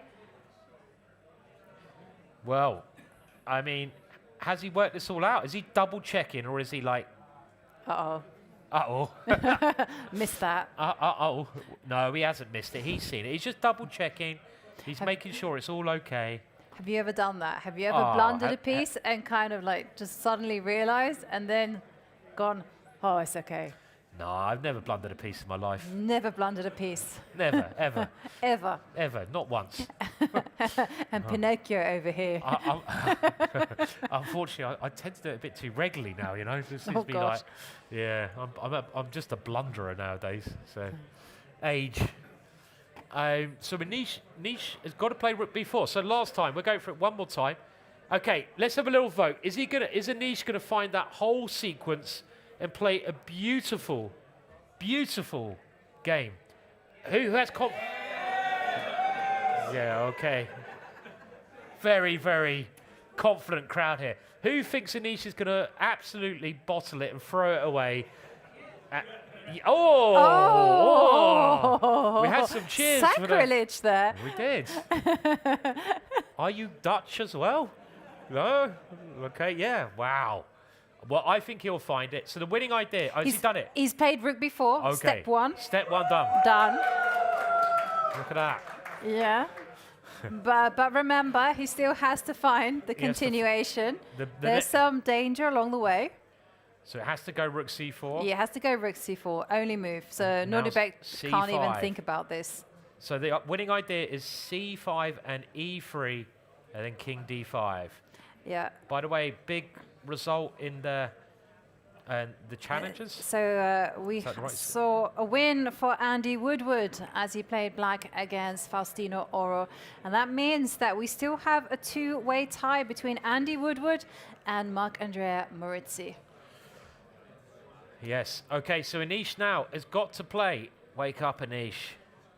You can go to bed later, not now. I notice Anish often thinks like this. He closes his eyes just to double check things. I think he's just, making sure he hasn't missed anything. He's going to go this. This is how it's going to end. He's going to go e3 confidently. Then his opponent's going to set up this devious trap, knight over here. And then he's going to calmly just smooth that one into that square. And then Nodirbek's going to resign. That is what's going to happen.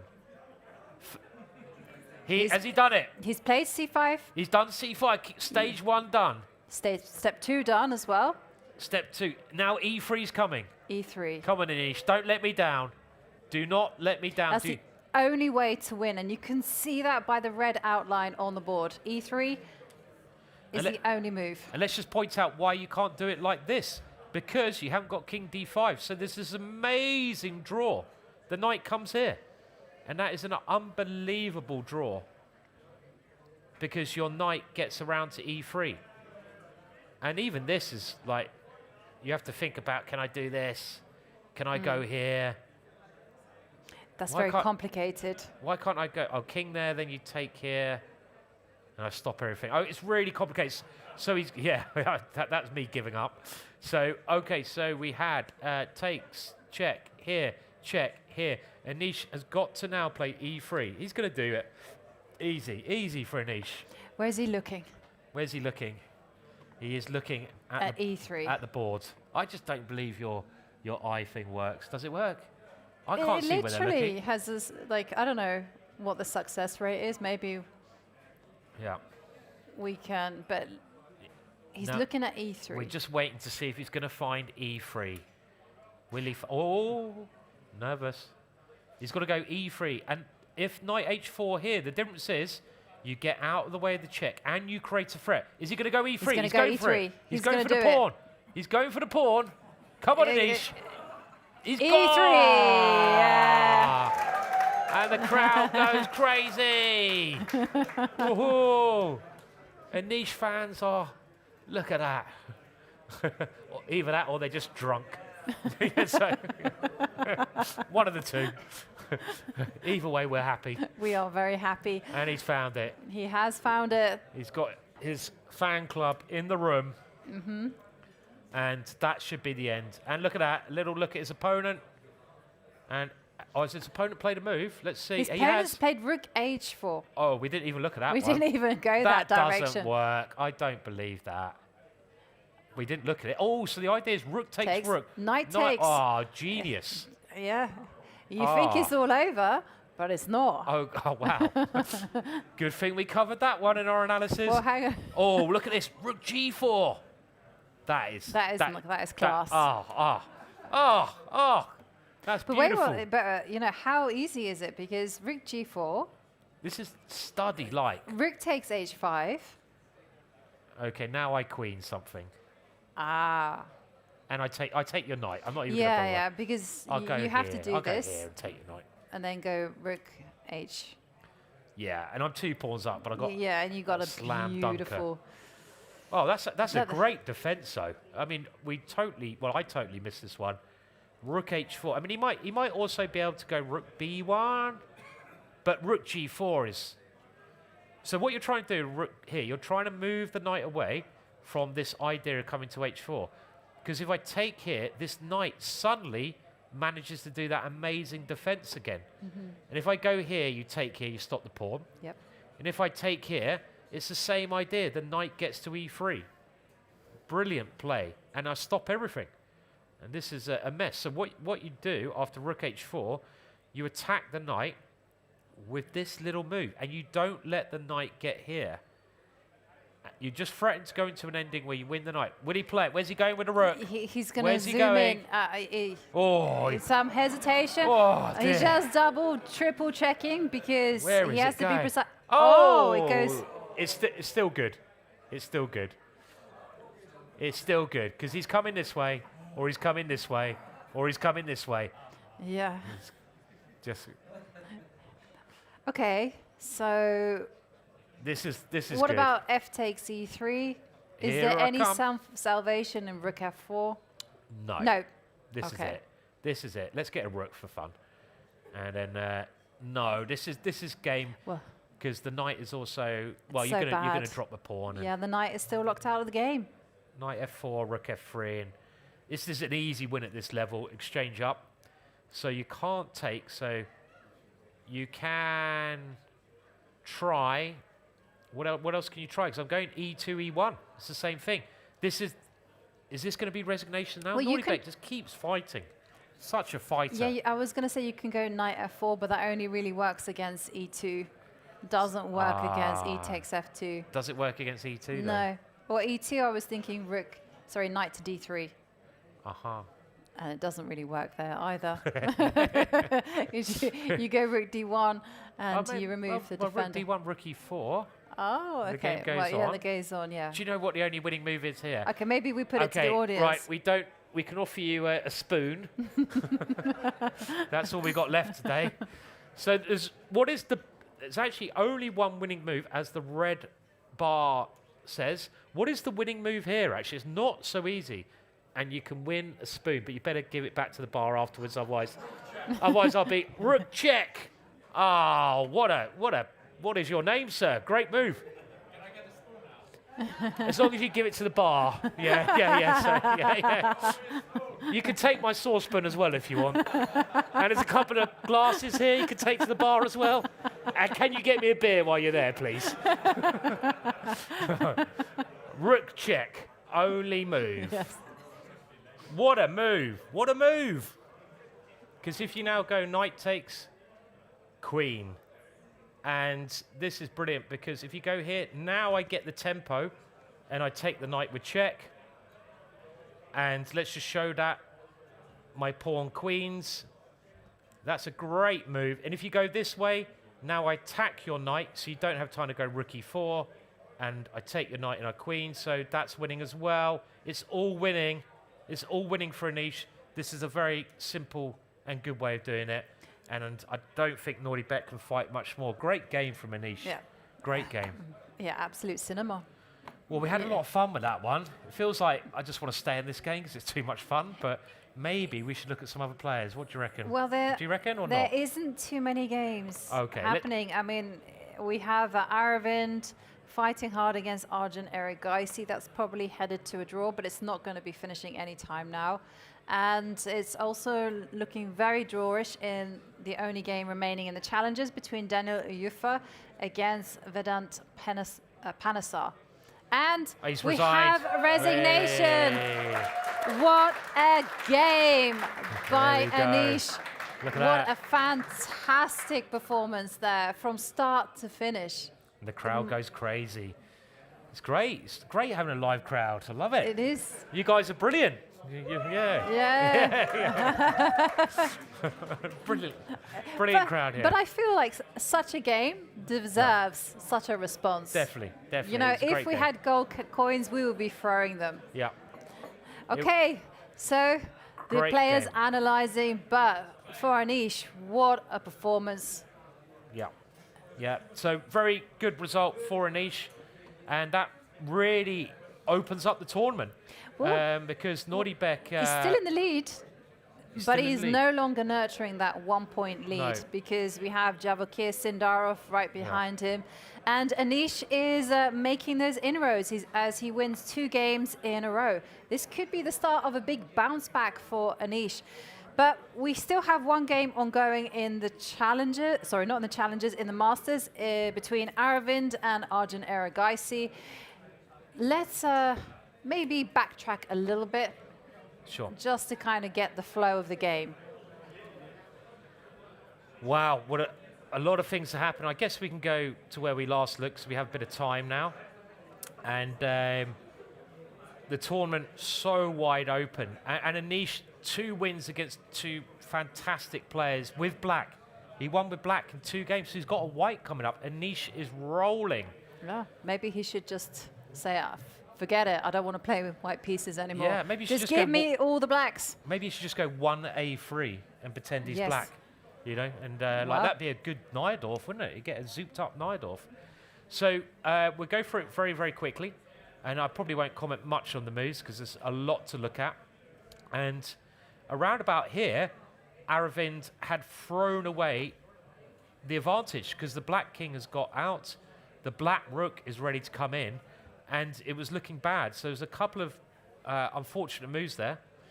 And these rooks coordinating, the king doing well. So it looks really bad news for Aravind. And he's had such a bad couple of games. I'd love to see him get a result. So let's see if he does. I mean, no disrespect to Arjun, who I'd also love to see get a result, but I just love the way Aravind plays. He plays I think such... both of them play like that they fire both do. brand of chess. You know, it really does feel I agree. like the two could like do something special. They just need momentum, and they just need to somehow get lucky in a few games. By get lucky, I just mean, you know, put the pressure on and just have things work their way. Yeah, I agree. I mean, yeah, you need the tide to go your way sometimes, and they both had the potential to play like some spectacular moves in chess. And in this position, well, black is clearly still doing well here. With this last move, Arjun is trying to get his king at some point into the game. He's got the extra exchange, but most worrying is this pawn here. I mean, if that pawn ever drops to, will have to be this rook, or sometimes you could take on g3 and push the pawn home, then it'll be game over. So the extra exchange is really counting. And now let's see if black can make any progress. Well, he moves his king to better square. The knight stops the king coming in. And this is actually a big mistake, this one.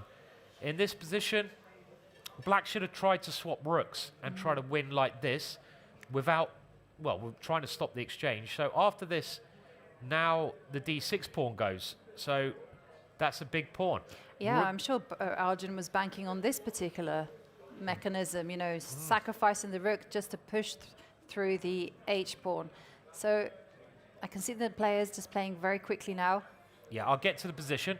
So lots of things come off. We get to this ending, and the current position is here when black is clearly trying to win. Is there any way black can win this one? I mean, you have to try to get your king working. So if you get your king in, then you have chances, right? Well, the king, yeah, like you say, has to go around the houses. So let's go. Like this, yeah? Let's wait. I don't know. Can we just do it right now? King b8. So let's try it. Let's try getting the king to attack the pawn somehow. Mm-hmm. There's still some work to do here.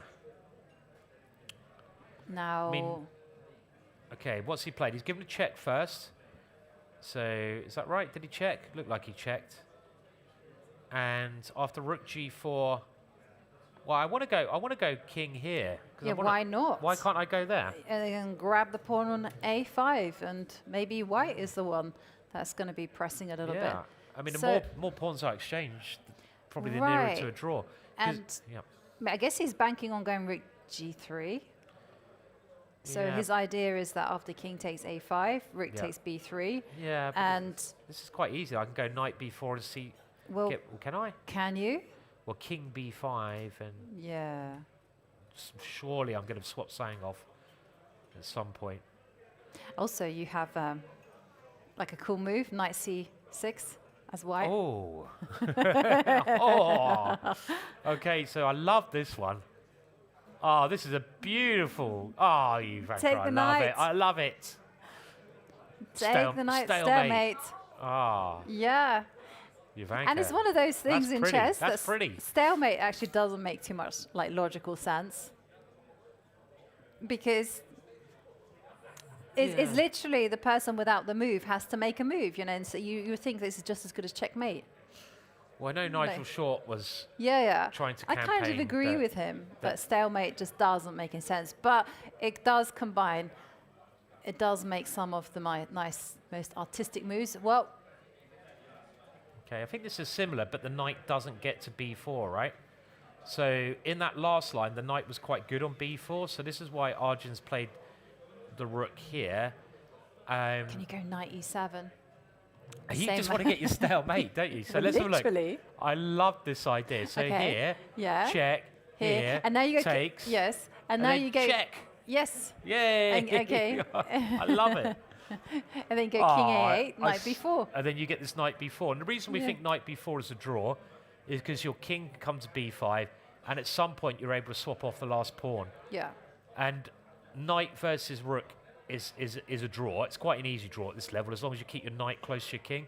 So let's say we got to this. I'll just play it out a little bit more. Something. We can still throw in the check. Oh, yeah. Check, draw, yeah. And there you go. Let's say you try it this way, and then at some point. Yeah, like now, for instance, you go king c4. Yeah. And if you go rook b1, then you got a6. And we get the last pawn off. Yeah, we get that off, and then we don't have to worry anymore. And if you go this way. Then you go back to king b5. And we're threatening this one. And you go, So, yeah, this is a really nice way to draw. I mean, knight c6 is such a nice idea. I really like this knight e7. But it's also dangerous to move your knight away from your king. Because after rook d7, for instance. Yeah, I can get it to b6, though, then, can't I? So, luckily, I've got this way. Well, not luckily, but I can get my knight back. But yeah, in general, like you say there, Simon, you want the king and the knight working together, like really close to each other. Because once the king and the knight get separated, well, then you're in a whole load of trouble. Yeah, I mean, the most natural move here would be knight b6, because you keep your knight close to your king. Yeah. Now, how bad is this? Well, Arjun now wants to go here and take on b3. Well, you say it, and it happened.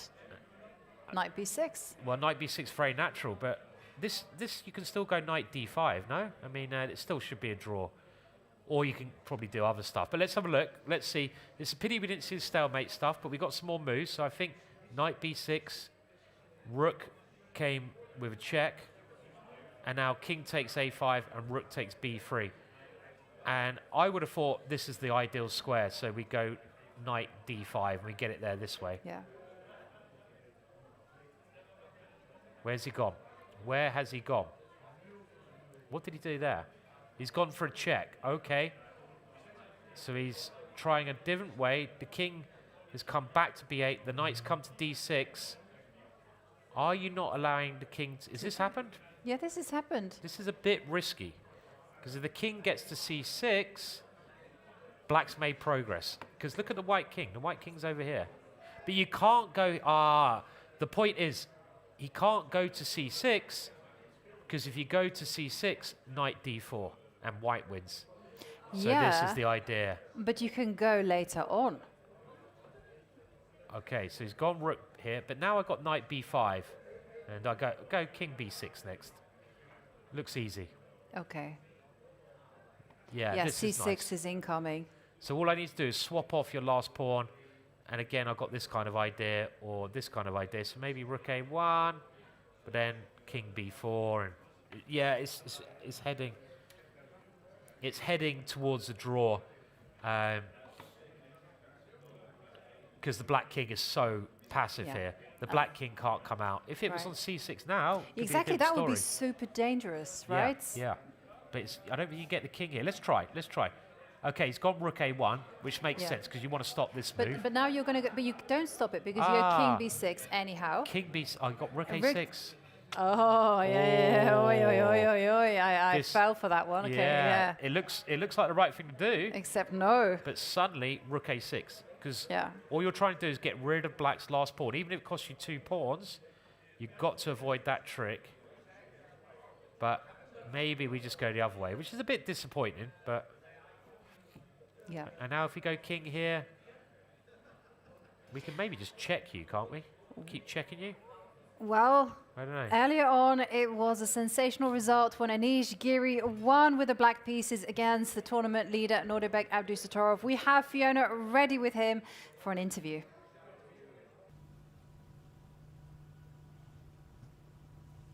Anish, congratulations. You really are a crowd pleaser here on a packed weekend.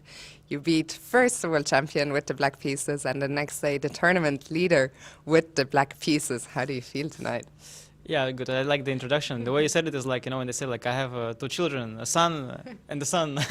Yeah, no, I had both 2 blacks. It's funny, even my coach even said before the tournament, said this is like going to be a difficult patch. Little did he know. But yeah, I was very fortunate today, so I'm happy, of course, with the win. What do you think changed, right? Because you went 6 games without a win and suddenly back-to-back, bam, bam. Well, I was unlucky then, and now I'm lucky, so I think pretty much that's everything else. I'm doing the same here for 18 years, so there isn't much. I mean, there's no secrets here. No.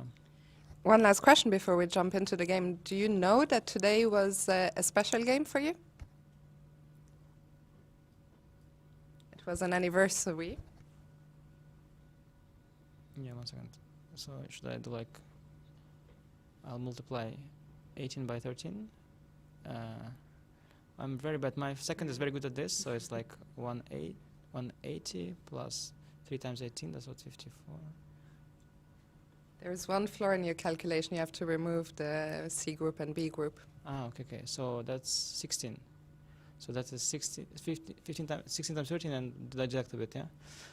Okay, so this is difficult. 16 times 12. Okay, so that's 160 plus 32, 200, my 200 game, yeah. You figured it out. And what a game it was. Let's take a look at it now. Well, people say I'm bad at calculation, but they have no idea. I'm by far better than many of my competitors at calculation. No, okay, I also don't know. Like, I saw one comment at some point. I was showing some game, and somebody said like that. Okay, when Faustino was showing his game, you saw this one, yeah? I saw. He's calculating like a lot of lines, and this guy has no clue, yeah.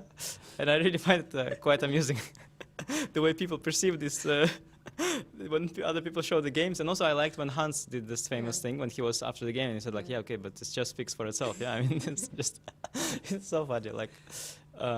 So you check the comments on YouTube. Or when he, okay, not all, otherwise my mental health would deteriorate very fast. But I usually don't like to acknowledge the comments in general. I think, like, I don't think people, just, you should engage in comments. like with them at all. I don't think you have to feel that they're speaking to you. It's just like somebody writes on the wall. You're not going to shout back, yeah. But when you can use a comment to make a point of your own, like this one, I think it's okay.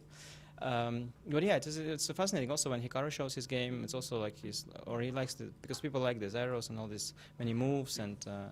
But it's really a matter of perspective. I mean, if you want, I can show you like a million lines. But to be honest, I didn't know what was happening, so I just made some moves. And Today it started with a big theoretical debate. yeah, it's an interesting position.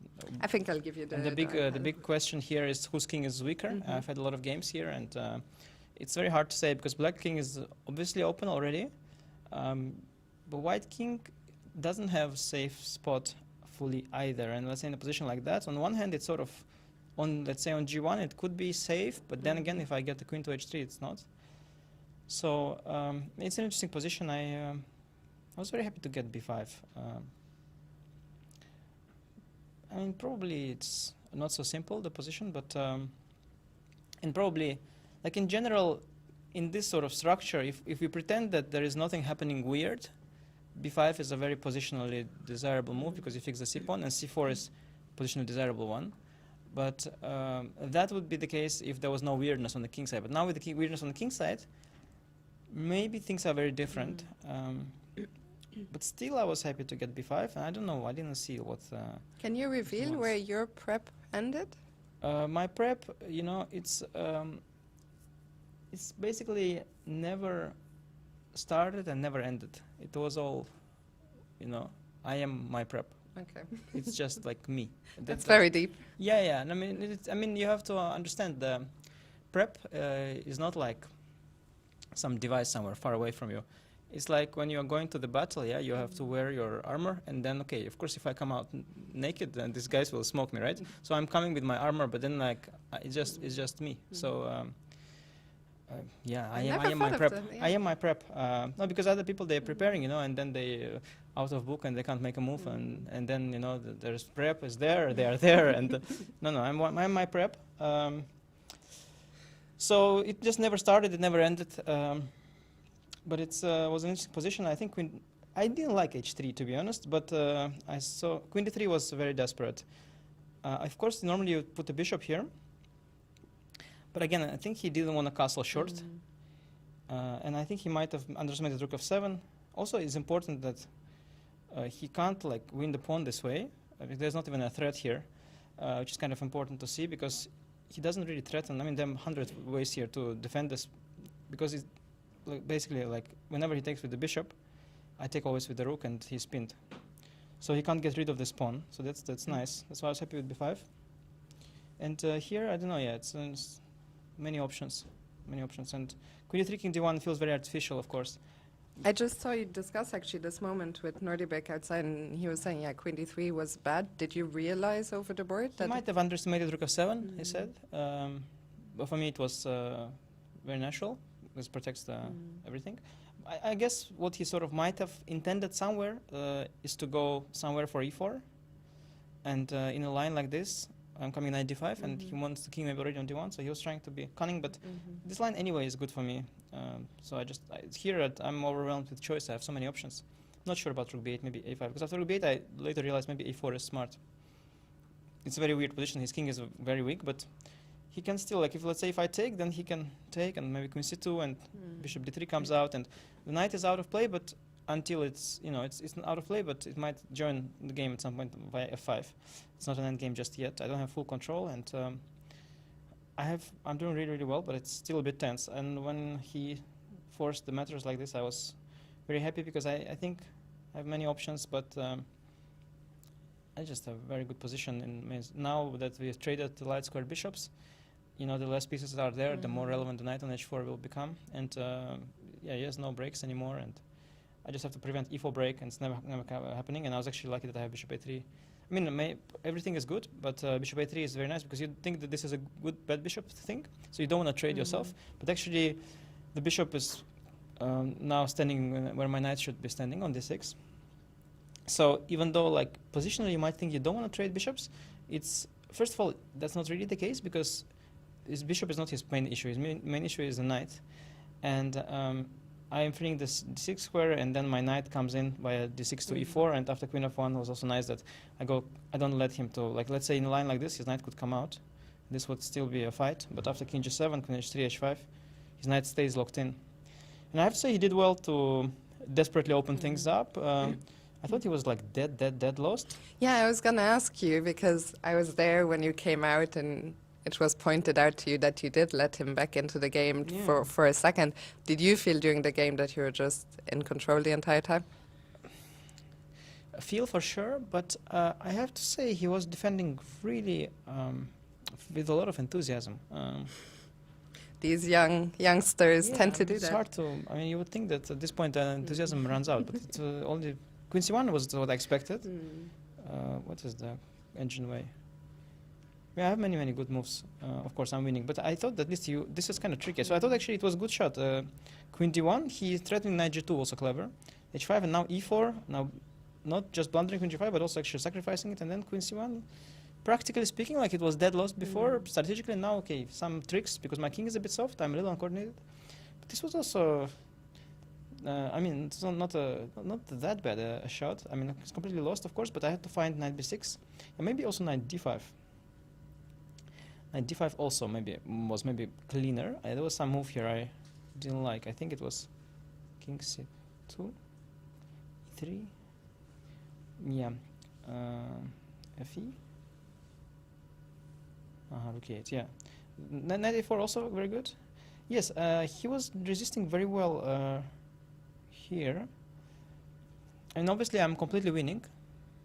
And knight d3 is nice. It's still, I've always was considering these ideas, but I think here I have some kind of fork, yeah? Because basically, if he moves the rook, he threatens my pawn. I can't really protect it, but I have a fork. So I was looking at this.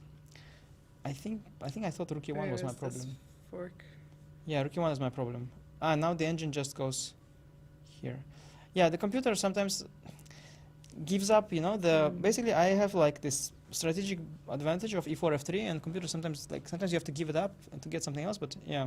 For a human, it's... Yeah, I mean, I don't know, it depends on matter of style. I thought it was very clean, and here I thought rook b1 is game over. I was waiting for this whole rook b1 thing. Like actually I thought my threat is rook b2, king c3, rook b1. I completely missed rook d2. I mean, not that I even missed it, I thought the it's completely lost anyway, and the trading a rook makes it all simpler because his only play is based on 2 rooks. But then I realized that it is a little bit not so easy, but I thought I must be totally winning anyway. And actually he has some... I saw a4, but with idea king c3, not with idea king d2, which is very cunning because now I don't get the rook to the 2nd rank, apparently. And if I just go here, let's say... This is kind Finally, of... the knight. Yeah, the knight comes back and everything. This is actually his dream. Like, of course, I was afraid that this is some position I wanted to avoid at all cost, but I didn't see this order a4 and king d2. It's actually not that hard. So quite lucky that here the win would be very difficult. You'd still be playing by now, probably. Yeah, but you know, life's hard. He's defending very well. Yeah, with a lot of enthusiasm. That's it's important, and he almost escaped. So I was very happy that it didn't happen because the game was nice though. He maybe also missed. It is quite nice because there is some trick here. If I do this, there's some insane trick, knight h4, and ef, knight e5, knight e3, and there's some sort of it's actually funny. There's some kind of a barrier. With my own pawns are forming a barrier. It's like if I don't have the f pawn, that's crazy. Yeah, this is wild. So I have to have e3, now knight h4, I have king d5, and now take this wins. And then actually I saw that he has rook h4. I think rook g4 also does it, but yeah, now I have some wins. But this rook h4 also brilliant try, because if ef rook h1 and if rook h4 knight h4, again... Too much enthusiasm. Yes, very enthusiastic defense, so it was really good. But yeah, there were wins. So I thought actually I did quite all right. I mean, I felt that maybe I'm not winning in the most precise way, let's say, but I felt I must have a big winning margin until I blunder something obvious. But actually it seems that, yeah, he has this construction where I'm kind of paralyzed with my knight on c5 and rook on a5. Of course, I realize that it's paralyzed, but to be fair, I have 2 extra pawns, plus like what looks like a better, like e4, f3 is a big asset, plus I can get my king to d6 always, so I thought Like the worst case, I thought, I will take the a pawn, he will win my e pawn, he will have to win my f pawn, and then I'm still a pawn up, and I'm half winning. That is like the worst case. But actually, the engine probably says that this worst case is a draw, and this maybe not the worst case, maybe it's the best case. And then maybe it's not winning, but still holdable. So I thought I'm winning with a margin, but sometimes computer defends really well, and humans also do. Today, you've indicated yourself in terms of showing us a lot of lines. No, I didn't really do that. I mean, also, I don't really bother, but people, but it's quite interesting because the people are unable to judge like a difficult line from an easy line. One really remarkable video was of Nodirbek when he was with you, I think, right? A couple of years ago. Yes, when he showed a really difficult line quickly. And that line, I had to think a bit. I thought he's probably, as usual, talking nonsense. Then I checked with engine, and actually it was all first. Yeah, and it was a very difficult line, which was also all first line. It was maybe a unique case in the history of YouTube, where this rattling out or rambling out, whatever the of a variation, is actually impressive. Like this was maybe the only time that I was impressed. The other times, either the lines are too easy, or they're full of mistakes. In my case today, they were both. Anish, I have another question. You had this very interesting explanation about, your armor when you come to the game. You're here with your second. I think it's not a secret. He's around every day, Jan Smeets. It's not the first time he's been your second. Your wife, Sopiko, just arrived today. Are they also part of the armor in a way? No, I was joking, of course. I mean, I just didn't want to tell you when my preparation ended, so I just made up some nonsense. But yeah, I'm very happy that my wife's here and my friend Jan is here for a while already. Poor guy. So yeah, we should probably head out and get some dinner. And then tomorrow, what's the plan? I think it's a rest day, no? Yeah, we'll have to prepare for the day after that. It's been tiring game today for sure, so I have to rest a bit. Anish, enjoy your dinner. Congratulations on a great weekend. And we're going to head back to the studio. It's going to look weird on YouTube, but there you go. Yeah, thank you, Anish. Congrats again. Bye. Thank you, Fiona, and congratulations once again to Anish for pleasing the crowd there with his fantastic game. Well, we see the empty boards in the Masters, and that is because the game between Aravind and Arjun Erigaisi has finished. Simon, if you could take us through how that game concluded, because it went as expected. Yeah, pretty much. I mean, the only thing that white has to do is exchange off this pawn for one pawn, or even for if it takes two pawns, because knight versus rook is a draw as long as the king is near the knight. So that's white's sort of aim, and they danced around quite a lot. So what black's going to try to do, ideally, is get the king here and then get a check at the right time, but that's very hard to do. The knight creates a force field, and you see all of these squares are now covered, meaning that the black king can't approach. And if the black king goes something crazy like over there, the b pawn will be left very weak. And the other idea of this is at some point to play c6 and swap that one off. So now white just moves the king and waits to see if black can do anything. That doesn't lose anything. If the king came back, we give a check. And now the king just waits. And here, this move is trying to force the issue. So now we're trying to force a pawn off. This is preparing c6. Obviously a little bit risky to play unless you're 100% sure it's a draw. But the idea is c6. So king a6, c6, draw. So don't worry about the valuation bar. It doesn't affect the technical aspects of it. The king came up. Again, keeping an eye on this one. And here we go, c6 played. And now black can't avoid exchanging the pawn. And here it's quite a simple draw. So Arjun decides to make it simpler. And that was an end to a very exciting game. I mean, they both had chances in that game. And, you know, the draw, I think, fair enough. Yes. It definitely, fair enough game, fair enough result there for that game. It was very topsy-turvy with Arvind having the advantage and then it going backwards and forwards in that crazy middle game, but a fair result. There is still one game ongoing in the challenges. We're just gonna give you a status update and a prediction. It's between Daniel Yufa and Panesar Vedant, and that is a bishop endgame, which could go on for a very long time as Yufa tries to make some inroads with that extra pawn. It doesn't look very likely because there's just no entry points in for the the white king. Yeah, you would imagine this is a draw. As Yovi said, the white king can't get in anywhere. You need to activate the king. If it tries to come this way, it's going to take a long, long time. And look where the white pawns on the queen side are. They're both on light squares, meaning that black can try to sneeze. Excuse me. Black can try to keep the pressure on them. So it looks like it should be a draw, Yovi. Yeah, but there's a decision to be made as to whether to trade off bishops and what will happen now, or whether the bishop will continue to be on the board, but black will go for an alternative plan of putting pressure on d3. So decision for Panesar to make. The clock is ticking down, but we do expect in this time control really anything can happen. Yeah, and white's got to try because it is an extra pawn, but the black king is also quite active, so it can kind of sit around here. And the only way I can see white trying anything is with the king coming to a3. But I imagine that the black bishop will just arrange an attack on d3 when that occurs. Yeah. You can even just leave the king here and just play with your bishop. Right, and this is the thing, right? If you move the bishop over to g8 or to f7, doesn't really matter. The point is if the white king steps up, the bishop will switch and start attacking d3. I mean, I imagine you wait until the king comes to c2 to move the bishop back, just to stop king f3. So, oh no, but here you've got to move the bishop, right? Right, you have to move the bishop, yeah. And also the first thing is the king and pawn ending. I mean,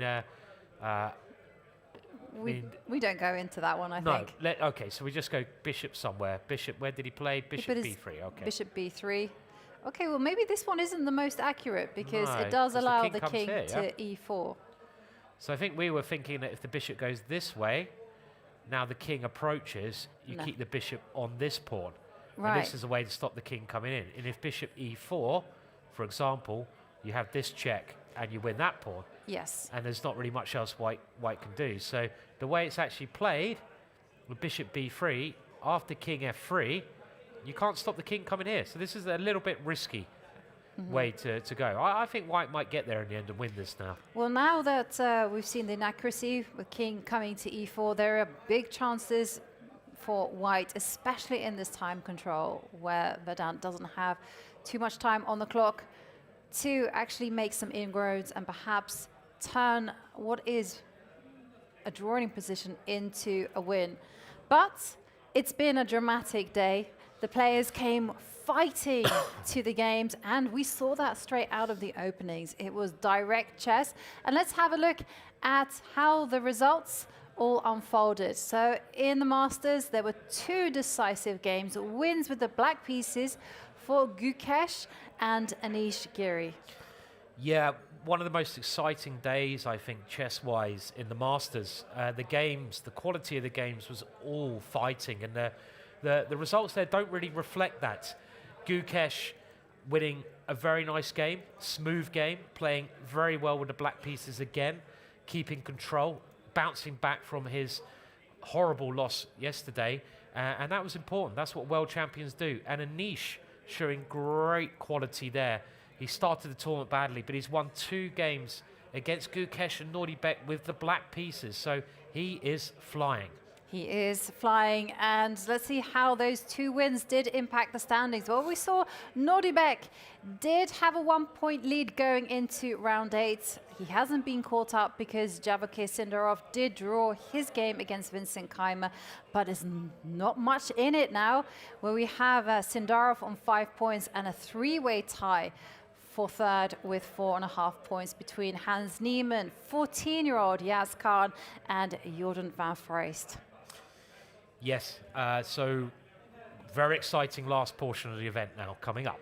And it's also equally exciting, as Whoa. always, in the challenges. I mean, look at that. There have been no draws. Crazy. Yeah. Every game decisive. And I wonder how many times that has occurred, especially if the last game ends in a win for Wijk, which is possible. Very, very bloody day on the boards there. It is, and it's what we've come to expect. And it's still a two-way tie at the top between Marc-Andrea Morizzi and Andy Woodward. Nothing can separate them. They're on 6.5 points out of 8, but half a point behind them, chasing them down, it is Aydin Suramanli. And let's not discount names such as Vasil Ivanchuk. They're on 5.5 points. He's still in with a chance of winning, and a win in the challenges would mean that you'd get an invite next year into the Masters. So, well, we talked about tomorrow being the second rest day, so please don't forget, don't tune in tomorrow because there will be nothing happening. Everyone is getting a well-deserved rest after some exciting battles on the board. And that does bring our coverage of round 8 to a close. As mentioned, Nodirbek still leads the Masters outright. The Challengers is still a two-way tie. And now, I'm sure, maybe we don't have too much of an audience, but I still hope that we can put our hands together and give Simon a massive round of applause because it's his final day with us. And Simon, thank you so much for entertaining us with your jokes, your moves, all of your insights. It has made 6 hours just pass by, and thank you. The feeling is mutual. It's been a pleasure. So thank you, Yovi, and thank you to our producer. Great producing and great, and thank you everyone, basically. So thank you. It has been a lot of fun. And a big thank you to all our viewers and, of course, our wonderful audience from the Café de Zone. You guys have made commenting so much fun. But we're going to go on a rest day, and we'll be back with the coverage on Tuesday. I'll be doing the commentary alongside Grandmaster Jan Gustafsson. Thank you very much for watching, and we're going to leave you with a video of Win discussing his miracle save against Matthias Bluebaum. So enjoy and goodbye. Van, you just played probably the most exciting game of the round. It ended in a draw against Matthias Bluebaum, but not without excitement. Tell me a little bit before we jump into the game about your feelings in that moment with few seconds on the clock in such a crazy position. And let me fix the microphone. Yeah, it was a really crazy game, and not for the right reasons. I was really struggling today, and I had a big time trouble. I had maybe 8 moves to make with 40 seconds, and I was really, really nervous, tense at that moment. But suddenly I also felt like I got some chances, you know, like I already felt like I will resign any moment without time and in a completely lost position, but somehow suddenly I saw some tactical ideas and I got excited. So it was a mix of excitement, stress, and nervousness. This wasn't your first time travel situation in this tournament. Have you been finding it maybe a little challenging to adapt to this time control? Definitely. I mean, I do sometimes struggle with time trouble, especially when I play stronger opponents and maybe I have a bit less confidence. But when you have time trouble, this time control is terrible for you. So even against Prague, I had maybe 2 minutes for 8 moves, and it's been a stressful event so far. But I'll try to work on time management. How do you do that? How do you think you can do that?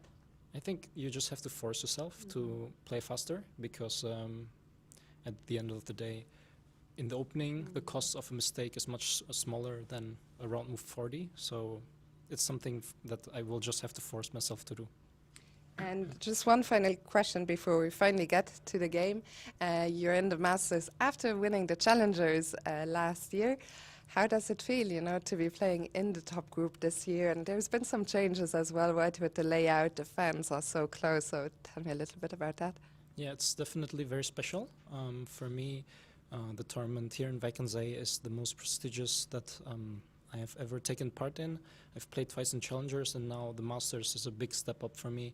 and it's something that I will definitely cherish for a long time. And I do love the new setup. It's really nice without the barrier.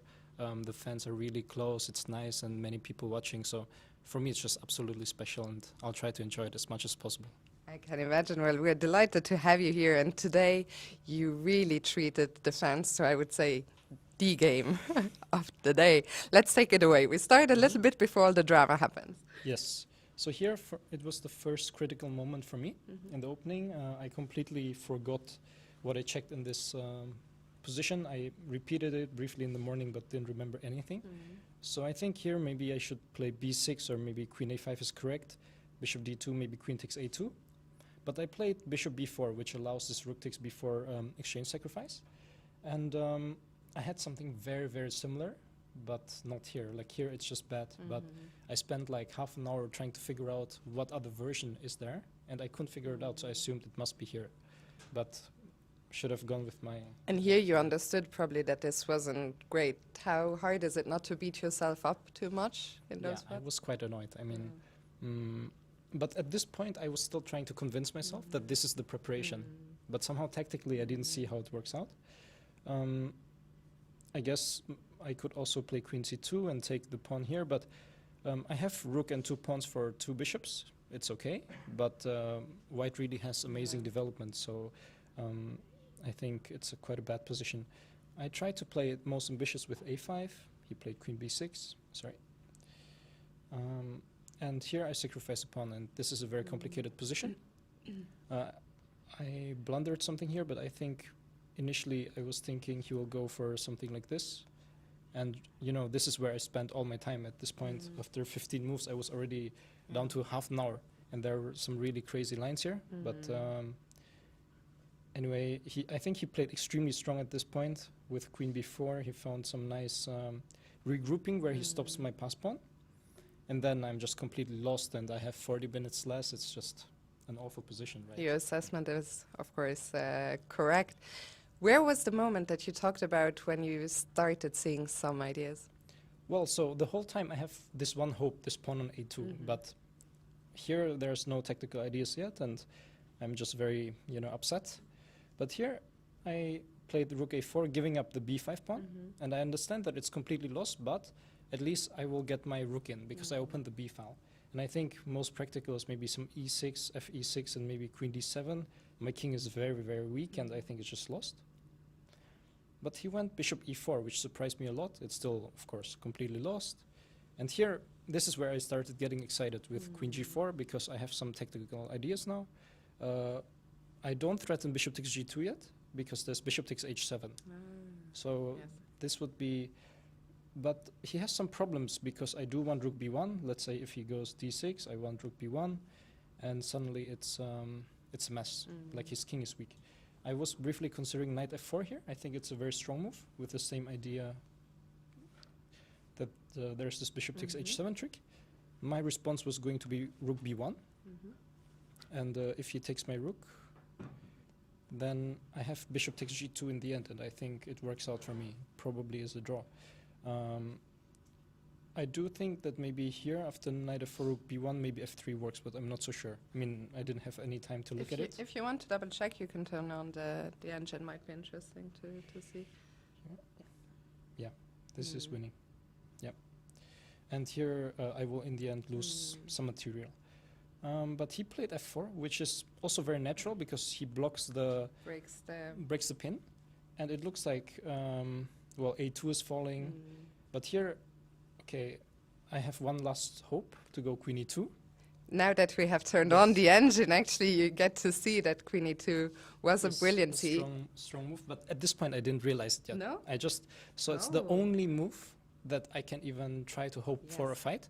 I didn't realize that it's so strong yet. So I calculate the most natural move, gh. But the entire sequence suddenly becomes crazy, because both of you have to, suddenly he's also under pressure. He's under pressure because suddenly his king is very weak and I'm attacking, but now the problem is I have back rank issues. And if I just take the piece, then he will take my pawn, queen e3, and queen f2, and he blocks everything. So here I had to find another very strong move, h5, but I still thought it's completely lost. because I saw. I did realize that, for example, after d6, Yeah. I can just take on. Sorry, I can take on d3, Mhm. take on f1, and rook c1. And that it's probably him who's like trying to fight, or the game continuation I thought was critical e6. He also gets a brilliancy in turn. Yes. Also, I mean, it does look like a nice move, right? Like you open the bishop, the king is weak. However, at this point, I thought I think it was the only move, if I'm not mistaken, e6. to not be lost. Yeah. Well, seriously. Yeah, worse, it became crazy here. Yeah. And queen takes d3. I mean, he did spend a lot of time on e6, so it helped me a lot to calculate lines. And here I was wondering about such a position. Queen takes a2. But here I think I have just rook c1, very strong. And he has nothing else but just to give perpetual. And it's actually very important that I go king f8, because king takes f7, there's queen d7, and it's lost. So he did try to trick me one last with queen a7. And now I think you're in for. You've already seen it, right? I've seen. I'll be honest, I've seen. But what happened during the game was he spent a lot of time and he was unhappy. But about 1 minute before he made his move, I saw this move queen a7 exists, and I was starting to panic a bit, like, oh my god, I missed this. What to do now? What am I gonna do? Yeah. And I saw that there are some ideas with rook takes f1, queen g6, but like I had 1 minute for 6 moves, and I found this tactical idea that I can take on a1, which is very nice. I know that, of course, I Double also question mark is very harsh. We're Yeah. gonna say to our viewers, the engine sometimes is not engine, very fair. The engine is not very human, right? And it says queen g6 is very strong, but I also, even now looking at it, I don't know why it's so strong, and I think I would still flag. I was looking at the engine and I was thinking queen g6 is never gonna happen. Not just by you, but by anyone in a million years, I don't think. Like there's some queen a6 here, for example. If I look at it, take, and these pawns are still strong. I don't know what happens, but for sure I would flag. Yes. Because the game continuation, what is nice, is that either he makes perpetual, or he's completely lost. And so he had to go for the perpetual. And this was the only way for me not to lose on time. So, yeah, I was very happy when I saw this rook takes a1. And when he started thinking for 10 minutes, I finally realized, wow, I actually am surviving this. What a game. Thank you so much for taking us through it. Would you say that this was one of the most nerve-wracking games you've ever played? For sure, because it's also played here in Wijk. And, you know, this is probably for sure the most special tournament that I've played so far. And also with this time control, it's the first time ever not having increment, and I would say 100% it's the most crazy game I've ever played. And I think the fans enjoyed it tremendously. With that draw, you moved to 3 out of 8. You've had a solid tournament. How do you reflect so far on the first 8 rounds? I'd say it's been the first half I've missed some chances.